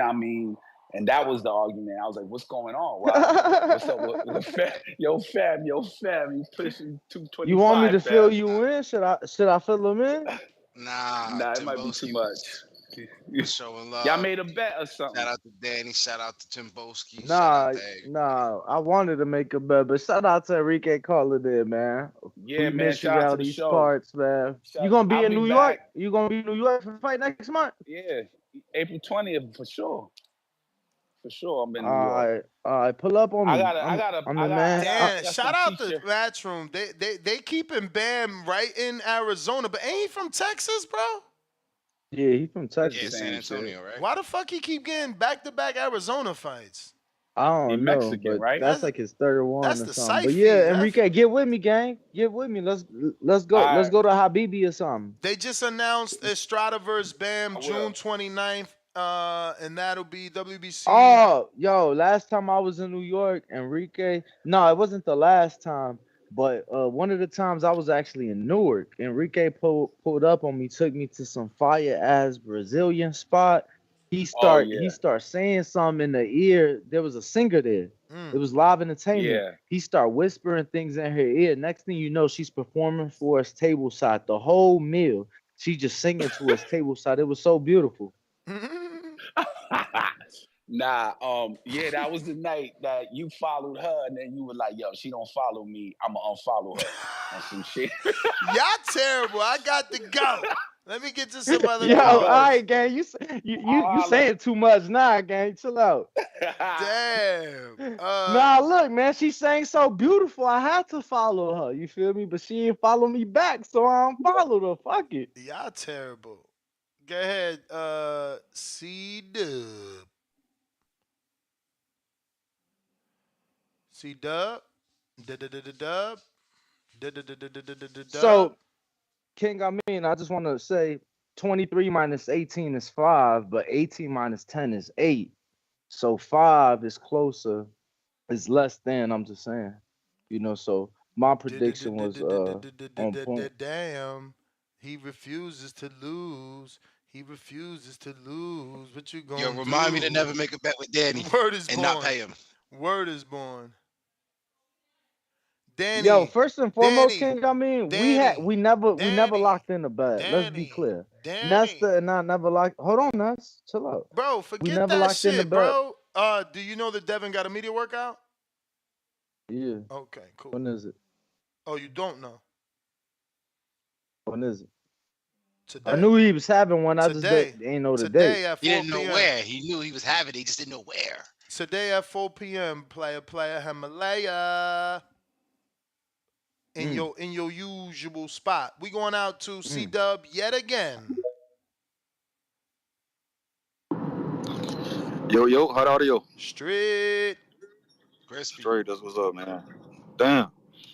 Shout out TBV, smash that like button, it's free, do something with yourself, man. Shout out Ness, Ringwalk, King Amin, Marco.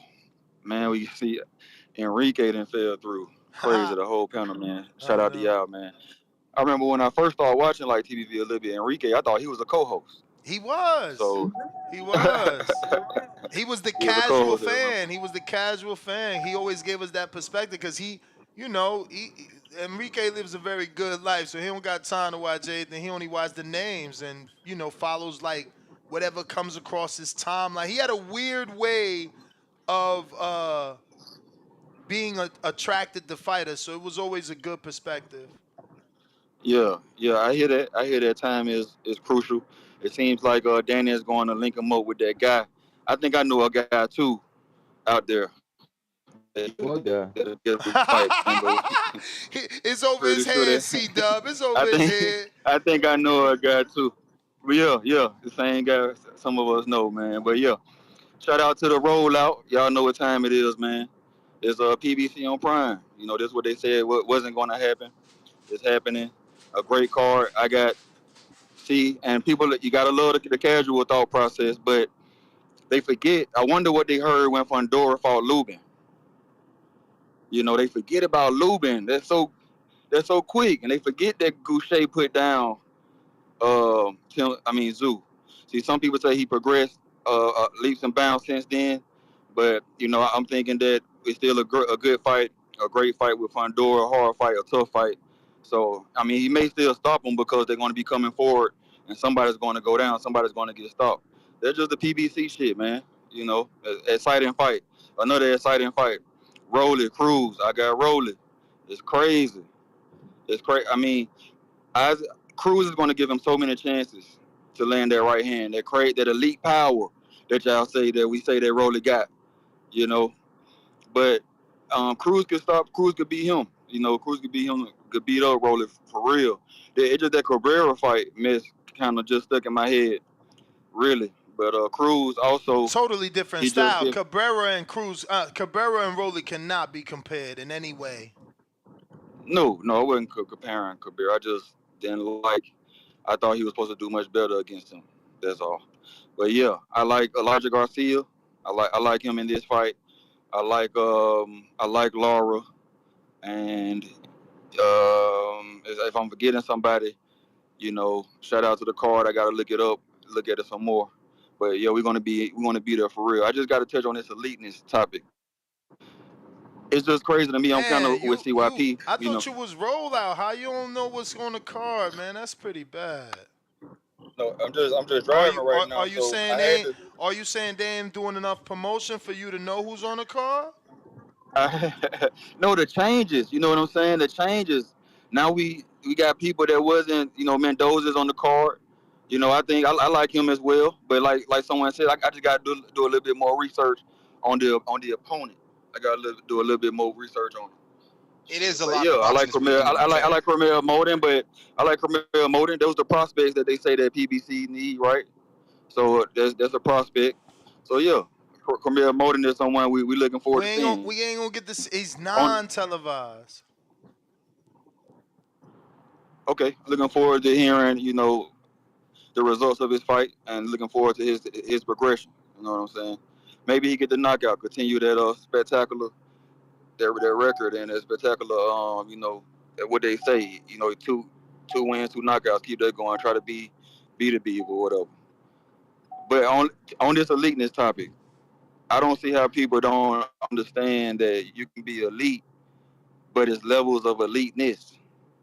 You can be, if you're elite, Danny, Division 2, North Dakota Bisons, are they elite for their division? Hell yeah, North Dakota State always put out one of the best teams every fucking year in FCS. All right, are they elite? Are they elite in the SEC?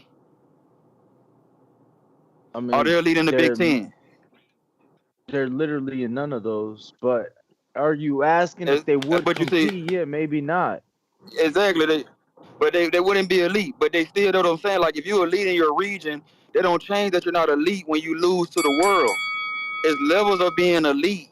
If you're top 10 out of 2,000 people, you're elite. That's just it. Now, if you got the knowledge to know that, hey, this division is not as talented, that's kudos to you. But don't discredit the fact of a person going through rankings, going through fights to reach the level of being top 10, which means they're elite to their division, like I Marco said. mean, You know what I'm saying? I feel like when we talk elite, we talking creme de la creme. Like, so I don't Yeah, think yeah. everybody in Okay. that top 10 fit that description. I'm gonna give you another. Okay, so is DeMar DeRozan the elite, right? But how many more shooting guards would I pick over DeMar DeRozan? How many more shooting guards would I pick over Donovan Mitchell? But they're Bro, still you're not elite. really making a good argument though. I mean, All right, all right, all right. But yeah, man, it's just levels of eliteness. That's all. That's the point of it. It's levels of eliteness. And all right, so Rolly is elite. He's top what 10. word for you? Frank Martin. What word for you is the 0.1%?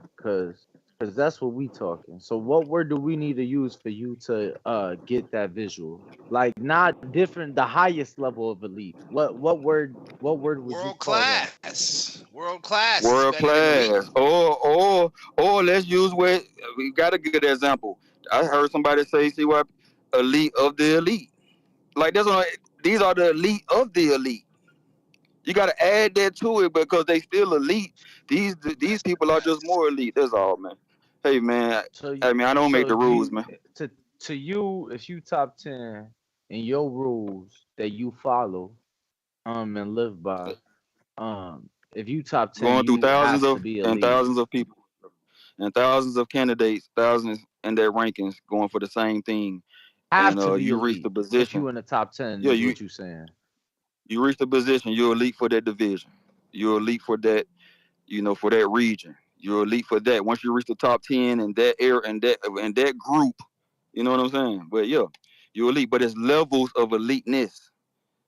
That's it's that simple, How man. many? LeBron is How more many elite different levels? than it's just it's levels. It's levels. And I tried to explain the By levels how with DeMar many? DeRozan and basketball. Oh yeah, I mean we talking Yeah, boxing, you brother. can't. Ness Yeah. is so lost. Ness doesn't know right now Oh no, because but boxing, but we people in talking. boxing don't respect rankings for some reason. Like they don't think Frank Martin is elite. They don't think Frank Martin I is don't elite for the either. division. I I don't Exactly. either. Exactly. He's top 5 in the division, man. How are you not elite? Because you ain't got because he hasn't got the wins or the names or the accolades. Just I ain't seen Elite when I seen him fight. I think he's a Yo, I very good love fighter. y'all. I I love think Okay. I y'all, think but we I got to think get to these other I think he's a very callers. good Okay. Okay. fighter, Yeah. but I don't consider him to be elite. Who we got This on is the what we phone said. line? At least we know that in the beginning of this conversation, we said it's very subjective. This whole conversation. I think it was Marco that even used the word subjective. Is it a $47 fee? Yes. Yeah, it for sure is subjective for sure.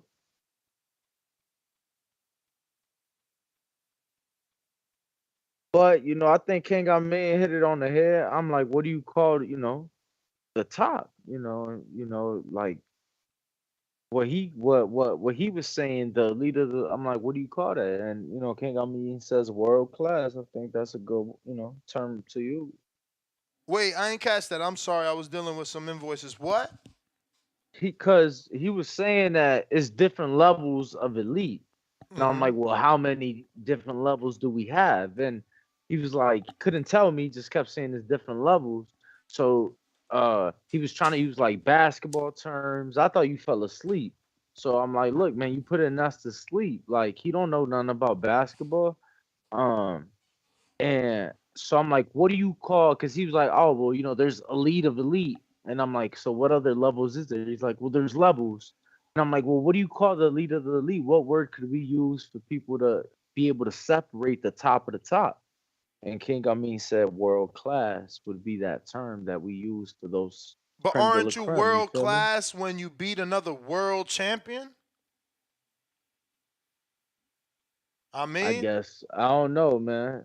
this Is is what I'm that the saying. right word then? This is a silly ass, long, fucking subjective ass conversation because everything is gonna have a different twist and turn. Everybody's gonna have a different, you know, criteria, right? Um, we got Jay Billy. What up?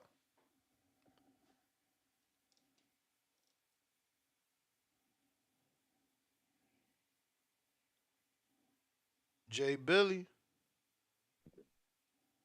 Yo, yo, yo. Yo, yo. Y'all got me?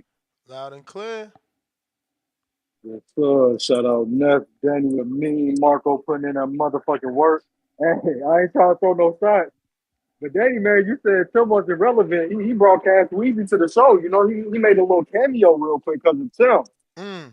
I'm saying, And dog, you know, we all. he used the I Tim mean, He Boski mimicked. voice.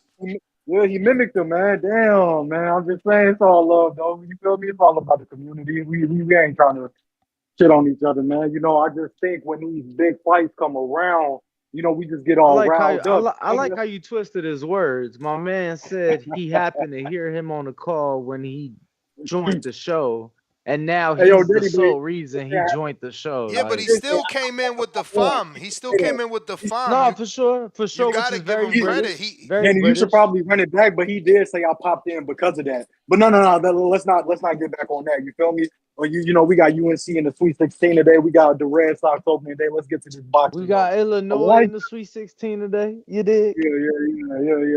Y'all ain't making it to that Elite Eight or Final Four. Elite. You feel me? Elite. But let me get to it real quick. Elijah You crazy Garcia, as man. hell That's if you think they're losing today. How much you want to okay. bet? Bet they We're gonna lose talk about today. that. Bet Illinois lose today. 100 or better. I What want you want to who bet? y'all got? Who y'all got? Bro, you just said we gonna lose. You should know. We Man, I'm not popping playing my shit y'all. right now, baby. You know I'm popping my shit. All right, I'm popping my shit right now. But if you want to bet, we can talk about that. So let's talk about Elijah Garcia, We wouldn't the even see future, y'all till the the final four, future. bro.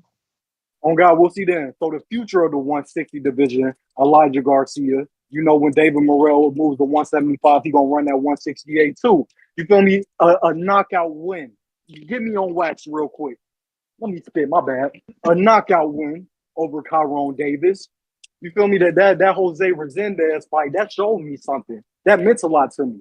You feel me? He's still in 10 rounds, but he's about to get to them 12. So I got him over Kyron Davis. I'll say around 7 or 8. You know, he got to get comfortable real quick. But when he starts touching them the way he's supposed to touch them, no diddy, you know what's gonna happen. You feel me? You know what's gonna happen at the end of the day. My bad. We got workers out here. What else we got? Hey, when I listened to Brandon. I listened to the TBV's People Champ. So when he said watch out for Mendoza, Mendoza might get a loss. I gotta go back and do my homework a little bit. So I'm gonna hold off on that one. Tszyu and Fundora. I'm gonna speak to what a lot of the hardcores been speaking to. It's gonna be a tough fight. I can't call it right now. I gotta do a little bit more homework on that too. But we haven't seen Fundora since the Lubin fight. Just like we didn't see Jermaine since the Loma fight. So what if we don't know if he's gonna go in, if he's gonna have a different bag? We didn't see Jermaine coming out southpaw, so we don't know if Fundora's gonna come out with a jab. Maybe he's gonna use that length, you know. So let's just wait till Saturday and see. It's a 55-45 fight. Like I said before, it's gonna be a tough fight. It might be the best fight of the night, but you know, Elijah Garcia, we talking that shit. What else we got? Carmel Moulton, man. Let's please get that boy on TV, man. We want to see him on TV. We want to see his progression. Yeah, just shout out to the car overall. It was something else I wanted to touch on that y'all said. I don't know. I might have to tap back in. I'm gonna tap back in if somebody say something. But yeah, man, shout out to Elijah Garcia. He gonna put in that work. Shout out to the Red Sox. Shout out to them Tar Heels. We putting in that work. Y'all keep on putting in that work, man. Man, y'all better beat Bama today. All That's right. all I'm saying. It's inevitable. I hear you.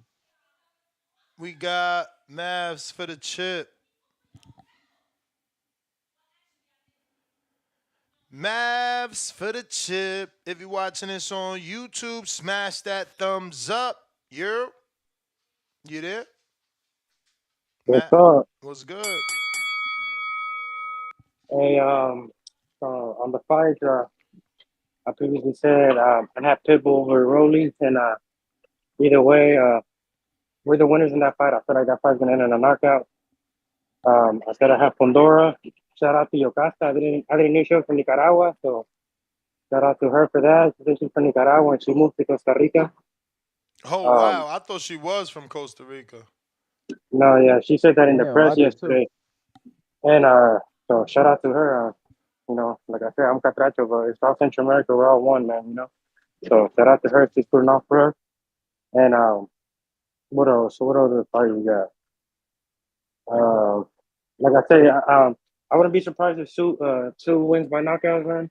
And either way, like I said, we're in the winners on that one too. Because if he does win by knockout, I'll be excited to see him fight Crawford. Um, also, what else was I going to touch on? Let me see. Hold on. I'm at work, but I made some notes because I knew I was going to forget.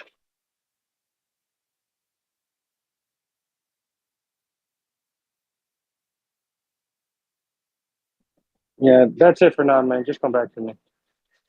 All right, all right, all right. We got Real Jose. Actually, Drew, what up?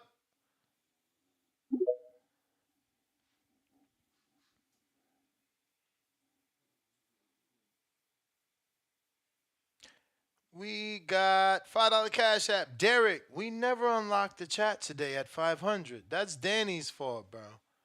Dude, do that all the time. Ah, no, it's not my fault. I have suggested we change it to 700 because we are only cheating ourselves. But Nestor has low standards, so Drew, what it do? We don't hear you. yo, did you get my Khaled, message about Tito? Tito.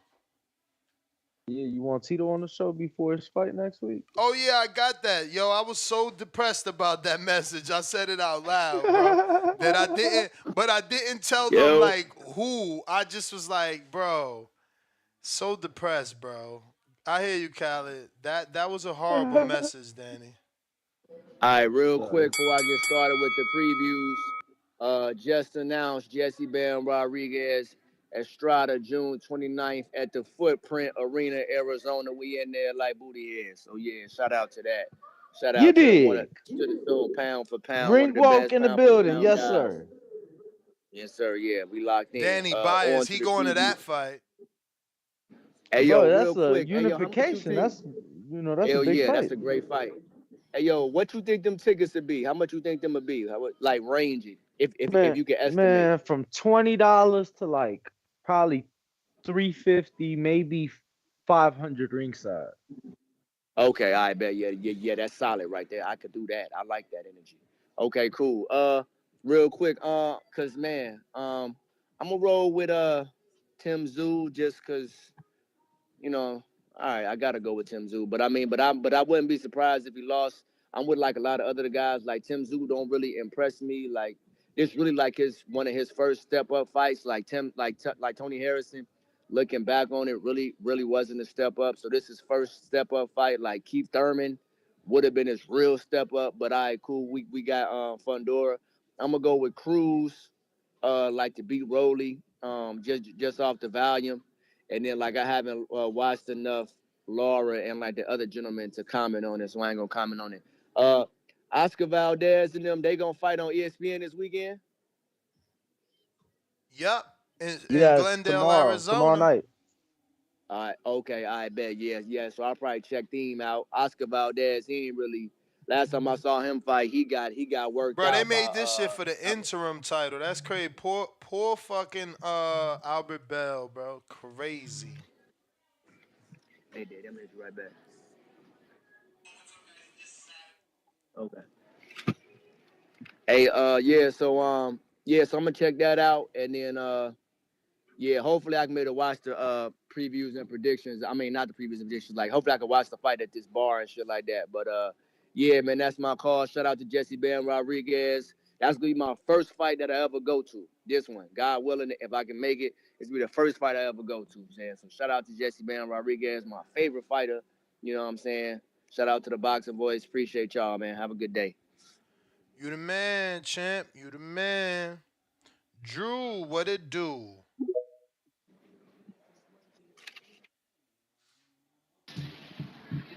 Yo, I'm audio. Now we hear you. All right, all right. Let's run down this card real quick. I got to take my man Bohachuk. I can't go against my man Manny Robles. It's my guy. It's the homie. I want Zerafa to put that Cuban in the fucking dirt and get the Cuban out of here already. I'm tired of this shit. So I got Zerafa getting rid of Lara. I got Isa Cruz. I got the Chilango, Danny. I got the Chilango taking care of business. Send Crayon eating Rolly out of here. And I'm with Danny not too. in I got crayon. I got Tim Tszyu running through Fundora inside of 9, baby. He gonna show his levels to this. Tim Tszyu, baby. He would have did the same thing to that Keith No Time Thurman, but you know he had to tear his little arm.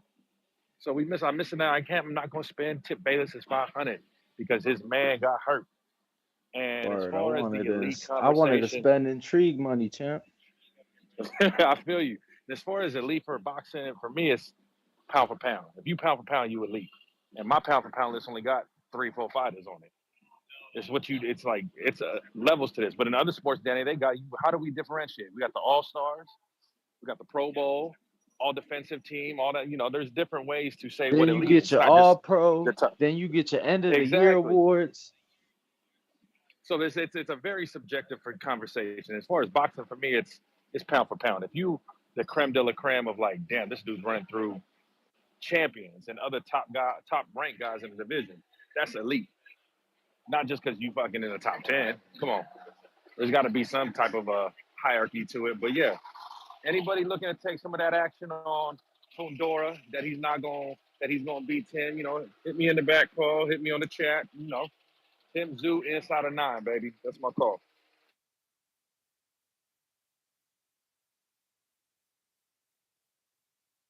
All right. We got Appreciate the Real call, champ. Jose. Real Jose.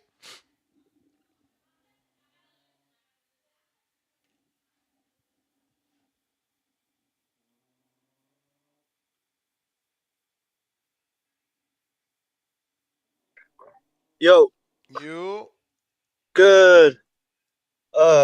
Shit. How y'all doing today? Doing good? All good. And yourself? Yeah, shit. I'm all good. Just out here working. Let's get it. Construction. I work construction. Get the fuck out of work. Go to the gym and get it in. I don't fucking lift 250 pounds, but I get my 5-6 rounds of shadow boxing, get my little weights in, and get it going. You feel me?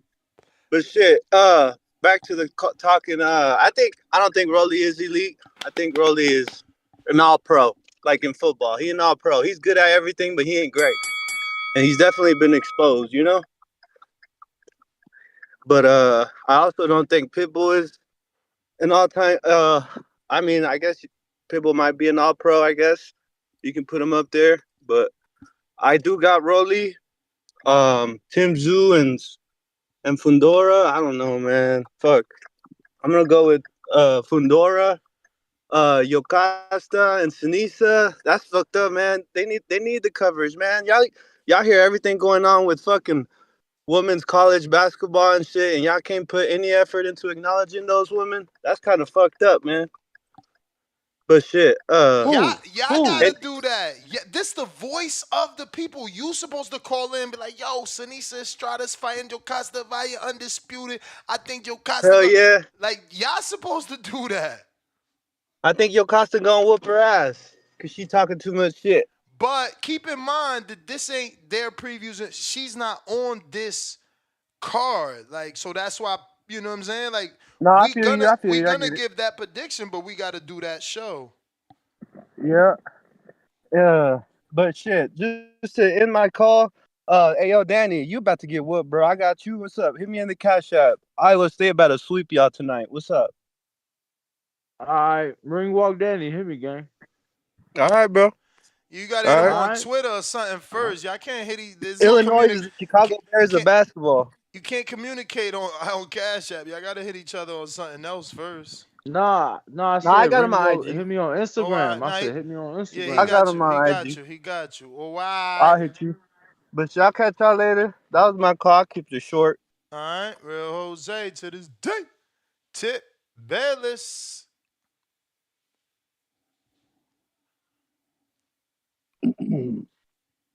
Yo. Yo. Man, you know what's crazy, Ness? What's crazy? See, it's a great day on TBV, man. And, you know, I just think the show needs change again, man. You know, it's time I get back to my old ways. Like, you know, a lot of people like to call themselves the people's champ, but really, I'm the Stone Cold Steve Austin of this shit, man. You know, I'm the top researcher. You feel me?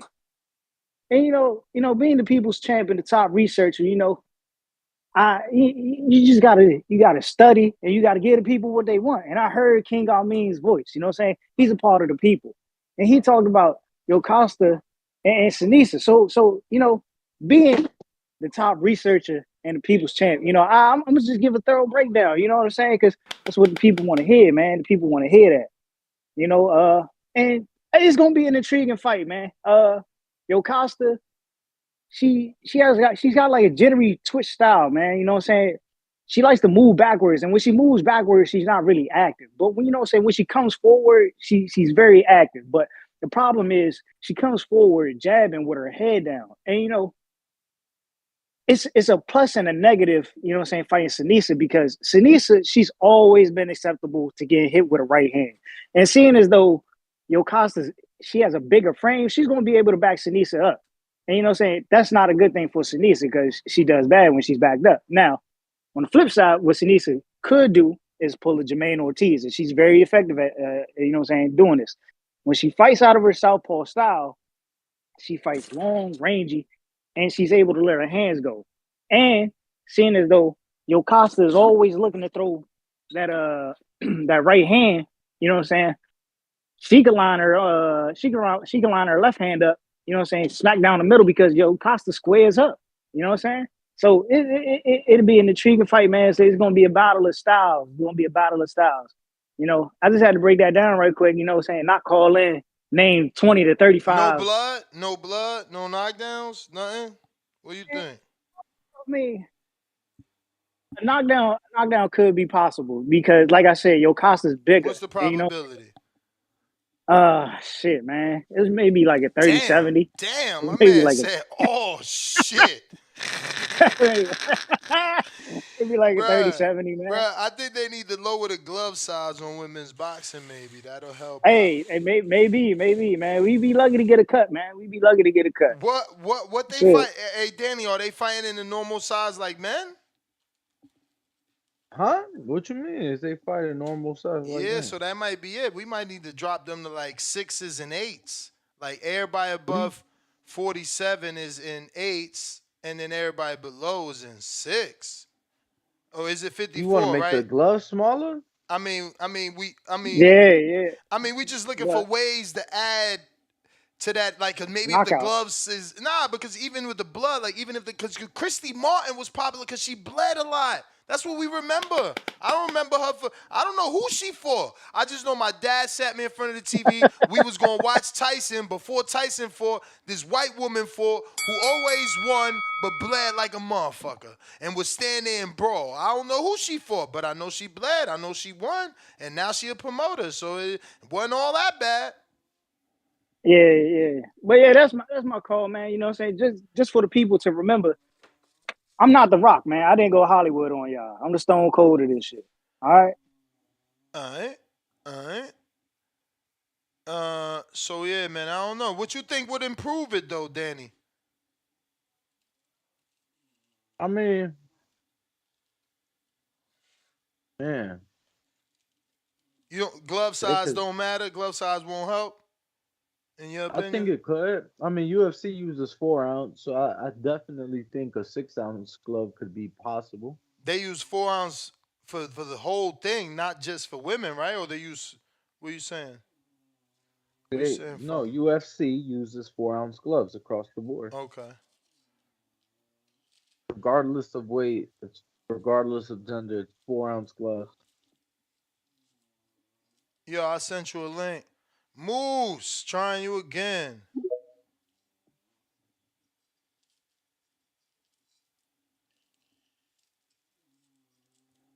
Word. Moose, gotta unmute.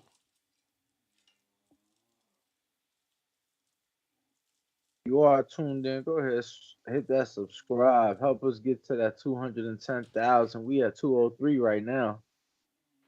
I want the Check 1 2, 210. check 1 2. Am I coming in clear? Loud Clear and enough. All right, all right. Woo wee. Damn. Yeah, man. I'm over here about to detail a vehicle right now with my pops, you feel what I'm saying? Uh let me see what the topic. Tszyu versus Fundora. Okay. Tszyu. I saw this brother fight a little bit. I ain't seen too much of Tszyu, but I saw him fight that black dude. The black dude dropped him. The Tszyu got up and finished him. But the black dude, he didn't press the gas. He just folded up after he dropped Tszyu. And I didn't see Tszyu really do anything that caught my eye to make him change the way that he was fighting like that. And I was like, damn, why that happened? But anywho, I saw Tszyu fight Mendoza. That was a good fight. That was beautiful. They was exchanging. It was nice. It was crisp. Sharp action. You know what I'm saying? Elite action. You know what I'm saying? Let me see.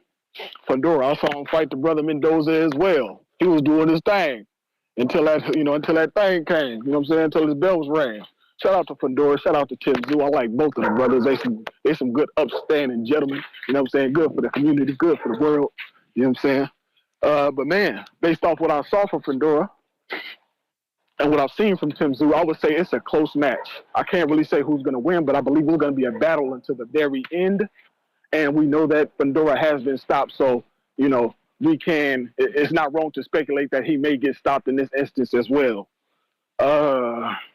Rolly versus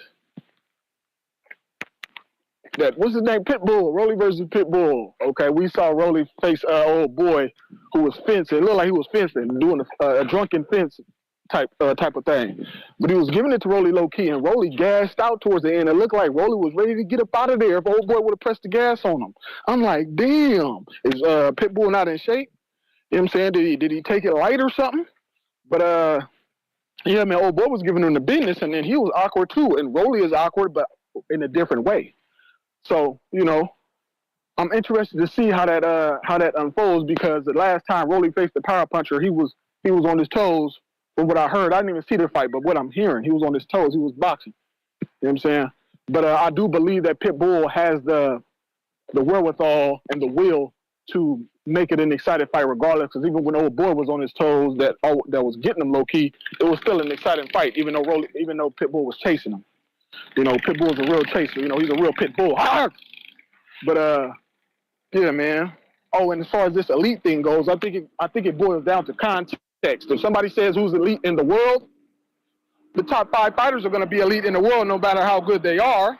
But if you say now who's elite within that division, some people can say top 5, but then some people may say, hey, man, I don't really see the skill like that. I don't see the counter punching ability. I don't see the power. I don't see the speed. I don't see the timing. I don't see the accuracy. That's all I got to build and ring, y'all. Appreciate y'all. Y'all have a beautiful day. One love. Shout out to TBV and the whole community. blessings, champ. Hope you have a good day. What's today? Thursday. Hope you get all them orders in for them details. Get that weekend right. What we got? We got Chopper. Chopper. What's going on, fellas? What up? Yo. I'm gonna just be touching on the co-main and in the main event. Man, I was watching an interview with Gilly in Immortal Technique, and I don't know, man. That Rolly and Pitbull fight, man, I really it's a toss up for me, because Immortal Technique was saying that Rolly might come in probably at like 150, 140, whatever the case may be. He's gonna be coming in pretty heavy. That's gonna be one of Pitbull's bigger opponents. And we don't know. We know Pitbull got a chin, but we don't know how he gonna take that power at 140 from Rolly, because Rolly can crack. Same with Rolly, man. I don't know. Pitbull he's a solid, shorter guy in stature who has power and he has pressure, calculated pressure.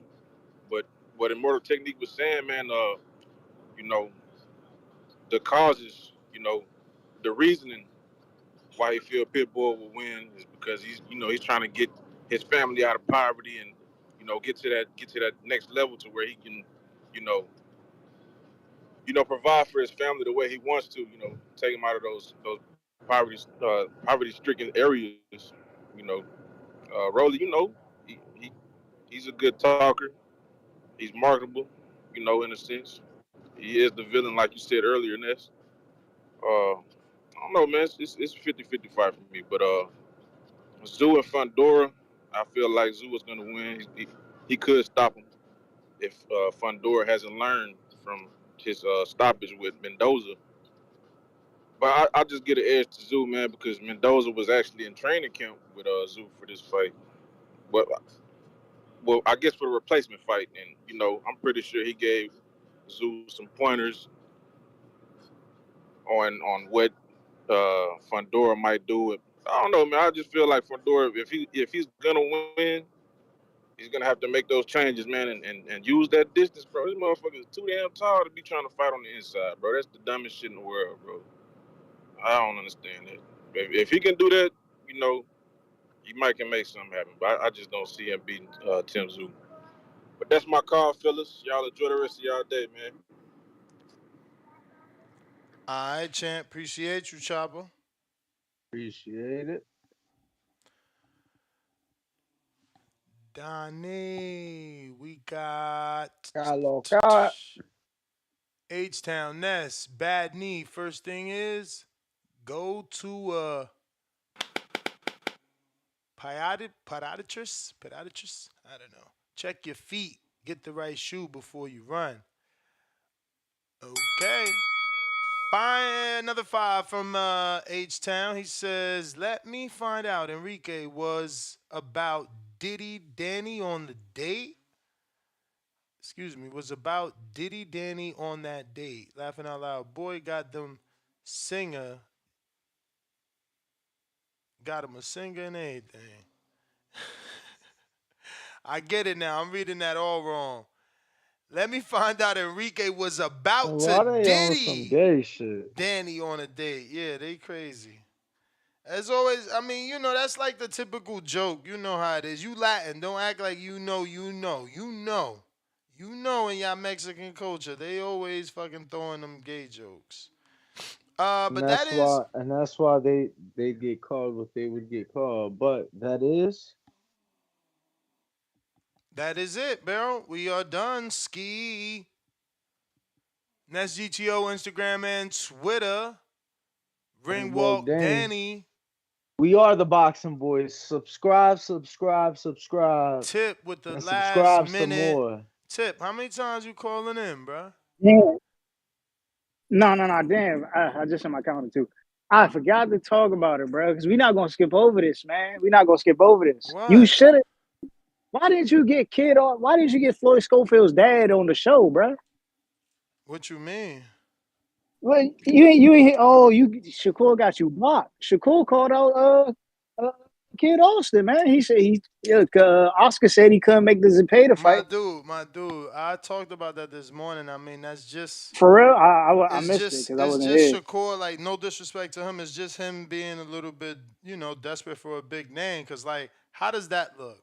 You just said that dude wasn't. You just told the world that dude wasn't on your level, and he was on the level of your young pup Mason, who just had his first 8-rounder. That's disrespectful, bro. That's disrespectful. First of all, that's disrespectful. Then again, look, it's like this, bro.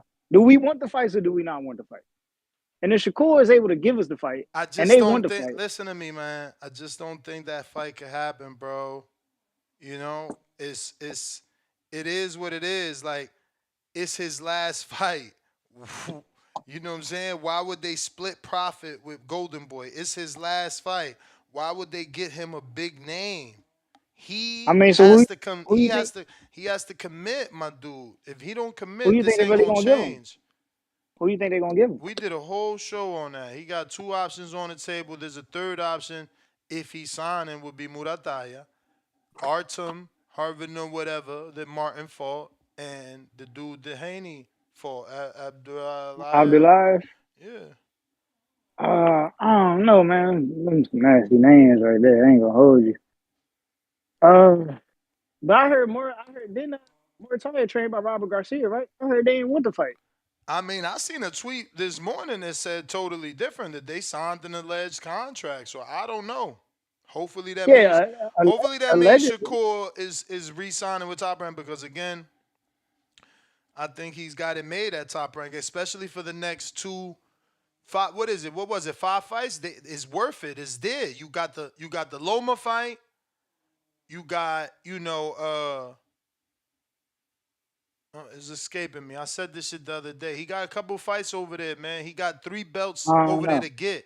No, seriously. He got the Loma fight. He got the Navarrete fight. You know what I'm saying? Navarrete about to win a belt. Loma about to win a belt. That's 2 fights right there. You know? I mean, you know my stance. I mean, He got the Tszyu fight, move right up to 40. If you look, you get the Navarrete fight, you get the Loma fight. Now you 3-belt champ, 3 division champ, and now you trying to get the tank fight for undisputed. You try to get the tank fight. You try to get the tank fight. You try to get the tank fight. Okay, you can't get the tank fight. Now you move up and you try to fight Tszyu at 40 so that you could get the Devin fight. So, I mean, he could just go sign with Mayweather Promotions, and then he could probably get the tank fight. You know what I'm saying? I mean, do you think they're not like Floyd ain't won? Do you think they're interested? They might be. You never know. We never know what Money May got on his mind, bruh. You know, if Shakur a free agent, I think Floyd would have no problem picking up Shakur. You know what I'm saying? Just the attachment of Shakur Stevenson, the money team. Hey, I mean, hey, look. Hey, you know what's funny though about that, Danny? He talking about Shakur ain't got no problem. I mean, Mayweather ain't got no problem picking up Shakur. I wonder if that's still possible with who Shakur's managed with. Man, you may be right. Damn, I ain't even think about that. And I say what I said in the earlier part of the show. You point to the fighter that's managed by James Prince that's not on Top Rank, and I'll say I'm sorry. Shit, I mean, well, then that goes back to my first point. You know, I made months ago. Golden Boy, man. You know what I'm saying? Oscar, be the next Shane Mosley. And shout out to the guys out there that think Campbell Hatton is is gonna have a better career than Shane Mosley Jr. Man, it's a lot of them guys out there. They delusional. Danny, do you think that Campbell Hatton's gonna have a better career than Shane Mosley Jr.? Absolutely not. Oh yeah. Me too, man. Me too. You know, them guys is out there. You know what I'm saying? I just had to bomb on them, you know, like 1776. That's when we beat the British and shit. But yeah, man, that's it, man. And then we should be talking about Teofimo and Terrence Crawford, man. If that Tim Tszyu shit really true about Earl Spence, because that's the only other guy calling out Bud Crawford, bro. Who? Yeah. I ain't hear you. Who? Teofimo, man. Teofimo and Bud, man. I mean, I think people would take Teo serious if he do what Bud keeps doing. This is now Bud's 2nd time moving like a true champion, activating his super champion status. I think you even backing Teo sounds weird when Bud and Canelo have showed you how it's done properly. Yeah. Oh shit, Ness. That ain't who I think it is. You know what it is, nigga. These dudes, I told you, man. These dudes fake tough, man. I told you. Man, I ain't gonna lie. Even when he announced him as I was kind of skeptical of it. I ain't really like. Don't say nothing, bro. Yeah. Don't do that. Don't do that, you little bum. You little bum. No. I see what you doing. But then nobody. Stop. Stop. Nobody know what I'm talking about. So, Nah. You think motherfuckers be knowing? They be knowing. Yeah, that's it, man. I'm gone. All right. Yo, so 2 people jumped on, man. Y'all here wilding. You know we was last minute. I'm not taking nobody else besides Malik and Wills. Look, now Mavs jumped on. This is the BS right here. Come on. Y'all can't do this. We call last calls, then all of a sudden y'all want to jump on last minute like, Danny about to act like his battery died. In a few minutes, I'm going to get a text like, yo, my laptop died. And he out. What up? Word. Told y'all. Laptop about to die again. I mean, I just got it. I got like another hour. Whoa. What up, my Another guys? hour. What up, Malik? What up? Man, Danny, I know you watch football, but you feel like Rolly is an all-pro? Nah, I feel like Rolly is like you know, 7-year vet that might be like a one-time Pro Bowler, maybe a two-time Pro Bowler, and maybe the second time he didn't go we on the same page. as no, the second time he went like a skill player, like a punt returner or a kick returner, like an something athlete. like that. Yeah, athlete. All right, okay. That's all I want to just touch base on that because I do not feel like he is an all-pro at all. Do No, y'all know all pro. Tom We Brady only talking have 3 all-pro play? top Tom, at your position. Yeah, he ain't topping. yeah. Like Tom Brady only got like 3 all-pros. So if we no, gonna give Rolly for one, sure. But we did like, come say on. that we were using that in the example of levels to elite. Like obviously a Yeah, football player, definitely. you He could be a Pro Pro Bowler. Bowler, and then you Yeah, could also I be a give him Pro that. Bowler and an All Pro. Then you could be all team. Mm-hmm. You know what I'm saying? Then you could get your end of the year awards like the Walter Payton Award, or the Dick Buckus Yeah. Award, or something like that. You get what I'm saying? So Yeah, I'm just touching base, yeah, man, he because I'm like, ain't well, all hold pro up though. now. Yeah, he ain't all pro. But I'm going with Pitbull for that matchup. I'm going with Pitbull, and I'm going in the Fundora and Tszyu. Yo, I mean, I all was of us going gonna have to egg on our face. Let me just tell you, if Pitbull lose, Rolly is elite, and we all gonna be eating crow. I mean, all right, I do that. I give him that. And I'm gonna I give him mean, his look, credit if he beat Pitbull. He gonna get his credit. there's still a strange argument for saying that Rolly's not elite because he's just technically beating a contender that already has 2 losses. Like Pitbull's never won a world title, so Right. yeah, there's still that argument. So you know, it's like we could say he elite if he beat Pitbull, but I mean, does that really mean he really just elite? Like, that's the best test he gonna get? Like, we could find somebody else for him to fight to where he could prove that he's really elite. But you know, Pitbull a good little test for him. I didn't know Rolly was that short, to be honest. I didn't know he was 5'3", but that's what he listed as. But I thought he was a little taller than that, to be honest. But you know, I like Pitbull, and with the Tszyu and Fundora matchup, that's a tough one, bro. Because I like both fighters right there. And I was picking Tszyu over Thurman, but now I don't really know about that one, bro. So I think that's a 50-50, man, in my opinion. Like, I think it's more 50-50 than people really giving Fundora his respect just because he got knocked out. But I'm not going to pick that one, bro. I'm tell you, I ain't picking that one, man. That's all I got for y'all, man. All right, Wheels. Stay rolling. Yo. Shout out to the box boys. Hit that like button, hit that subscribe button. So I just called in and give my predictions. The first fight I want to talk about is the Estrada Vaya fight. I got Vaya. I think she been through more. She gonna come in and tough it out. Then I don't understand why people sleeping on Rolly. Like, he the underdog. Get that free money. I bet 200 on him. Give it to me. And then the main event, I got Tszyu. Don't be surprised if he knocks him out in 3. Y'all have a great one. My man's just Damn, donating to the 3. casino. Yo, my man said 3. Yo, like I just be wondering if we would have been thinking about Fundora this vulnerable, had he not been stopped by Mendoza and only had the back and forth fight with Lubin. Hey, I will say this. That was the fight they was always wanting to lead it to. Before Jamel went up and fought Charlo, it was Tszyu versus Fundora, both coming up. that was the fight they were leading to in the beginning, and I still had Tszyu then. I need people to realize that Tszyu is really about that. Like, out of all the fighters in the game, he's the only one that I know for sure that he's just fighting to fight, because he know he's from Australia. He knows that Americans always have the best fighters, and he knows that he may not have fully committed, but he's doing this just to prove to himself. See, there's difference when people trying to prove it to the world or trying to just make money. He just trying to prove it to himself that he's going to be the best, and that's what makes me like Tszyu.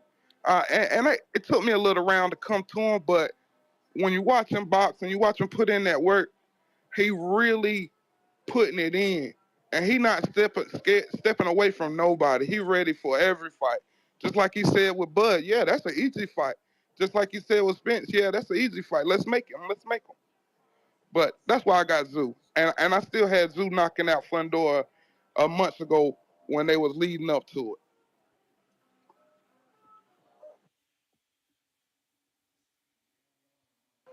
Y'all have a good one. Champ. Appreciate you. Appreciate the call. That's it. We out. Nez GTO, Instagram and Twitter. Dan, you gonna find him where he be. We the Boxing Boys. That's where you gonna find me, at the Boxing Boys. Chin. We out.